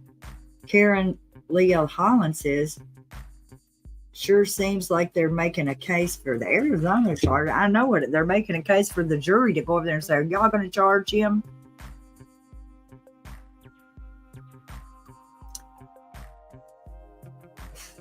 Jet Set Jay says, Rombo, I've lost 40 pounds doing keto.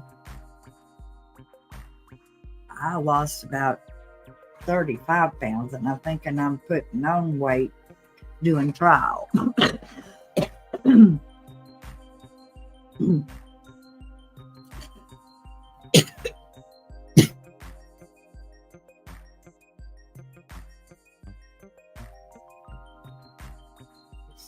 Bo Peep says, I wonder if Nate Eaton will interview Pryor after this. I'm sure he will. Raman Hedrel says, KJ and the Ray, I won't stop you there. This trial needs a stiff drink. I know it. I don't think I've had any good stuff to drink in there. Carolyn A says, I can only hope it worked.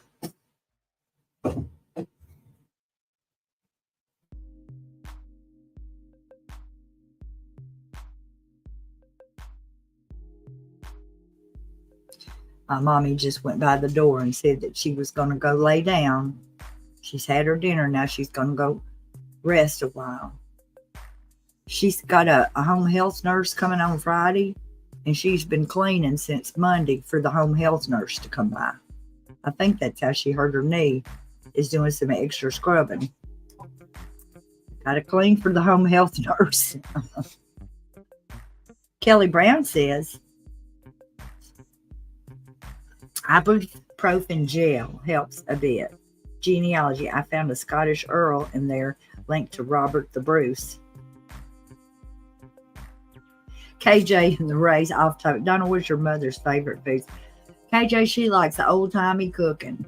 She likes, I don't know what her favorite food would be, but she likes cabbage and cornbread, beans and cornbread. We have hash browns of every kind. Like in the mornings for breakfast, I cook bacon. I'll either do hash browns or I'll slice the potato like potato chips, fry them that way. She likes any kind of bean. She likes chicken wings, sweet potatoes. She made a little salad to go with our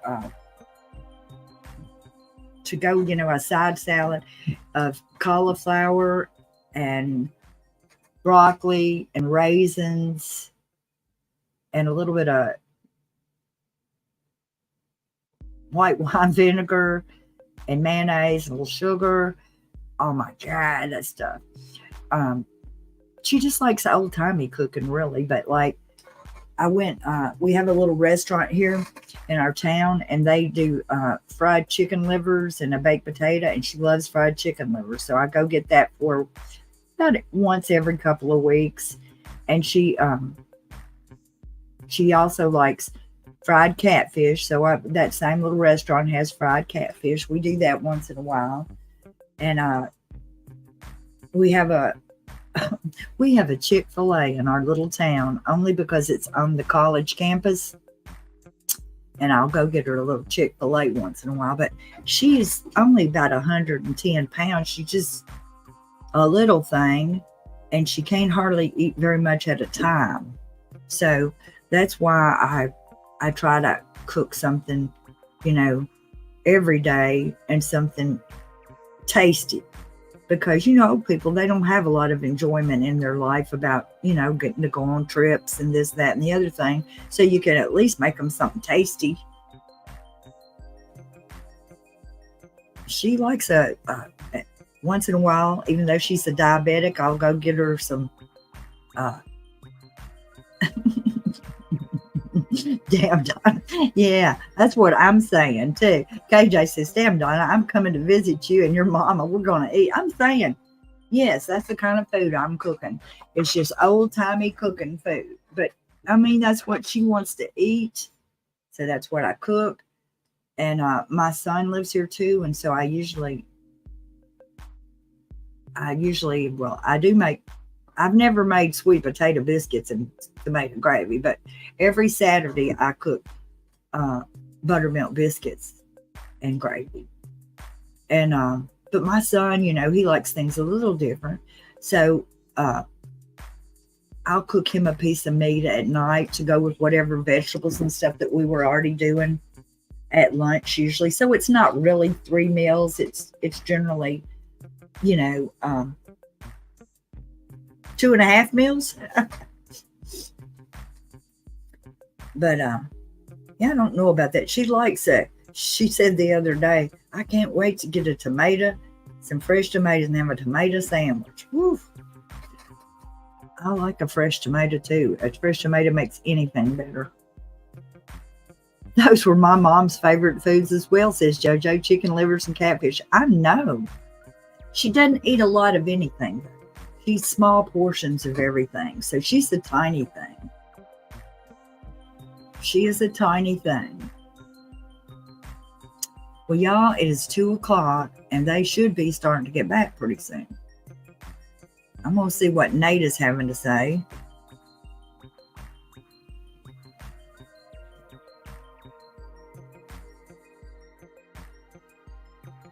Let's see.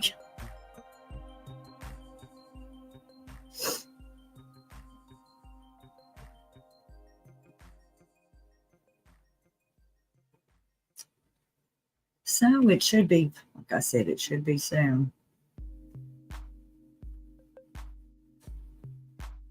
Only because these folks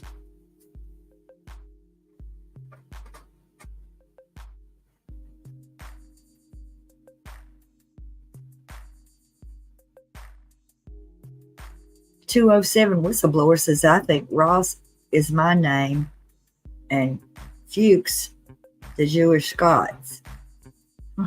What? Never mind. Excuse me. Maria P says, excuse me.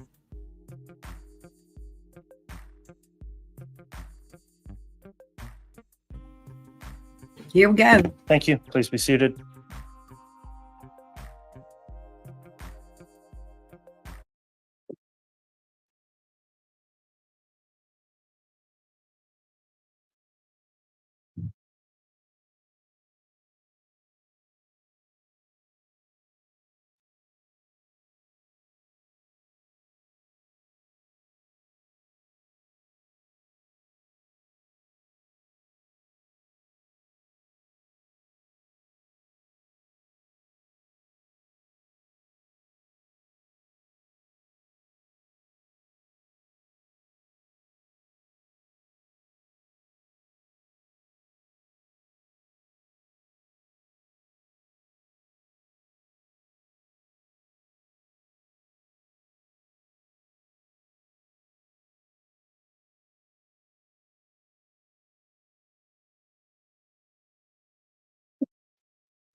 Right. That's based on.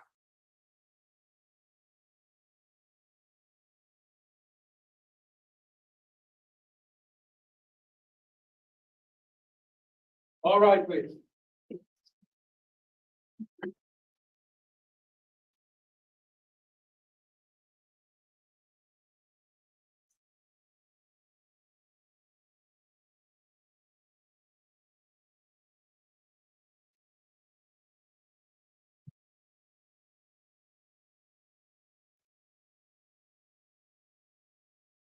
Please offer the account for you. All right. Thank you. Please be seated.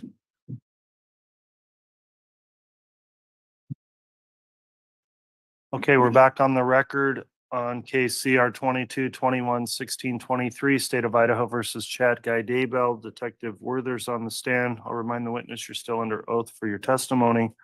And Ms. Blake, you were conducting direct if you'd like to continue. And if you're still publishing the Exhibit 43, you can do that as well.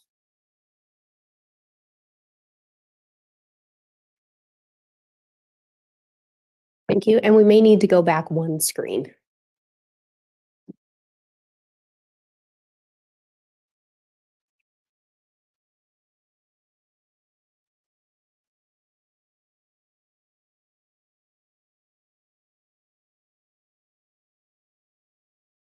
More than one. There are a few auto advances, and I think they did their thing while we were away.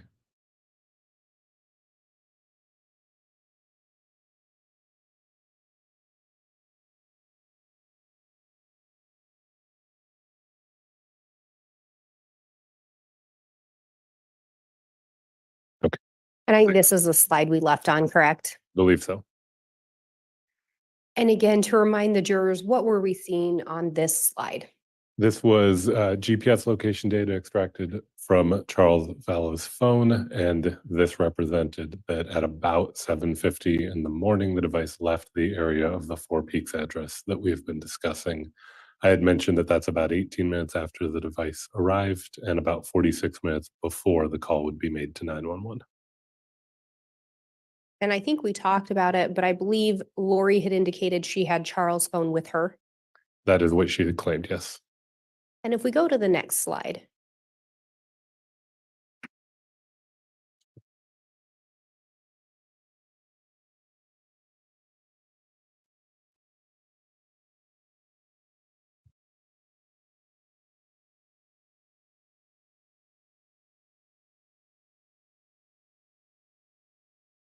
Okay. What are we seeing on this slide? This slide is representing, these are those H planes we had discussed before, indicating where a device most likely was at the time an event happened. This event is actually a call that should have stayed up.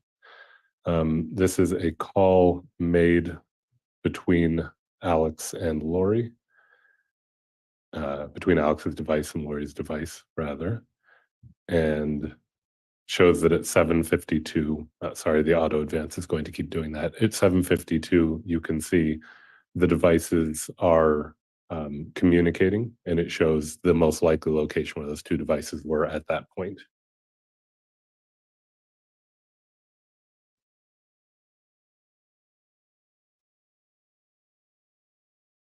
So Lori and Alex's device were communicating. Correct. That was a voice call at 7:52 between the two. Recall the claim had been made that after the shooting that Alex and Lori communicated via phone, and this is one of a few instances I found where there was a voice call between their devices. And that was before the 911 call. Before the 911 call, we've not got to the 911 call yet. And then what are we seeing here? These would be those overlapping H planes. So the blue represents the most likely area for Ms. Vallow's device to have been, and the green is the most likely area for Alex Cox's device to have been. The green, of course, includes the Four Peaks address, and the blue includes the Burger King we're going to talk about momentarily. All right. And if we go forward. Yes.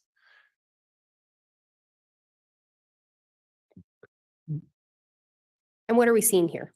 This is location data derived from Charles Vallow's device, which shows that at about 7:55, it was in the area of that Burger King on Ocotillo Road that we previously highlighted. And if we go forward, what is this slide telling us? This is my way of, we talked about wanting to corroborate data and then, or refute the data if it turns out to be the case that the data isn't reliable, and also to test the various claims.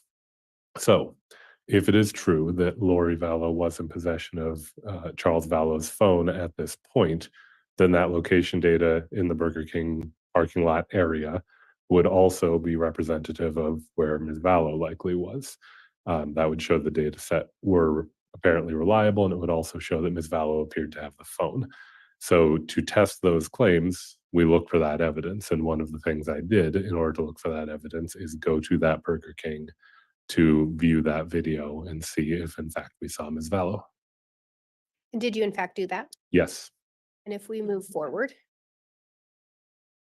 And what are we going to see in these next slides? So these will be 3 different video clips recovered from the Burger King location. I went there and I viewed them in person, and then they were later provided by the Burger King security personnel.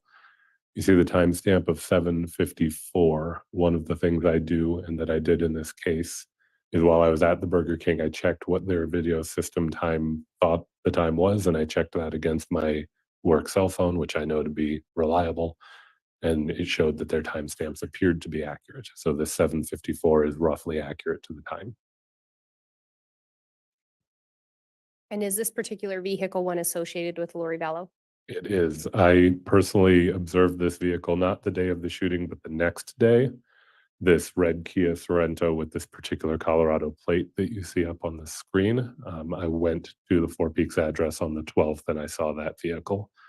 And just for reference, I think I've enlarged the area where the plate is to show that it seems to be generally consistent with those characters. And do you recall learning that Lori indicated she'd heard the shot? That's what I was told, yes. And yet she's at the Burger King at approximately 7:54? That's right. And the 911 call does not come in until about 8:36? That's right. And then if we go forward. Video from the drive-through that momentarily will show a person that I recognize as Ms. Lori Vallow, having seen her in person.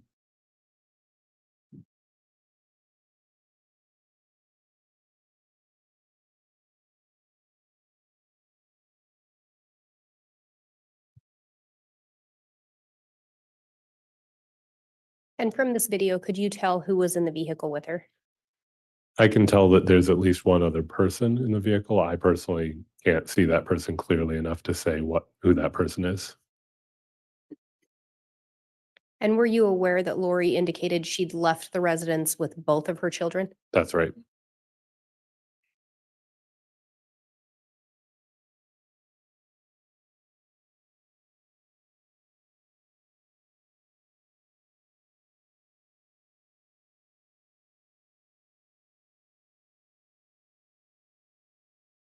And do you recall the approximate distance from this Burger King and the residence Lori was residing at the time?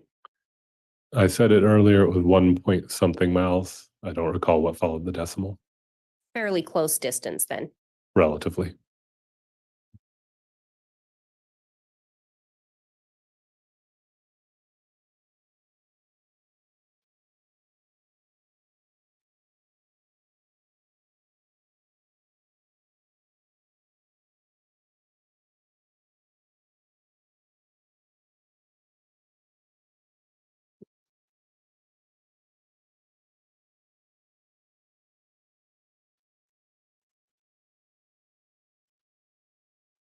And again, according to Lori, she'd already heard the shot. So at this time, according to Lori, Charles was already shot.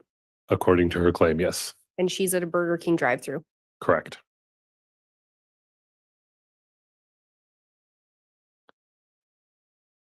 And what are we seeing in this slide? This is the video from the drive-through after the order's been accepted, and it'll show the vehicle leaving at 7:55 a.m. And was this consistent with where Charles' phone location showed his phone? That's correct. And what are we seeing on this slide? This just goes back to that claim. So now we have, if we see Lori there, we see Charles's phone puts the phone location data in that general area. So this would suggest that the claim that she had the phone is supported by this evidence. And if we move forward, what are we seeing here?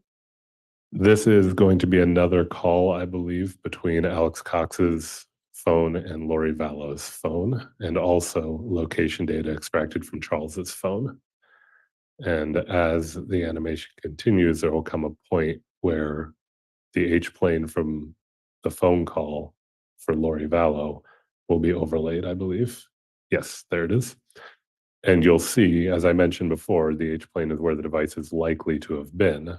And then Charles Vallow's GPS data also is within that H plane. So those devices are indicated to have been in the same general area.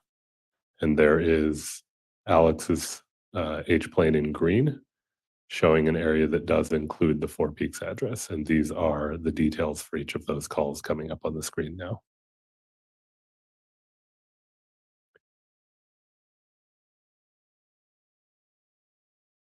And if we move forward, So the claim had been made that Ms. Vallow stopped at a drugstore to buy flip-flops or sandals for at least for herself and at least one of the children. This is location data from Charles' device showing it arriving at around 8:08 in the area of a Walgreens on Lindsay. It does not stay for very long, and then actually is going to go to a different drugstore, also Walgreens, I believe. This, I believe, is at 8:16. That'll come up in a moment at a Walgreens on 785 South Cooper. Yes, that's 8:16. And these are the location data from Charles's phone again. and again, she's at a Walgreens prior to any call being made to 911. Call to 911 has not yet been made. If we continue, So that slide is redundant, sorry. This would be the video that I recovered from that Walgreens, showing that at 8:16 on their timestamp, Ms. Lori Vallow walks in. And there's the register view of her buying the sandals as claimed.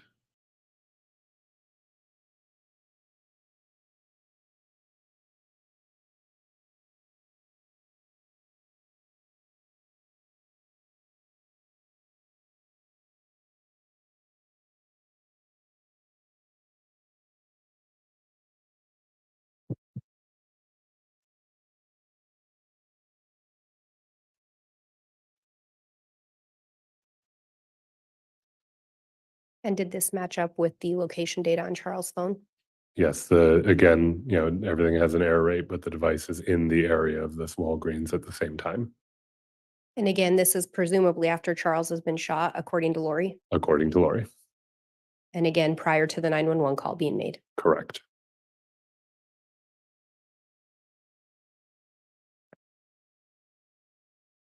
So now we're at 8:20 and the video shows Ms. Vallow walking out. And then what are we seeing here?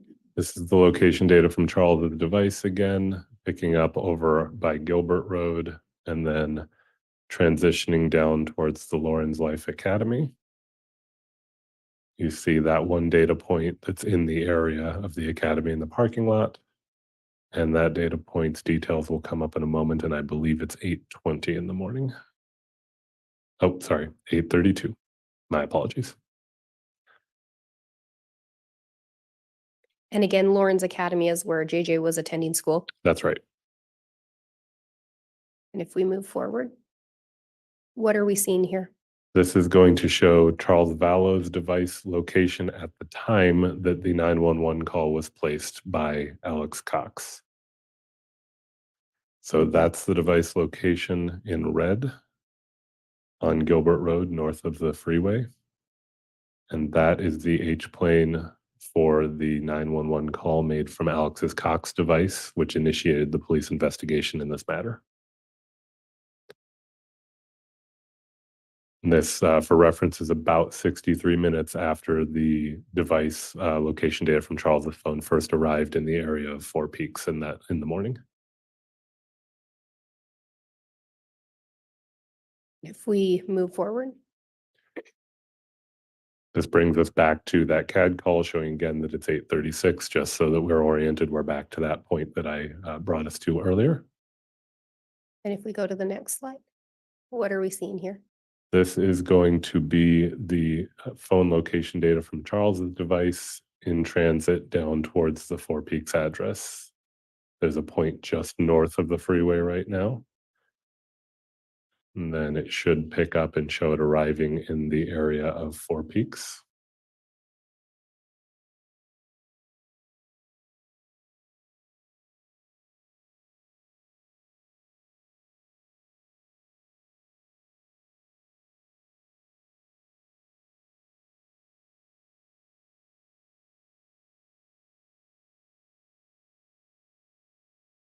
This is the detail for one of those data points showing that it's about 8:49 in the morning that you see the device is now in the area of the Four Peaks address.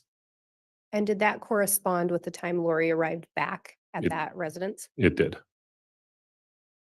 And if we go to the next slide, what are we seeing here? So this is taken from Officer Krautheim's body-worn video, and one sees Lori and Tylee arriving, and I noticed that the flip-flops do appear similar to the ones that we just saw purchased, so I've highlighted those. And then because the way he had his camera oriented, I have to turn the timestamp over for it to be read. And this is represented in Zulu time, which is also GMT. So you subtract 7 hours, you get 8:48 in the morning Arizona time. So again, the data from Charles' device is once again corroborated by something independent, in this case, the officer's body-worn video. And if we move forward from here, what are we seeing? This is more data corroboration. So there is an incoming call to Charles's device at 10:25. And the center of the screen where I've labeled Chandler PD, that's where the Chandler Police Department main station is. So what I did to check that is if he was at the main station, there would be evidence of that. And I see that at 10:25, there's Alex in one of the interview rooms. And there's an indication that it was a missed call from M. Boudreau. Right. Do you know who that is in reference to? I'm aware that that person's related to this case. I'm not fully aware of the facts of their involvement. And would it be Melanie Boudreau? That's right. And if we go forward from here, This is another incoming call, 10:26, again showing the H-plane does cover the area of the Chandler Police Department. And to corroborate that, there we are at 10:26 with Alex in the interview room. and it shows a missed call from an S. Shiflett. Do you know who that was in reference to? Yeah, I think the name is Summer Shiflett. Do you know if she's Alex Cox's sister?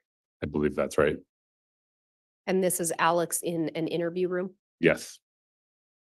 If we go to the next one.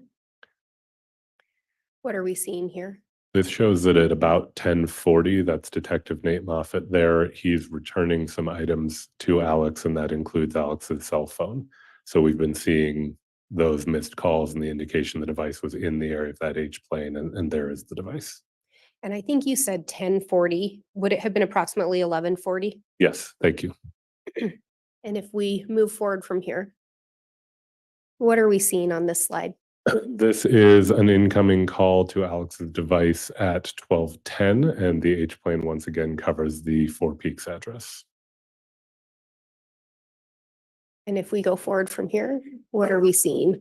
This is going back to the location data for Charles's device. That was the location data from the point at 8:49 when it arrived back at Four Peaks, all the way to 12:13 where we see it depart the area of Four Peaks. And Charles Vallow has been declared deceased by this time. Yes, that's right. If we go forward, what are we seeing here? This is going to show the movement of the location data from Charles's device north and east to an area by the freeway. And it will show a voice call with Lori Vallow and shows that the H-plane, again, is overlapping the area where one sees GPS location data from Charles's device. And you see that those are within 2 minutes, really a little bit less than 2 minutes of one another. There's a 12:34 and 12:36 on those, showing that they're in the same general area at the same time. And if we go to the next slide, what are we seeing here? This should show a text from the 0143 number we've been considering attributed to Chad Daybell to Lori Vallow's 9562 number.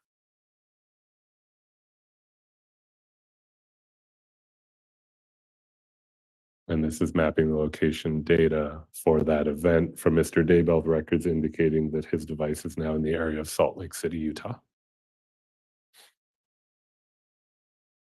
And did you determine an approximate time on that text? Yes, it's showing 12:39 on the slider, and I think the actual record's going to come up here momentarily and show that. Yes, 12:39. And again, were you able to look at the content of that message? That's not available to me. And if we move forward?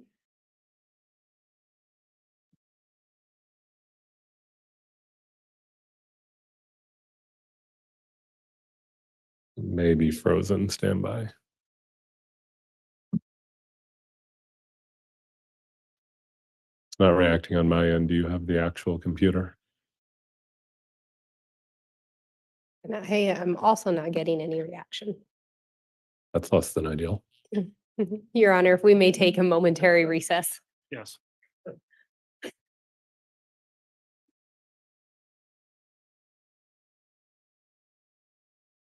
And Detective Worther, is it going to be best if I close out and I would reopen it? Be my best guess. If you hit escape, so we're not presenter view, and we'll see if we can note what slide we were on. That'll make it easier. But if it's not reacting at all, I think we'll have to just quit it and reopen it. And I think it has frozen up. Your Honor, I'm going to unpublish it. Okay.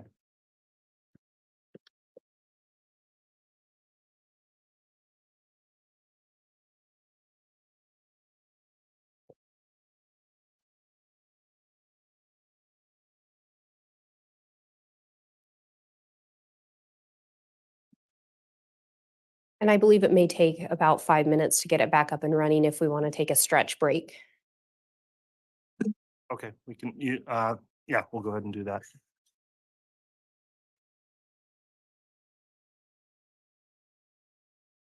Everyone like to stand up if they want. Ma'am.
Okay, I think we are back up and running.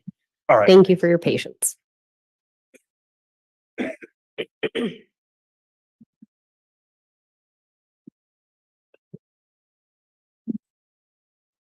Detective Werther, I think I went back a slide, but you'd been talking about a text between Chad and Lori's device.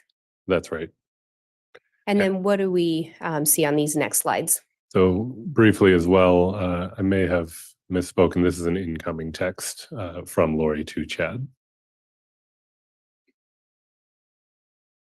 And then if we move forward. Let's see if it'll advance now.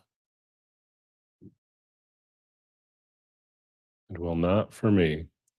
Is there a chance you could hit an enter key or an arrow key?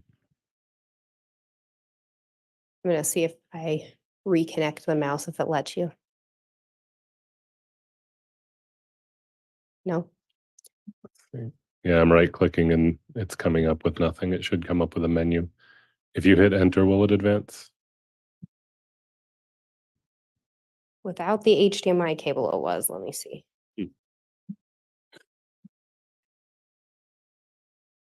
While you're working on that, I'll just note there is, as an aside, they're doing recarpeting, and that's what you may hear going on. There's furniture and other things being moved around, so that's also why we're gonna have our afternoon end when it does tomorrow. But so I just wanted to make sure no one was concerned if they're feeling or hearing what's going on in the courthouse.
And Your Honor, may we approach briefly? Yes.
All right, Ms. Blake, we discussed proceeding with a different witness right now while you work on the technical issue on this, and I believe the state does have another witness we could call. With that, are you moving to allow this witness on direct to step down and have another witness start direct at this time? Yes, Your Honor, that would be the state's request. Okay, any objection to that, Mr. Pryor? No objection, Judge. All right, Detective Werther, you'll still be under oath clearly and under subpoena, so don't discuss your trial testimony with anyone during the recess. At some point, you will likely be recalled to continue in testimony with your direct examination, but in order to keep things moving, I'm going to permit a state's another witness to be called at this time. Thank you, Your Honor. Thank you. Your Honor, the state would call Tara Martinez.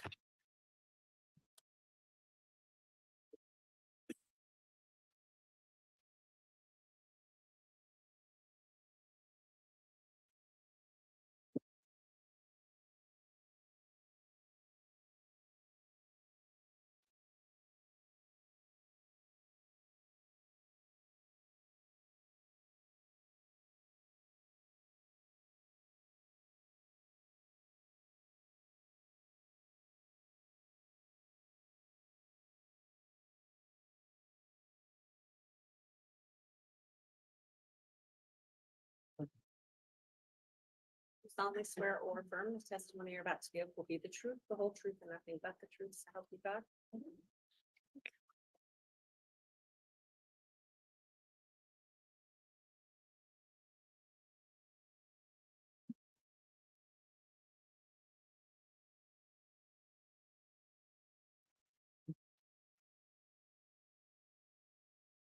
Thank you. All right, the witness has been sworn at this time. Mr. What is this witness subject to the exclusionary order? Your Honor, I guess there'd be an argument that she is not. Having said that, I don't believe she's watched any trial testimony from this trial. Okay, and again, that's sometimes not all that easy to figure out who or would or wouldn't be subject to it, but I will inquire. Have you been watching any of the trial testimony since this case began? No, sir. You haven't viewed it on the online feed or in the courtroom at all? No. Have you talked to anybody else about their testimony? No. Okay, then Mr. Wood, you can inquire on direct. Thank you. Thank you. Good afternoon, ma'am. Good afternoon. Can you state your name and spell it for the record? Yes, Tara Martinez, Martinez, And how are you employed? with Idaho State Police Forensic Services, What is your title there? Forensic Scientist 2. And what does forensic scientist 2 do? It depends what section of the laboratory you're in. So I'm in the latent print section. So that means that I process items of evidence to try to find fingerprints, and then I may compare those prints and may run them through a database. And then I also respond to crime scenes. And how long have you been with the Idaho State Lab? 8 years. And do you have any special training to accomplish your job duties? So first I have a bachelor's of science in biological science with a minor in chemistry and a specialization in forensic science. And then once I was employed with Idaho State Police, I went through an extensive training program, which included practical exercises, readings, tests, and some external training and different training classes outside of the laboratory. And are you a member of any professional organizations related to your job? Yes, I'm a member of the International Association for Identification, as well as their Pacific Northwest Division. You mentioned earlier that you process latent prints. What are latent prints? So latent print means a impression that's left unintentionally. So I may touch this desk here and I may be able to leave an impression behind. Generally, these impressions aren't easy to see. They need to be enhanced or processed in some way to be able to visualize them. And what is the process used to develop a latent print for purposes of your examination? It really depends on the item. So when I receive an item into the laboratory, I'm first looking at the item to try to decide which methods I'm going to use. The first thing I'm looking at is the item porous or non-porous? Meaning porous, like paper, absorbs water, and non-porous obviously repels water, like a water bottle, piece of plastic, things like that. And then once I've determined that, I may look at the color of the item or the texture of the item, and these things may help me decide which process I'm going to use. mainly though, depending upon whether it's porous or non-porous. And when people touch something, do they always leave a latent print? No, it depends on a lot of different factors. They can be broken down into little categories. So the first being pre-touch, like meaning the person. So some people leave really good prints behind. Really depends on how much they sweat. Maybe if they touch their other parts of their face or their body a lot, they'll have oil on their hands. So those are person factors. Those are before you touch the item. And then you have touch factors, meaning if you touch an item, how likely is it you're going to leave something behind? And that depends a lot on the item itself. Is the item dirty? Is it dusty? Is it textured? Those kinds of things would mean that you probably wouldn't leave a latent print behind very easily. And then the post-touch factors, meaning is the item left outside a lot? Is it raining? Is the print going to be evaporated by the sun? And then how the item is packaged. So there's a variety of factors to determine whether or not a latent print is left behind. If a latent print is left behind, how is it that you would collect a latent print? So again, it really depends on the item. Let's say, for instance, I have just a normal piece of plastic. It's a non-porous item. There's just plain old plastic. So in that case, I first do a visual examination, and I'm looking here to see first if I see any prints that someone may have left just incidentally. Maybe they have some oil on their hands. So maybe they have more skin cells on their hands and they've just left a print. So I'm first looking for that. I'm also looking at the item to see if there's any other forensic evidence that might be important. Like, are there hairs on the item? Is there a lint on the item? And those things I'm collecting at that point. Then I move on to a different visual examination where I'm using different colors of light to try to see if I can see any prints that may be fluorescing. If you touch other things and then touch an item, you could leave a print behind that is fluorescent. Makeup, for instance, is fluorescent. So I'm looking to see if I see any of those kinds of prints.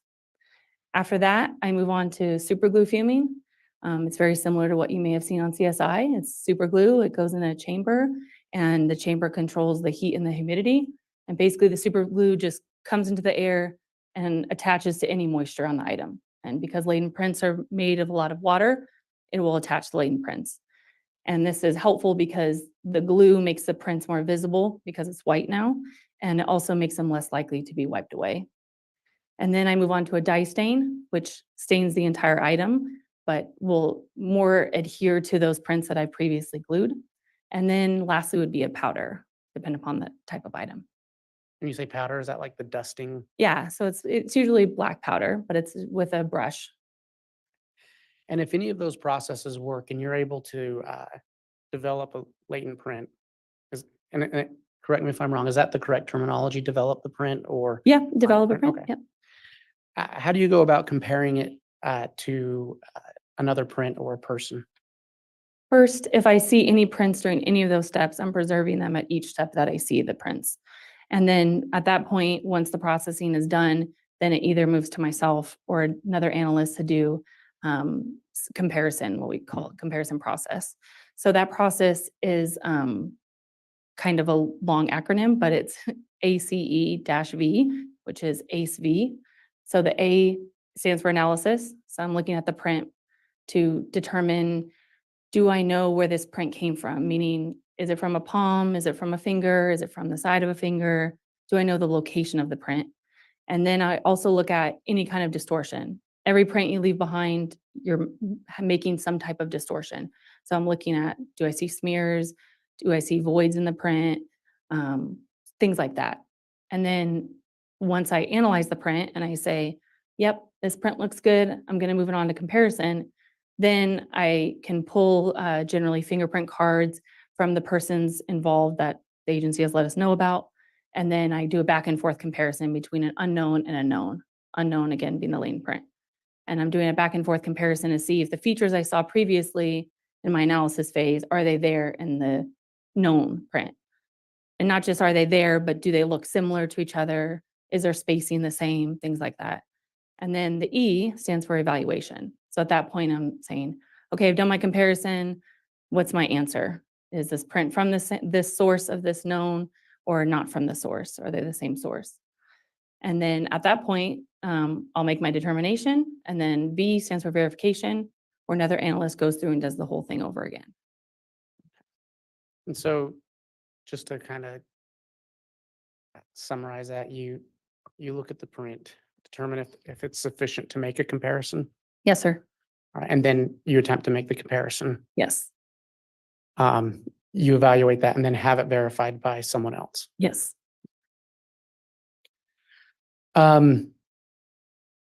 And you mentioned that, how do you compare it to someone else? You mentioned a print card? So known prints are taken from people for various reasons. And so there is a database of known prints that I can access. So if I know who the agency would like this compared against, I know the persons involved, the victims, et cetera, then I'll pull cards from that database and be able to compare against them. And do you ever sometimes go out and get prints from an individual so that you'll have something to compare your latent print with?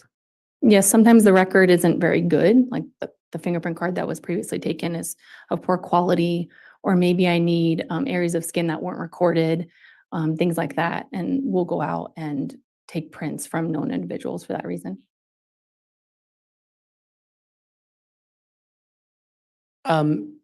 Are you familiar with, for the year 2020, lab number 2233? Yes. What is that lab number associated with? It is the Lori Vallow and Chad Daybell case. All right. And did that involve JJ Vallow and Tylee Ryan as well? Yes. What was your first contact with that lab number? My first contact was taking prints at the coroner's office. I assisted Rexburg Police Department with that. And what did you do at the coroner's office? I took known prints from the victim, JJ. And did you have any other contact with that case? Yes, I did some processing of that, of different items that were submitted in this case. And then I also took known prints of two other people, Lori Vallow and Chad Daybell. All right. And did you collect any other samples from them besides known prints? Yes, I also took buccal swabs. That's a swab to obtain cheek cells and saliva in the mouth for DNA. And did you collect any hair samples? Yes, I also did that. Did you obtain any known samples for an Alex Cox? Yes, What were those? I got two different samples. One was a standard fingerprint card where you're recording all 10 fingers. That was from the Federal Bureau of Investigation database.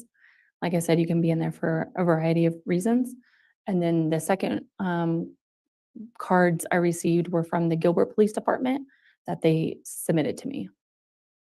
And the Gilbert Police Department, do you know why they had his fingerprints? They said they were from his autopsy.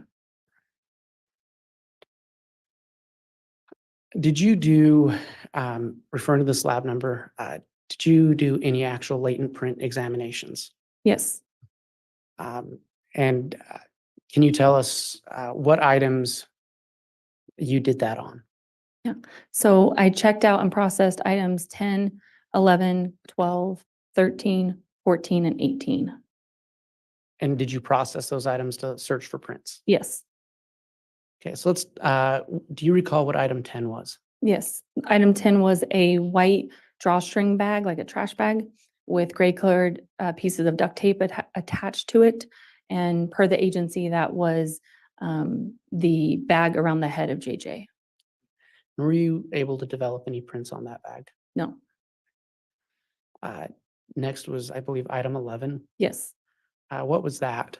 Item 11 was a mass of plastic and gray colored pieces of duct tape, said to be plastic and body bag JJ. And without getting into the specifics of that, were you able to develop any latent prints on that item? Yes. Okay, and we'll come back to Yeah. that in a minute. I believe the next item was 12. 12. What was that? 12 was one piece of gray colored duct tape, and that was reported to be from the mouth of JJ. And were you able to process any prints on that? I did not get any prints on that, no. Okay. And item 13, Item 13 was one mass of gray colored duct type tape, and that was said to be from the ankles of JJ. were you able to develop any prints there? Yes. And item 14, Also one mass of gray colored duct type tape said to be from the hands of JJ. and I believe the last item, was it 18? 18, yes. And what was that? One green colored piece of plastic with Lidica Corporation written on it, and it was said to be a green bucket from bag 2 of 3 from Tylee. And were you able to develop any prints from that? No, From any of those items, were you able to collect any hairs? yes. Where were you able to collect hairs? Items 10, 11, 13, and 14. And just briefly, let's talk about item 13. You said you were able to develop some prints from that. Yes. Were you able to do any successful comparison with those prints? I did comparison. I don't know the word successful is, I'm not sure. But Okay. let me explain. So I was able to develop 2 lane prints from item 13. Those were 13.1 and 13.2. And 13.2 was established, once it was in the comparison phase, it was established that it was not enough rich detail for comparison. So at that point, there's nothing further to do. There's no comparison to be made. Whereas 13.1 was enough to compare and moved on to the comparison stage, but no identifications or exclusions could be made. So the print became inconclusive, and that was due to the quality of the latent print. So sometimes there's enough detail that you can do some comparison, but you may not be able to render a conclusion of identification or exclusion, and to kind of just get stuck in the middle. So inconclusive is maybe the better word than Yeah. successful or unsuccessful. Yes, Okay. yes. I'd like to talk to you about item 11. And if you can just briefly remind the jury what item 11 was. Yes, item 11 is black colored plastic and gray duct type tape. The item itself is composed of multiple pieces, so I labeled them separately. So 11.1 to 11.11 is the gray colored duct type tape, and then 11.12 to 11.15 is the plastic pieces. And Your Honor, I'm going to ask that the witness be handed what's been marked as State's Exhibit 210, and I do have a courtesy copy for counsel and the court.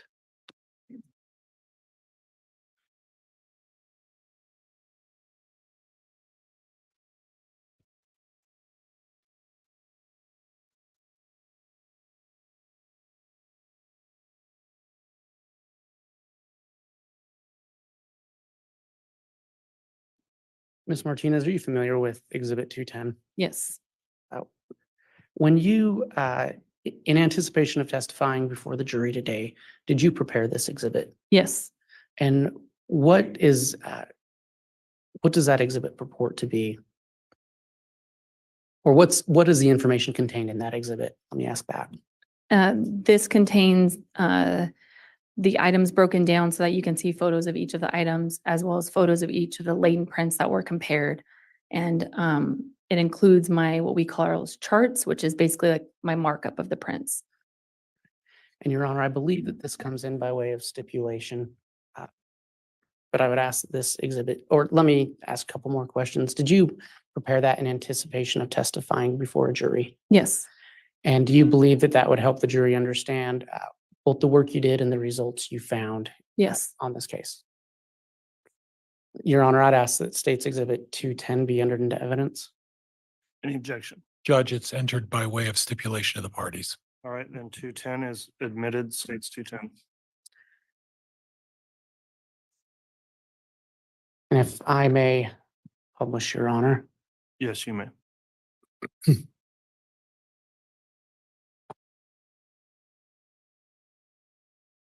Ms. Martinez, did this originate as a PowerPoint presentation? Yes, That's the software you used to create this? yes. And Your Honor, I'll be just publishing through the Elmo. Okay.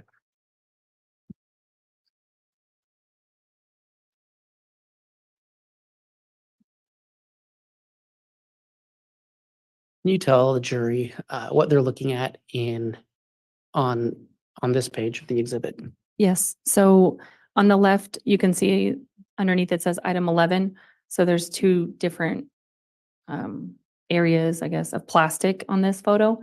So the one on the left is what was processed, and the one on the right is what the one on the left came in. So it came in as this giant bag with bags inside. So the one on the right was not processed. And then on the right photo, where it says item 11.12, this is just 11.12, so being one of the pieces of plastic that was in that bundle. And then if you look at the top right there, you can see it says 11.12.1. So that's just an indication of where the lane print was on that item.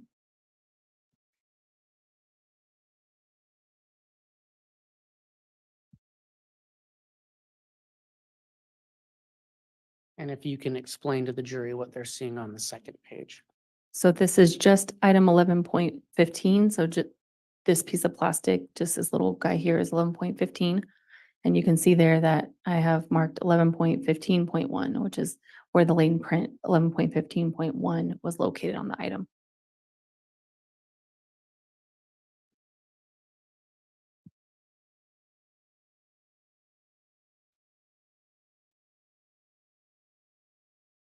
If you can tell the jury what they're looking at here. So this is lane print 11.12.1. This is it developed. So this is the way the photo, this is the exact photo that I took at the time when I developed the print.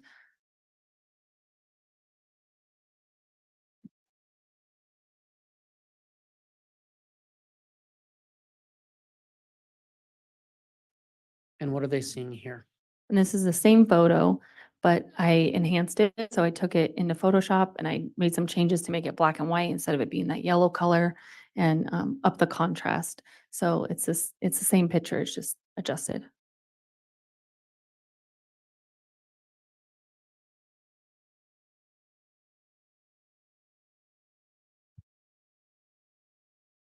And this is the analysis of the lane print. So I mentioned the charts earlier when I'm marking up the print, and analysis being the A of the methodology.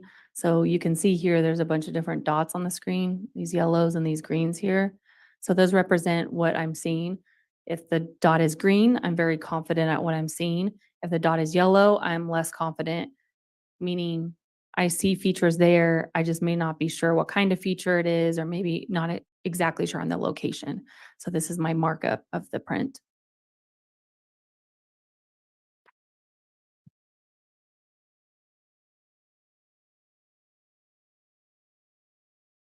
And then this is the comparison charting, as I said, the C in the methodology. So on the left, you have the lane print, and on the right, you have the gnome print.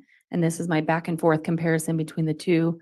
You can see the dots that are blue, and then I numbered them for court reasons to correspond. So you can see the correspondence between the two. All right, and I see it says comparison of latent print 11.12.1 to known print number 5 Cox. Is that referring to Alex Cox? Yes, the conclusion at the end of this comparison was an identification to the card bearing the name Alexander Cox to number 5, meaning the right little finger. And again, when it says item 11, it's referring to the black plastic that JJ's body was found in. Yes.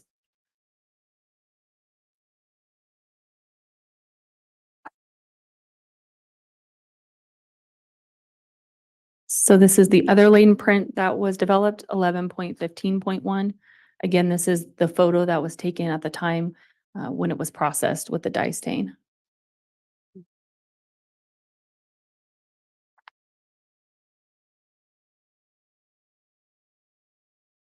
And this is the same photo, but obviously enhanced, changed to black and white. And is that, can you tell what body part that print is from? In my analysis, I believe that I wrote that it was likely a palm. That is based on the flow I'm looking at here. You can also see that's much larger than the finger we just looked at. There's also some creases here and some other indicators that it's likely from a palm print.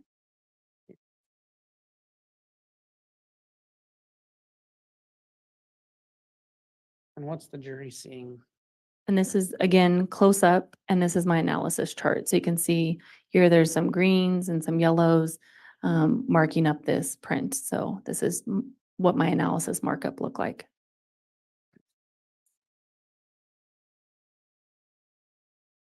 And then here's the comparison markup again in the blue dots. Those are the correspondence with the corresponding numbers. And the conclusion after the comparison was that 11.15.1 was identified to the right palm of the fingerprint card or the palm print card bearing the name Alexander Cox. So just to be clear, this comparison matched up with with the print of Alex Cox. Yes. And again, this is from item 11. So part of the black plastic bags wrapped around Yes. JJ.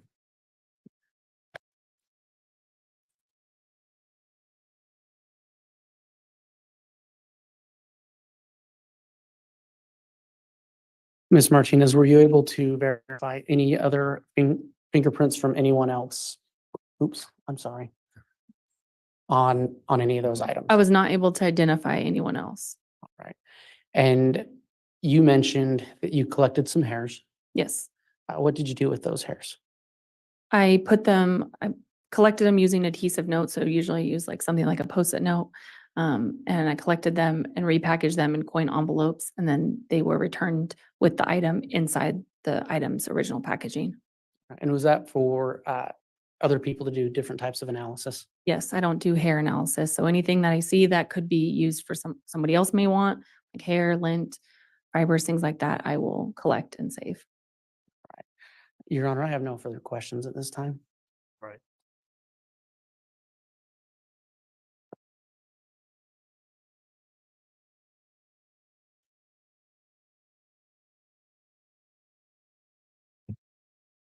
All right, Mr. Pryor, cross-examination. Judge, before we start, I have Defense Exhibit 41 I'd like to have marked. And my understanding is that it's by stipulation of the parties. Oh, yes.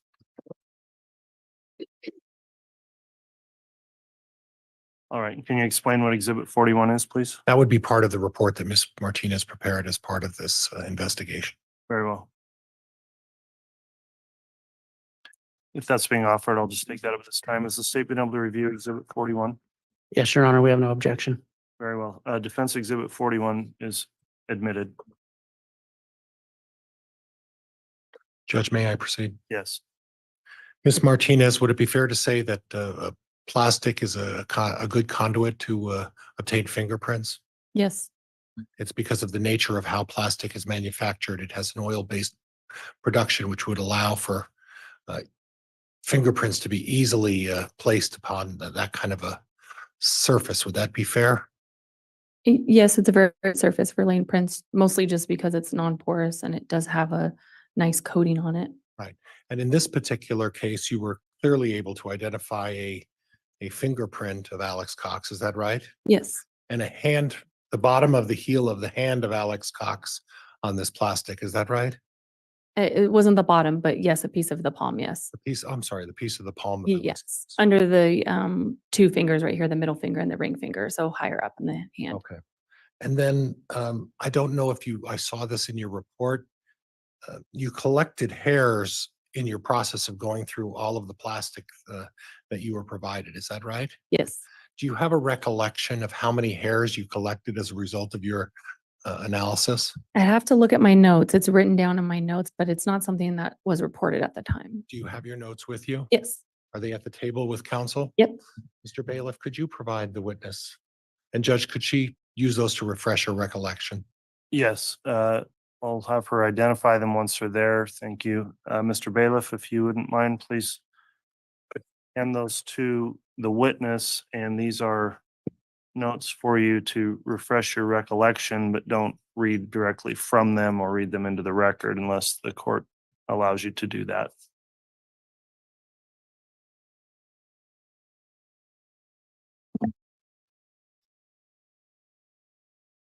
Just to clarify, sir, just item 11 hairs, is that what you would like? All of the hairs that were located on all of the plastic that was submitted to you. All the plastic, okay. all of the plastic.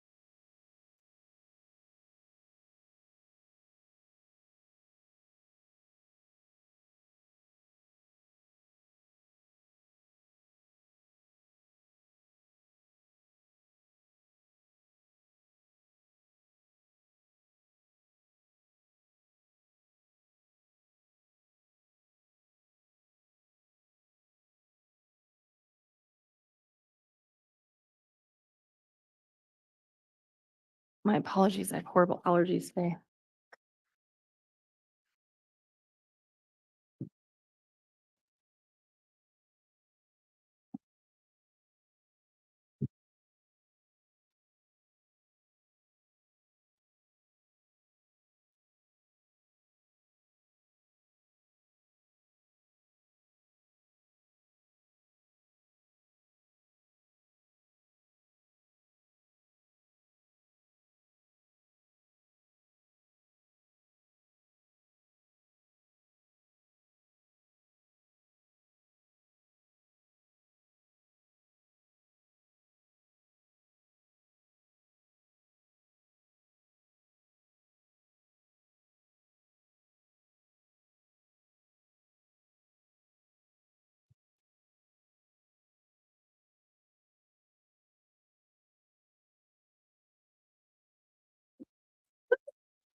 And again, do you have a recollection of, after refreshing your recollection, do you recall how many hairs you sent off to the laboratory?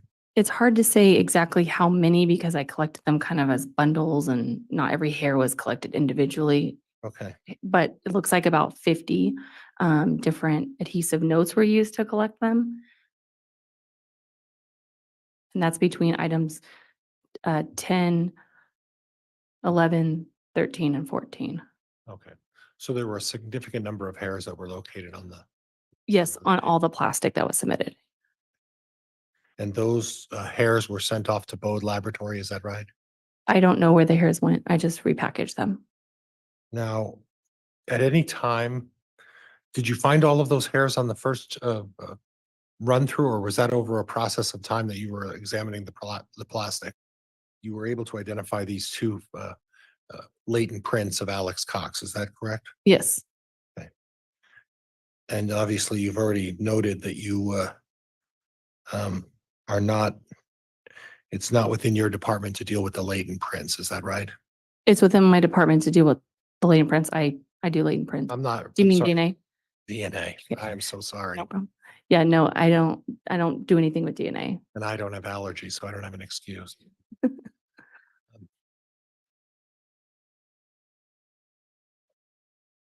Other than Lori Vallow, Chad Daybell, and Alex Cox, were you at any time by law enforcement asked to do any analysis of any other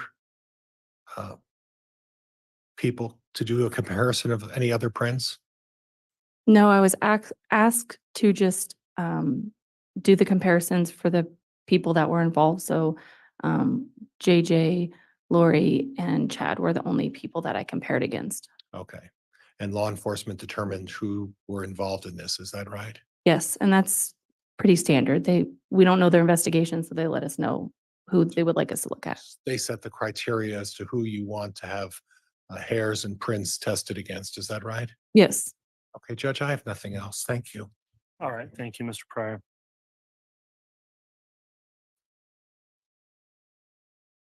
Redirect, Mr. Wood. Your Honor, the state has no redirect. All right, Ms. Martinez, and that will conclude your testimony. Does the state intend to keep her under subpoena or recall her? Your Honor, I believe she can be released from her subpoena. From the defense, Judge, I'm sorry, I didn't hear Mr. Wood's response. the state would allow her to be released from a subpoena and not recall her as the And defendant. Judge, I'm sorry, I also subpoenaed Ms. Martinez, and I'm going to release her today as well from the subpoena I had served upon her. Okay, thank you. So that will conclude your testimony. Thank you for appearing this Thank you. afternoon, and you can go ahead and step down.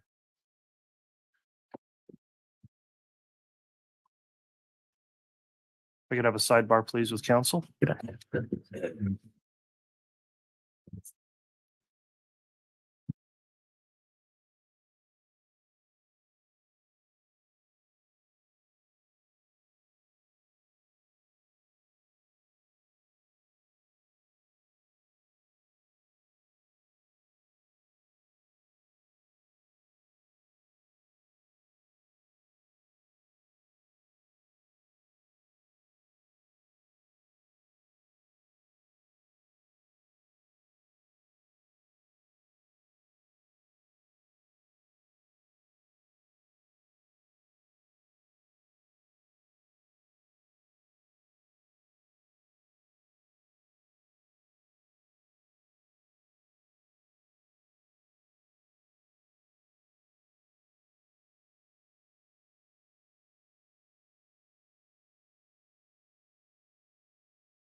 All right, thank you, counsel. We are going to take a mid-afternoon recess here to allow jurors to use the restroom, et cetera. So we'll take about 20 minutes, and then the state does have another witness lined up after that. So I'll please rise for the jurors. All right, please.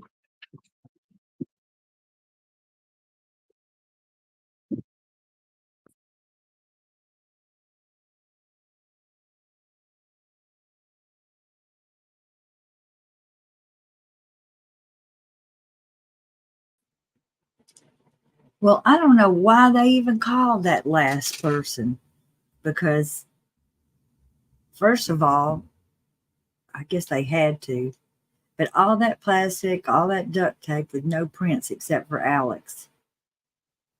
He may have had on gloves. Lori may have had on gloves. No telling.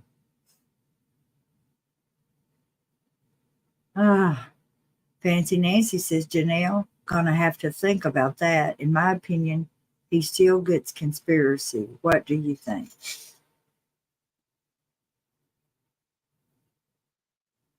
I think that today is break day. It sure is. I do think that they've told the jury enough to convict him. But you know, if I was Lindsay Blake, I would go print out that 120-page document and use the Elmo. Granny Whisper says, KJ, that's what I was saying. An accessory to the crime is just as bad, but it will be enough for will it be enough for the death penalty? I don't know. Jax Gustafson said, all these breaks add up to more time out of the courtroom than in. Just unbelievable. I know. Part of it is their damn cheap ass technology they need to replace. Part of it was this morning was that terrible, terrible testimony that upset the jury so bad they had to have an extra break. Oh, Beach Lady says, I don't think Chad's got his hands dirty. He told Alex to unalive them and help bury them. Just my opinion. Probably didn't do too much because he's lazy. Janelle says, I hope not. Ricky Will says Chad's fingerprints weren't found. Pryor chooses to leave it alone.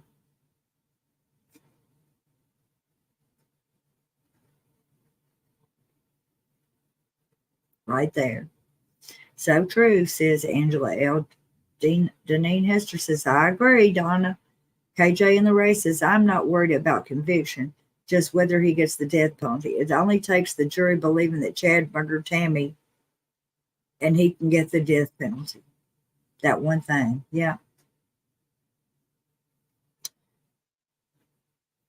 The X-File says, thanks, just kidding. Mohawk Mom says, she said she does not work with DNA, so when will the DNA expert come in? I'm hoping next. Your tax dollars at work, says Caroline A.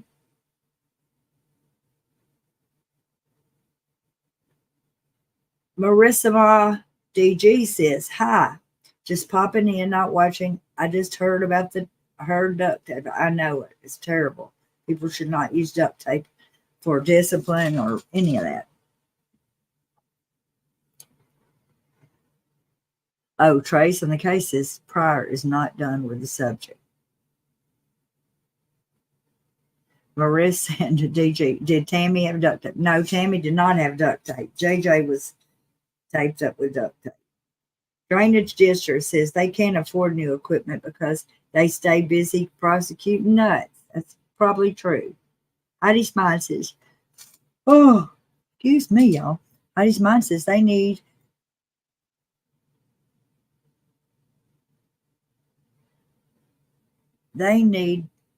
more for death penalty, but no way in hell they convict. They may need it all for the death penalty, for death, but no way in hell they don't convict. Exactly. Yes. They're going to convict him, but he might not get the death penalty. Just kidding, says Beach Lady. Yes, he is too lazy unless Lori withheld the storm play. Yeah, that's about right. Gina says Chad wasn't the one doing the bags and tape, but he was there helping hold down victims, in my opinion. I think he was too. Bo Peep says, even if Chad's prints and DNA wasn't on the plastic bags, does it prove he didn't kill him? True. Fancy Nancy says, guilty. Heidi Smine says, we had someone else read the used DNA last year. I don't remember who it was. Fancy Nancy again says, Gilly, she means guilty. Yes, sir. You're right, Fancy Nancy. Grammy Whisper says, right, KJ, no idea he will spend the rest of his life in prison for sure. I hope he's on death row. Natalie Huber says, remember the Super Bowl example by Blake.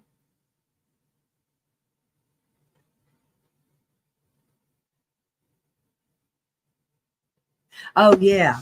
Yeah, they all took part in it. They all got the ring. Beach Lady says, exactly, just kidding. Fancy Nancy says, oops. Too early to vote.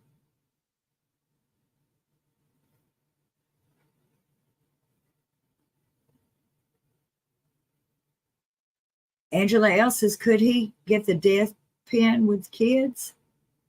K-Tech says, I wouldn't be surprised if he gets out of the death penalty either now or on appeal. I forgot our music. I knew something was missing.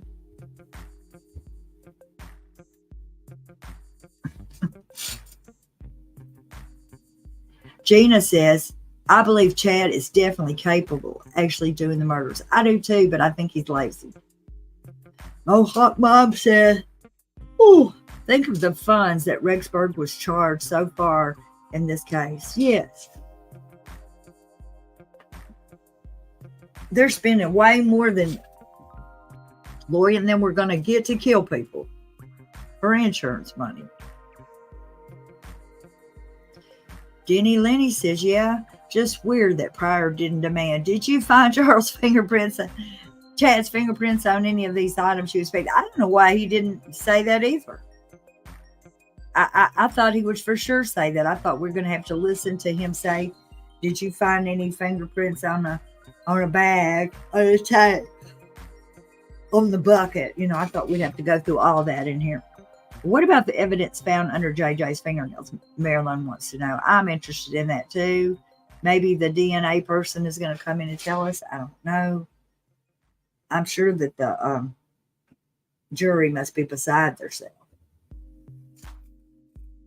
Squeaky Wheel says, I think Chad pre-dug the hole for JJ. Alex wasn't on site that day long enough to dig it and cover it up. He was only there between 10 and 15 minutes. I recall Chad might even covered him up. Yes, I think Chad did do that. Trace on the cases, life is more miserable on death row, but it will be a lot more family to bring up all the trauma again in 20 years.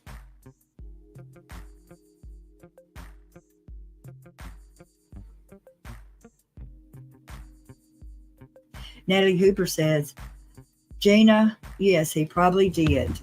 Zero says, Chad, one shot did the trick. Good point, Francine. Janine Hester says, Trace, I agree. Oh, excuse me. KJ in the race says, it isn't always the leader who gets others to do the heavy lifting. No, sometimes I think that somebody said that he was showing Duper's delight, and I think he was. Carolyn A says, they need peace. Granny Whisper says, we have not heard about the burnt bucket with Tylee, so maybe his prints are on the bucket and they were brought to the stand. You know, I didn't hear him mention the bucket, that lady, but I was thinking she would be the one to be hunting the prints on the bucket. Oh, did that forensic lady mention the bucket? Did anybody notice? Chad did have a scratch on his neck, yes. And I hope that JJ has the answer for us. I wonder if Chad's prints are on the Jeep seat, same as the extra tire and things in the stores. Well, we saw him with our own eyes. We don't have to use no fingerprints to believe that. Festus Mom said, did y'all see my comment this morning, Donna, about visiting from Tammy to my psychic life? Yes, that was scary. Janine Hester says, just like Charles Manson, he never... Well, excuse me, I lost my place. KJ says there was no prints on the bucket. That's what I thought too. Just like Charles Manson, he never got his hands dirty. I don't know if he did or not. I think he did. Marilyn Exhall says, Erlen, the X-Files. Says Marilyn, yes, the fingernails, the scratches on Chad's neck. We got to get that. Medea thinks, I think life in general population will be more miserable for Chad. I don't think he'd survive. Beach Lady says, she said, no prints on the bucket.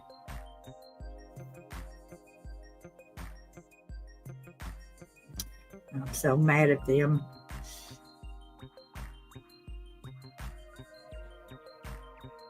Mad Donuts is an hour and 25 minutes till I have to be a grown-up again. Do we have to be a grown-up? Candy Mercado said there was no prints on the bucket. We all were looking for that. Granny Whisper, both sides just released her. Not going to be any more fingerprint evidence from her anyway. Janelle Murphy says, Festus Mom, what was it about? Karen Leah Holland says, Chad is scared of the death penalty. I know he was involved in Tylee's dismemberment and burning. He is an absolute demon. I think he is too, Karen. Jax Gustafson says, are about the tools. Yeah, we hadn't heard about the tools.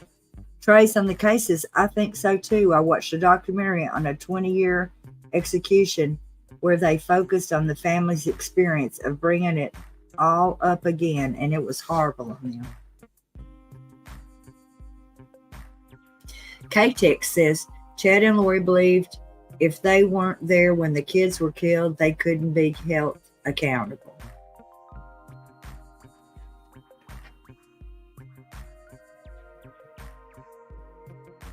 So Mohawk Mom says there was no mention of that bucket, but I wonder if it's a different agent that processed it. I don't know.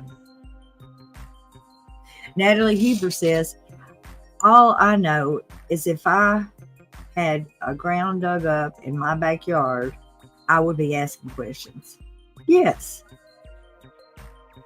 Denny Lenny says, my cousin was murdered in 2000 while showing his car to sell. His murderer also murdered someone earlier in the week.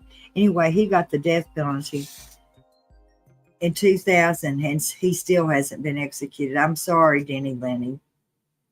It's terrible. Janine Hester says, Donna, get some rest tonight. Don't need you getting sick. Love and prayers. I did sleep last night. I got up real early this morning, though, and I guess that's why I need a nap.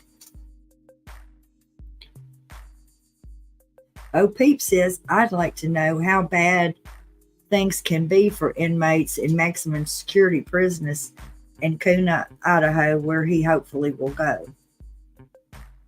We'll have to research that, Bo Peep. Medea thinks, does it matter if there's forensic evidence?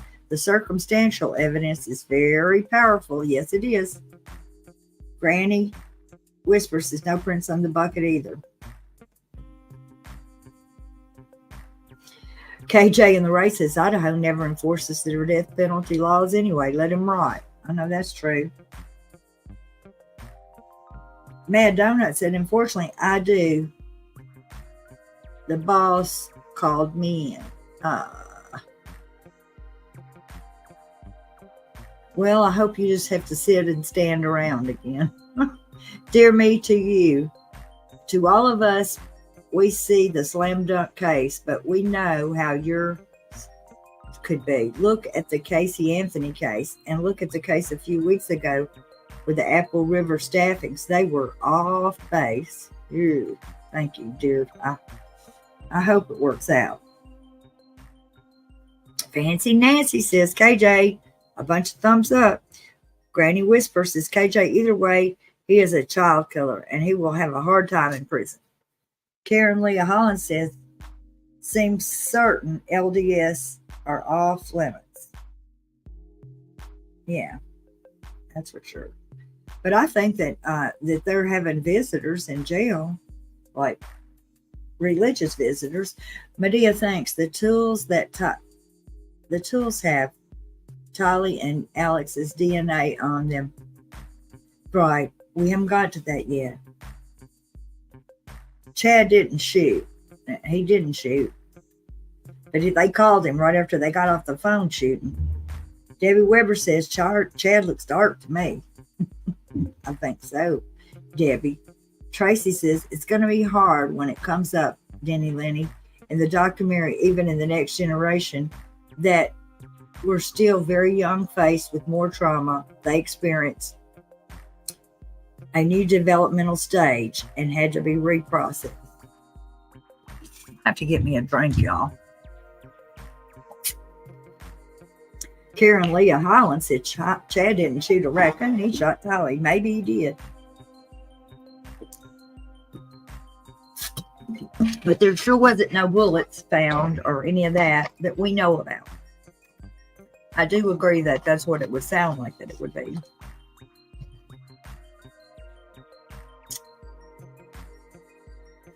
I'm going to look and see whenever.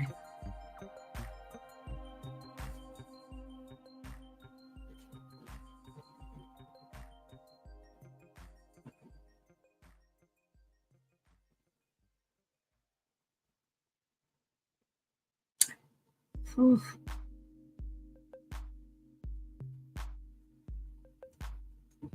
Well,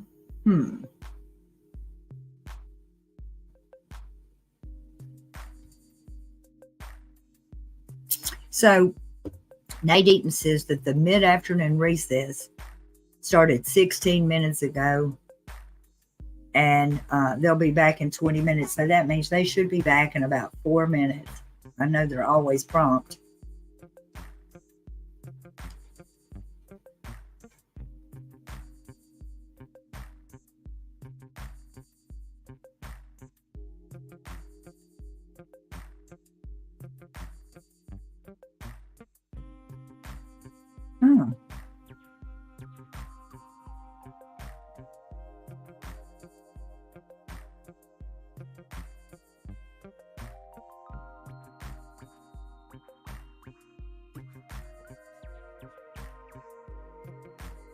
We're not going to have bad weather till later today.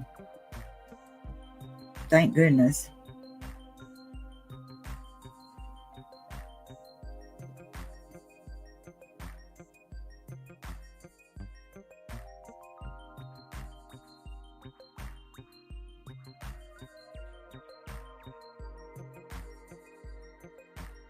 We had a fire at our Walmart. That was an accident. I don't know how that can be.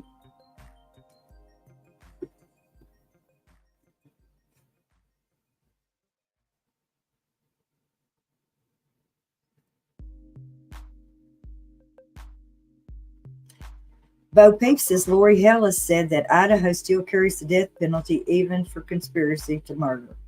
They just don't do nothing about it. Soul Size Jewel says Idaho has screwed up executions over and over, including recently. If Chad gets the death penalty before Idaho's firing squad goes into effect in June, it's not going to apply to him. More grounds for appeals.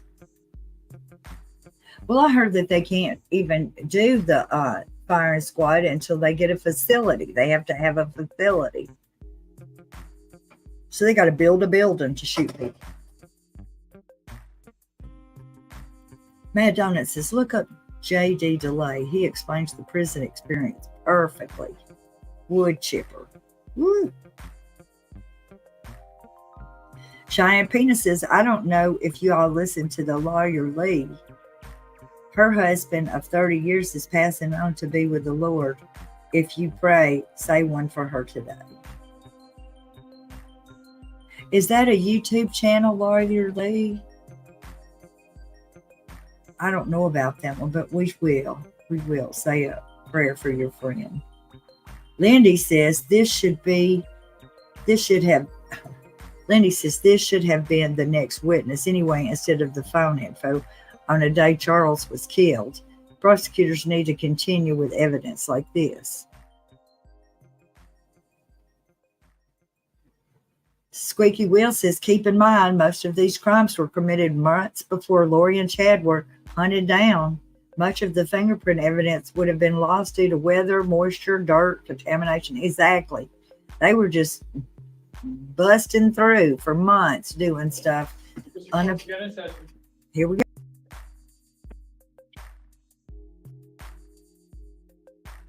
Thank you. Please be seated.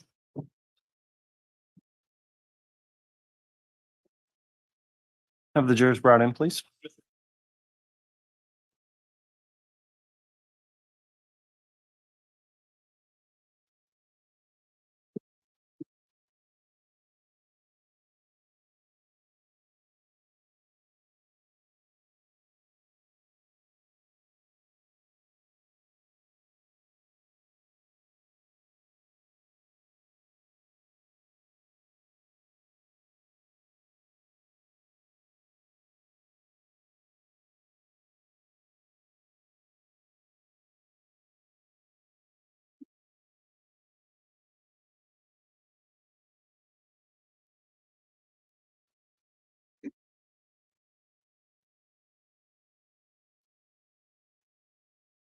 All right, please.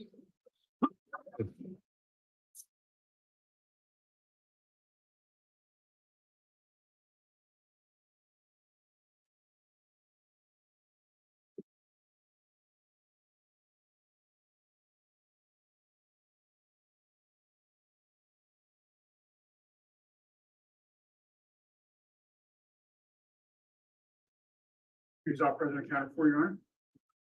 Thank you. Please be seated.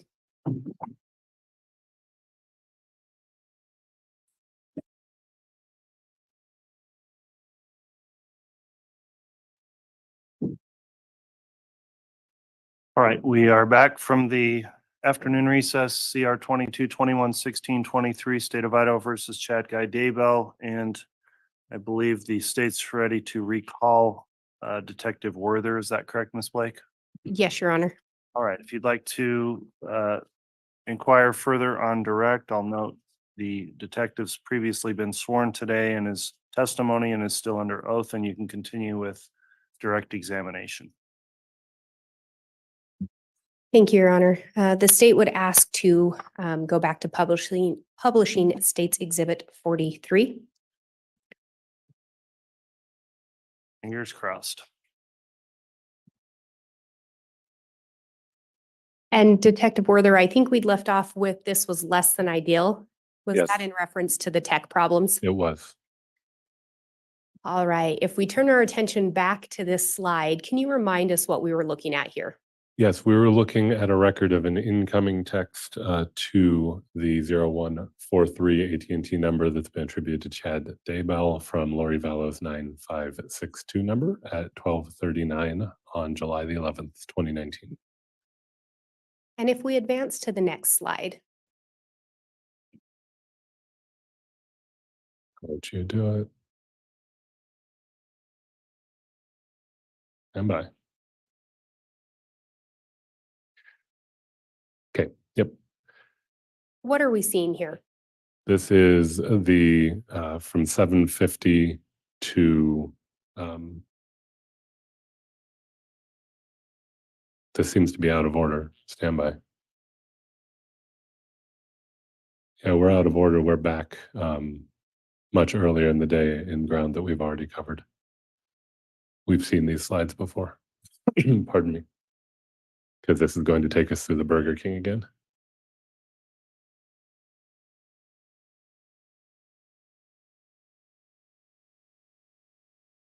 From memory, I think it was slide 81 where we ought to be.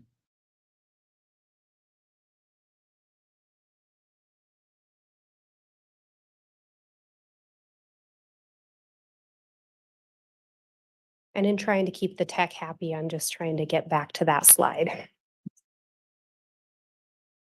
That's where we ought to be. And can you tell us what we're seeing here? This is showing the mapping of a voice call from Lori Vallow's 9562 phone to the 0143 phone. That 1M45S signifies that it's a 1 minute 45-second duration call. It's going to zoom in and show the mapping on Lori's devices once again, essentially co-located with the device location from Charles Vallow's phone.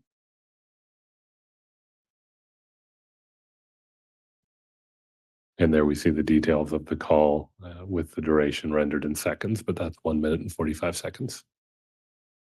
And if we go to the next slide, This is going to proceed showing the location data as Charles's device describes a path east and south.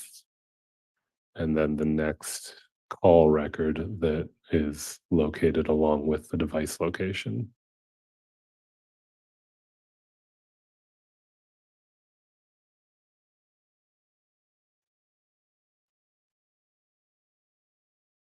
This time we're looking at an H-plane for Alex Cox's phone records indicating there was a connection to a tower in that area, and that area also is the same area where Charles's device is. So this shows more than likely that the device used by Alex Cox is in the same area as the Charles Vallow's device. and this is almost 1 o'clock. Yep, 12:57 for the location from Charles Vallow's device and 12:59 for the voice call. And if we go to the next slide, Here we have an outgoing text from the 0143 number to Lori Vallow's 9562, and this is at 13:11, which is 1:11 p.m. so another communication between Chad Daybell and Lori Vallow on July 11th. Between their devices, yes. And if we go to the next slide, what are we seeing here? These are more data points from Charles Vallow's phone, and it shows it arriving in the area of Alex Cox's home. They're on 1658 East Shari Street in Santan Valley, and the time is going to be 13:26. And if we go to the next slide, This is another text, this time incoming to the 0143 number from Lori Vallow's 9562 number, and at 13:39. if we go to the next slide, Text going outgoing at 13:43 between the same two numbers. and the next slide, This is showing the mapping from Charles's device and then a rather large H-plane for Lori Vallow's device that includes the Cox residence. The incoming call from Melanie Boudreau's number to Lori Vallow's number for a 5 minute 58-second call. And if we go to the next slide. Another text, this one outgoing from the 0143 number to Lori Vallow's 9562. And the next slide. This is the H plane that we left off with, and it's going to transition to show that the H planes for both Lori's phone and Alex's phone are in the same general area. And I believe that's the next slide. My apologies. This one just shows an H plane for Alex's for an incoming call. That negative one's a default value. I'm not sure who called it, isn't in the records. And if we go to the next slide. This shows Charles's location data still in that area, and then location data from Lori Vallow's 5452 number with an H plane that includes that residence. And this is at 1407 and 1408. And there's an indication there that a number associated with Lori called Detective Inkland's desk. Yes, Detective Inkland, the member of my team now. She was on the robbery homicide team at the time and involved in this investigation.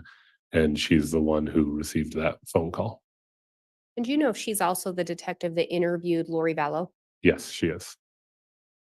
And if we go to the next slide. So this shows that and remember that there are two phones associated with Ms. Lori Vallow. So the 9562 H plane is the top one. The 5452 is the bottom one. Shows that they're overlapping and they're within 2 minutes of one another, basically showing that they're in a similar area that includes that residence. And was Charles' phone also located within that vicinity? It was. I don't believe that the data point within this very narrow time frame, but it's been located in that location, and we'll see data coming up shortly that shows it still is. And then I see a note down there, a number associated with Lori Vallow called the Valley of the Sun Mortuary. Yeah, so highlighting this number here, if you take that number, which is 480-895-9232, I'm going to advance to the next slide now. That's the phone number for the Valley of the Sun Mortuary.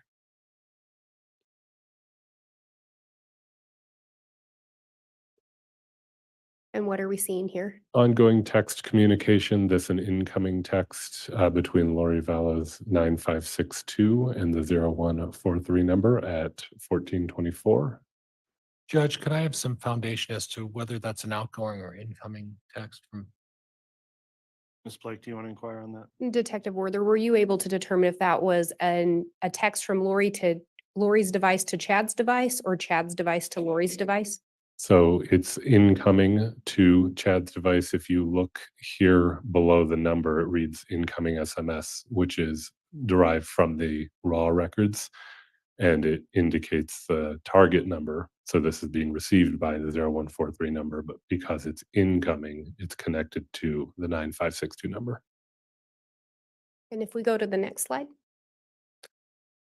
This is ongoing text showing an outgoing between the two same numbers, which indicates the 0143 would be sending a text outgoing, and it's at 1424. And again, we were unable to locate the content of these text messages. Is that your understanding? Correct. Typically, they're not preserved for very long, if at all, by providers, and I have not seen the content of any of these messages. And if we advance to the next slide, what are we seeing here? This is ongoing text. So this is an incoming text to the 0143 number from the same number, and it is at 1428. And if we go to the next slide. This picks up with those overlapping H planes down in Arizona, shows more of Charles Vallow's location data near the Cox residence, and it advances to an H plane at 1428. This is an incoming voice call from the 0143 number to Lori Vallow's 9562 number, and it lasts 11 minutes and 13 seconds. And if we go to the next slide. This is just showing the same call, but showing it as it was found in both record sets. This is showing the mapping related to where Mr. Daybell's device was at the time of this call, so that we see both locations.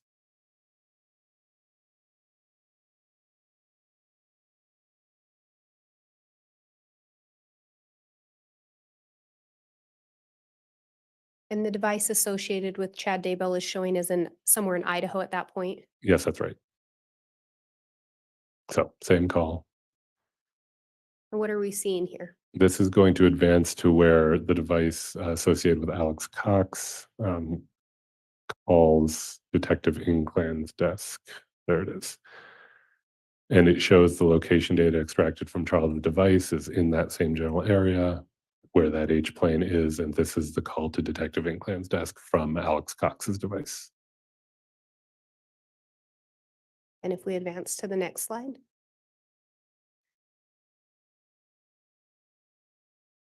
Well, this should show, excuse me, the animation appears not to be loading. Would you like me to try from my end? Yes, let me back up.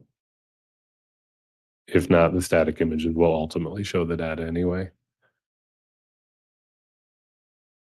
Could it just move to the next one? Yeah, but I think it's all right. It's just going to, it was transitioning to the next thing. So to continue and use people's time well, this is the same data from the last slide, and then also showing, this is the data showing Charles Vallow's extracted location data, the call to Detective Inclan's desk, and then adding in a call received a minute later to Lori Vallow's phone from Melanie Boudreau, showing that all of these devices are in the same general area. And if we advance to the next slide. So this will show, and it may, we're having computer issues today, but the animation's likely not going to play, but it will still show us where we're going. The Charles Vallow device will leave the area of the Alex Cox residence and arrives, as we see on this next still image, at 14. Standby. At 14:45 hours in the general area is when it leaves the general area of Alex Cox's residence.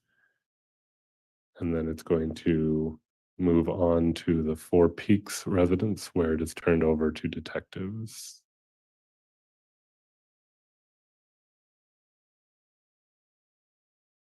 There we are. At 15:11, it's in the area of the Four Peaks residence where detectives took possession of that device from Ms. Vallow. And is that how you came to ultimately look at an extraction from that phone? Yes, that's right.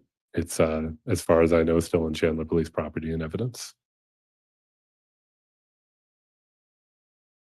And what are we seeing here? This is an H plane showing once again the service area for Alex Cox's device is back in the area of the Four Peaks Place address.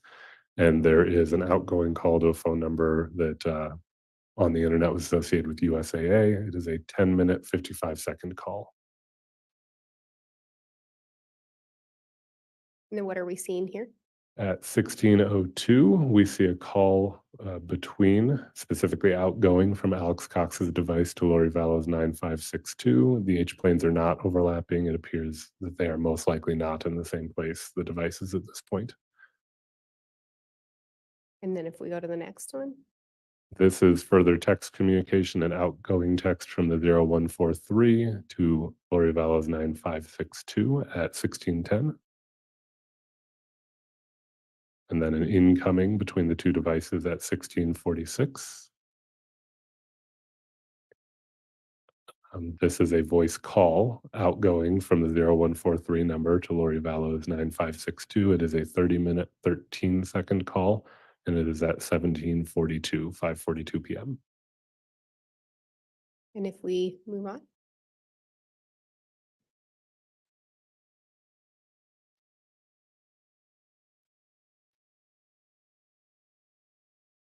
Okay. This is that same call, but from the other end, showing that at the time of that call, the service area for the Vallow device is mapping again in the area of the Four Peaks residence while they're on that call. And then this is an incoming text from Ms. Vallow's 9562 to the 0143 number at 18:16 hours, 6:16 p.m. And then an outgoing text in response at 18:57. And then at 19:09, we have an outgoing text again from 0143 to that same number of Ms. Vallows. Then a voice call outgoing from the 0143 number to Ms. Vallows 9562, 10 minutes and 59 seconds at 7:10 p.m.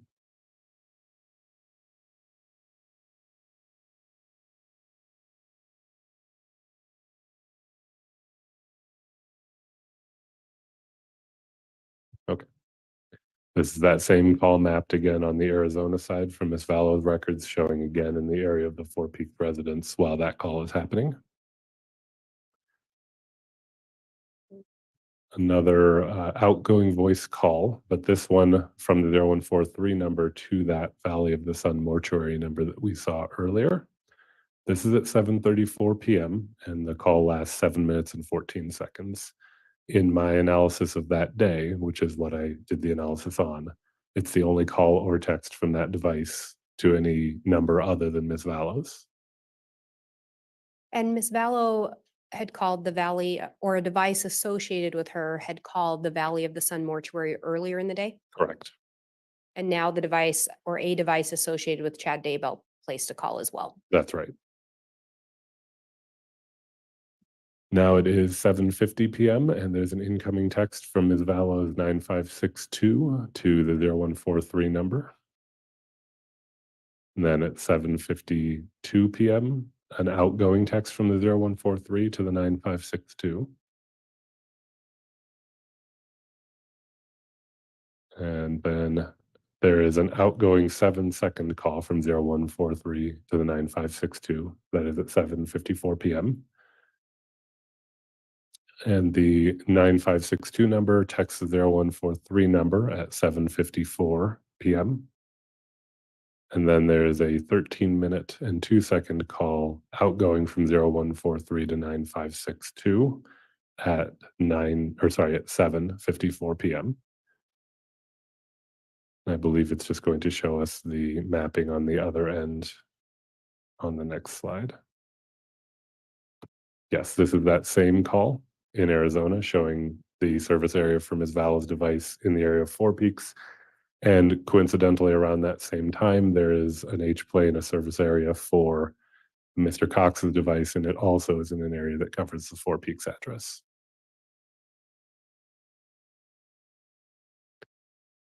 Ongoing text communication, we are up to 9:10 p.m. and outgoing text from 0143 to 9562. Another outgoing text at 21:35, 9:35 p.m. between the same numbers. And that brings us to the end of the exhibit. And what are we seeing on this slide? These were some takeaways from my analysis based on the claims that we had discussed previously, indicating, as you see on the screen, that it is very likely that Mr. Vallow's device arrived around 7:32 at the Four Peaks address and left around 7:50. And there are multiple instances where that device is then co-located with Ms. Vallow's devices and also her known location from video and other sources.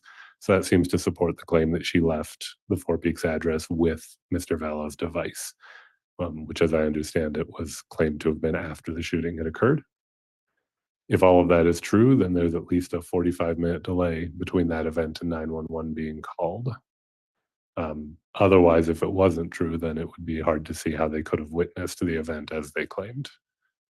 And then there are the communications that we've seen between the device associated with Mr. Daybell and with Ms. Vallow through the day and the call to the Valley of the Sun mortuary. And at some point, as part of the investigation, did you learn that Chad Daybell and Lori Vallow were engaged in some form of extramarital affair, or there were at least allegations of that? That's my understanding. But on this particular day, these communications were the day Charles Vallow died, correct? That's right. And the communications between Chad and Lori were throughout the day? Yes, as we've seen. And they started prior to Charles arriving at Lori's residence? Yes, I believe the first one's in the 6 a.m. hour, Arizona time. And there was a text from Chad to Lori around the same time that Charles Vallow arrived at the residence? From that device to Lori's device, yes. I have no further questions. All right. Once you're ready, Mr. Pryor, you can cross. Thank you, examine. Judge.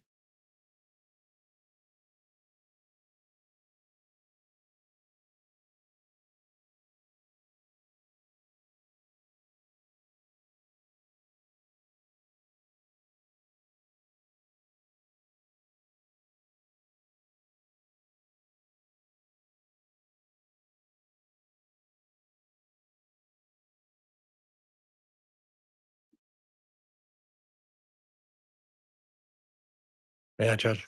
You may. Officer, you testified earlier that there were text messages and phone conversations throughout the day between Lori Vallow and Chad Daybell. Is that right? Between those devices, yes. And what you didn't look at is the history of the phone correspondence between these two folks, did you? I did not personally do that. You didn't look back what their pattern of communication was even a week before that, correct? I did not. And a week after that, you didn't look at that as well, did you? I did not. You are aware, though, by your analysis, that Lori Vallow called a mortuary sometime around 2 o'clock. And then there was a preceding number of calls and texts. And then Chad Daybell called the same mortuary, correct? Yes, that's what the records show. You happen to review the mortuary call that Chad Daybell made to the Sun Valley mortuary? Did you listen to that? Oh, no, I've not listened to the audio recording. Okay. So you don't know the nature of what Mr. Daybell said about obtaining further information or letting them know about what, you don't know anything about that, right? I'm aware the recording exists. I have not listened to the recording. And you're aware that the two of them were engaged in an extramarital affair. That's what I've been told, yes. Okay. Now, the issue of cell tower, would you agree with me that cell tower coverage is the least effective of the ways to obtain data of the location of a cell phone? I don't know that it's the least effective, but it obviously has an error rate greater than, for example, the GPS that we looked at, if that's what you're asking. Okay. And the best way to determine a phone's location is actually to have the phone itself. Would that be fair? I would agree with that. Okay. Now, I noticed during this process that it appeared that Mr. Daybell was traveling to somewhere in Utah and then traveling back that day, correct? That's what the device seems to be doing, yes. Okay, and there are a number of these calls that are text messages and calls that are rather short in nature, correct? I don't know the length of the texts, but as far as the calls go, the durations were all up on the screen for sure. And what you also don't know is whether these calls were being received in due time or whether there was some sort of delay because of the traveling within the Utah, Idaho area out there, correct? How do you mean a delay? Well, phone reception. You're not able, through your analysis just on these numbers, to determine whether or not these calls actually were successful in any kind of communication. Isn't that true? The duration can give an indication, of course, for a longer duration, that it's more likely that a voice call took place. But if I'm understanding you right, yes, it's possible, for example, that some of these went to voicemail. Absolutely. And Mr. Daybell was, and for your, you know where Springville, Utah is, correct? I'm not very familiar with Utah, so no, Okay. You know where Salt Lake City is. roughly. And you looked on the map and you know that it's a distance between Salt Lake City and St. Anthony, Idaho, correct? Yes, that's right. Are you familiar with the topography and the area out there in terms of the quality of phone reception in that area? I am not very familiar, Okay. no. Okay. Now, from what I understand from your testimony is that, at least what you're suggesting is that based on based on Charles Vallow's phone and the delay reporting to 911, it's suggesting that Lori Vallow was present at the time Alex Cox shot Charles Vallow. Is that correct? Partly, if I might elaborate. Okay. What I would say is that If Ms. Vallow makes the claim that she's present for the shooting, which I'm told she did, then the data suggests that either that claim is wrong, she wasn't actually there, or she was there, there was a very long delay before 911 was called. Either of those are possibilities in my mind. Okay. And are those are really the two distinct possibilities, correct? Yes, I think so. So either Miss Vallow is lying about being there when Alex Cox shot Charles Vallow, or the other scenario you suggested, correct? Yes, that's right. And if I noticed that on your display, you included that Tylee, Ryan, and JJ Vallow were also present at the time. Is that right? That's the claim that was made. Okay. And there's no indication that by way of phone records or otherwise that Lori Vallow took JJ Vallow or Tylee Ryan anywhere else. Is that right? I'm not aware of any location other than the ones that we examined. Now, I looked at the tape of the Burger King, and you had mentioned that you saw at least one person in the vehicle. When I examined it, it appeared there were at least three people in the vehicle. Is it possible there were three people in the vehicle at the Burger King? I'd say it's possible and indeed likely. Oh, and indeed what? Likely that there were three people.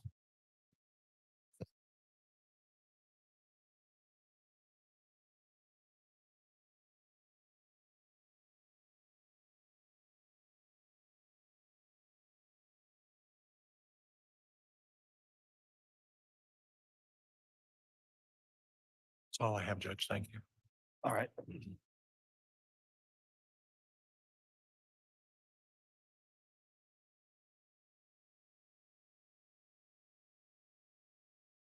Any redirect?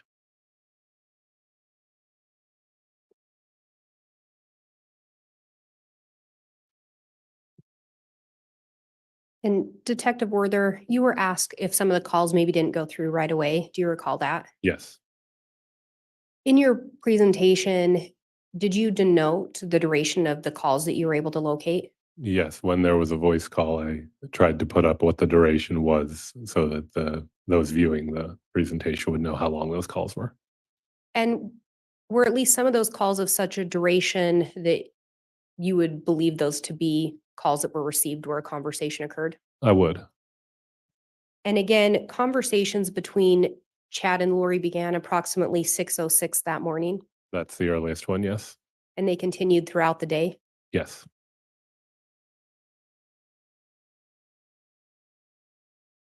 And you learned Chad and Lori were having an extramarital affair, correct? Judge asked and answered.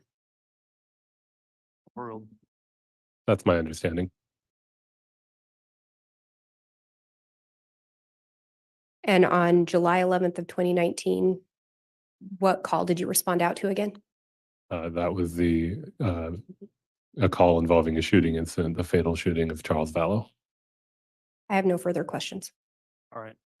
That will conclude the testimony then of Detective Werther. So is he going to remain under subpoena from the state? The state would release him from his subpoena. What about the defense? Judge, I haven't subpoenaed the detective. I have no intention of calling him back. Okay, that concludes your testimony then. Thank you for appearing and testifying today. You may go ahead and step down. Thank you. Thank you.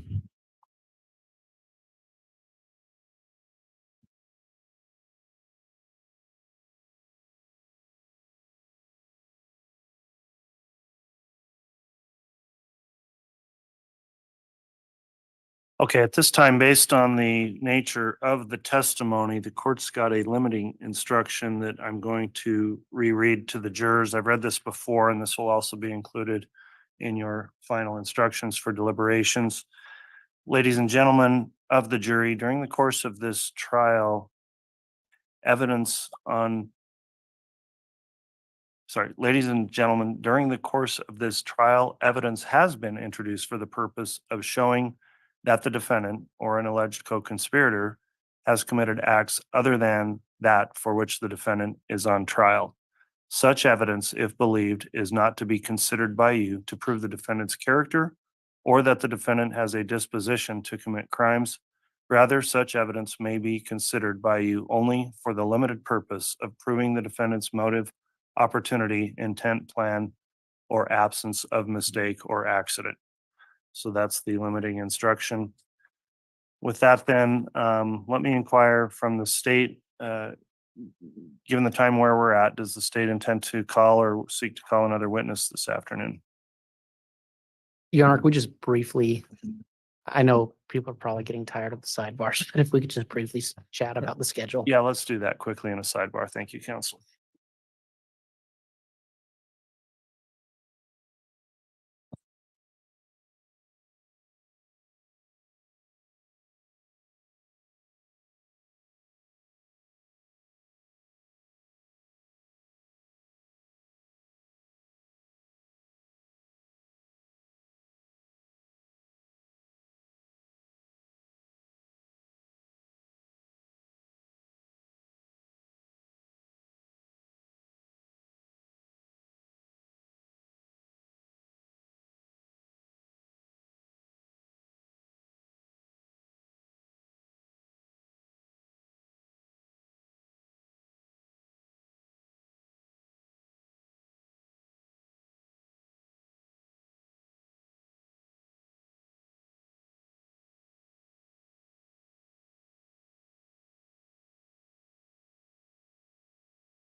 All right, counsel, thank you for conferring with the court.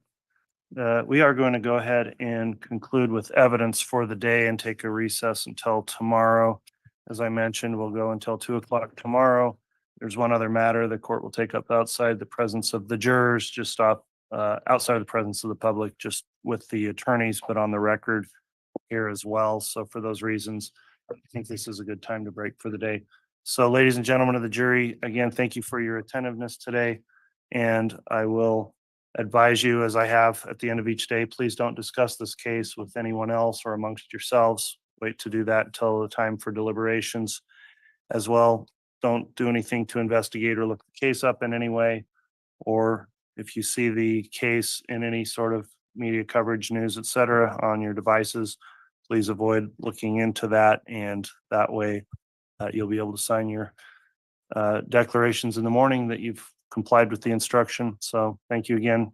And we will commence again tomorrow morning with additional evidence and a new witness tomorrow, starting at 8:30 at the normal time. So with that in mind, we will be in recess for the day. And thank you also those in attendance today for complying with the court's conduct orders. All right, please.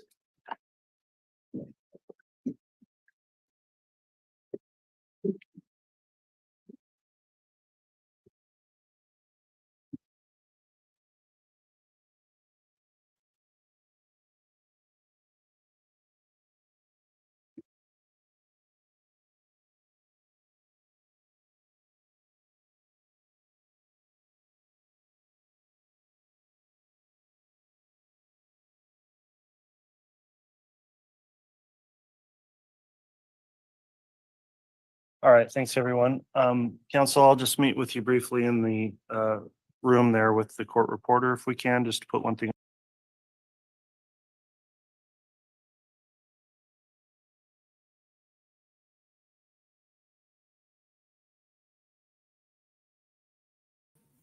Okay.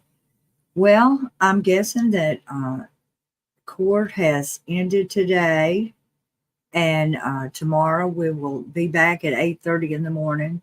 Krisha may do a surprise live tonight. I don't really know. I just know this was a very difficult day and I hope she got some rest and comfort. So what we're going to do is I'm going to go on and end this live. And I want to remind you why we're here, and that is for justice for Tylee, JJ, Charles, and Tammy, and Joe. And also, I want to remind y'all that love always wins. And that's why we're here. And thank you for supporting Krisha. Please hit the like button on your way out. And if you haven't subscribed, subscribe and hit that notification button. And we'll see y'all in the morning. Good night from Idaho.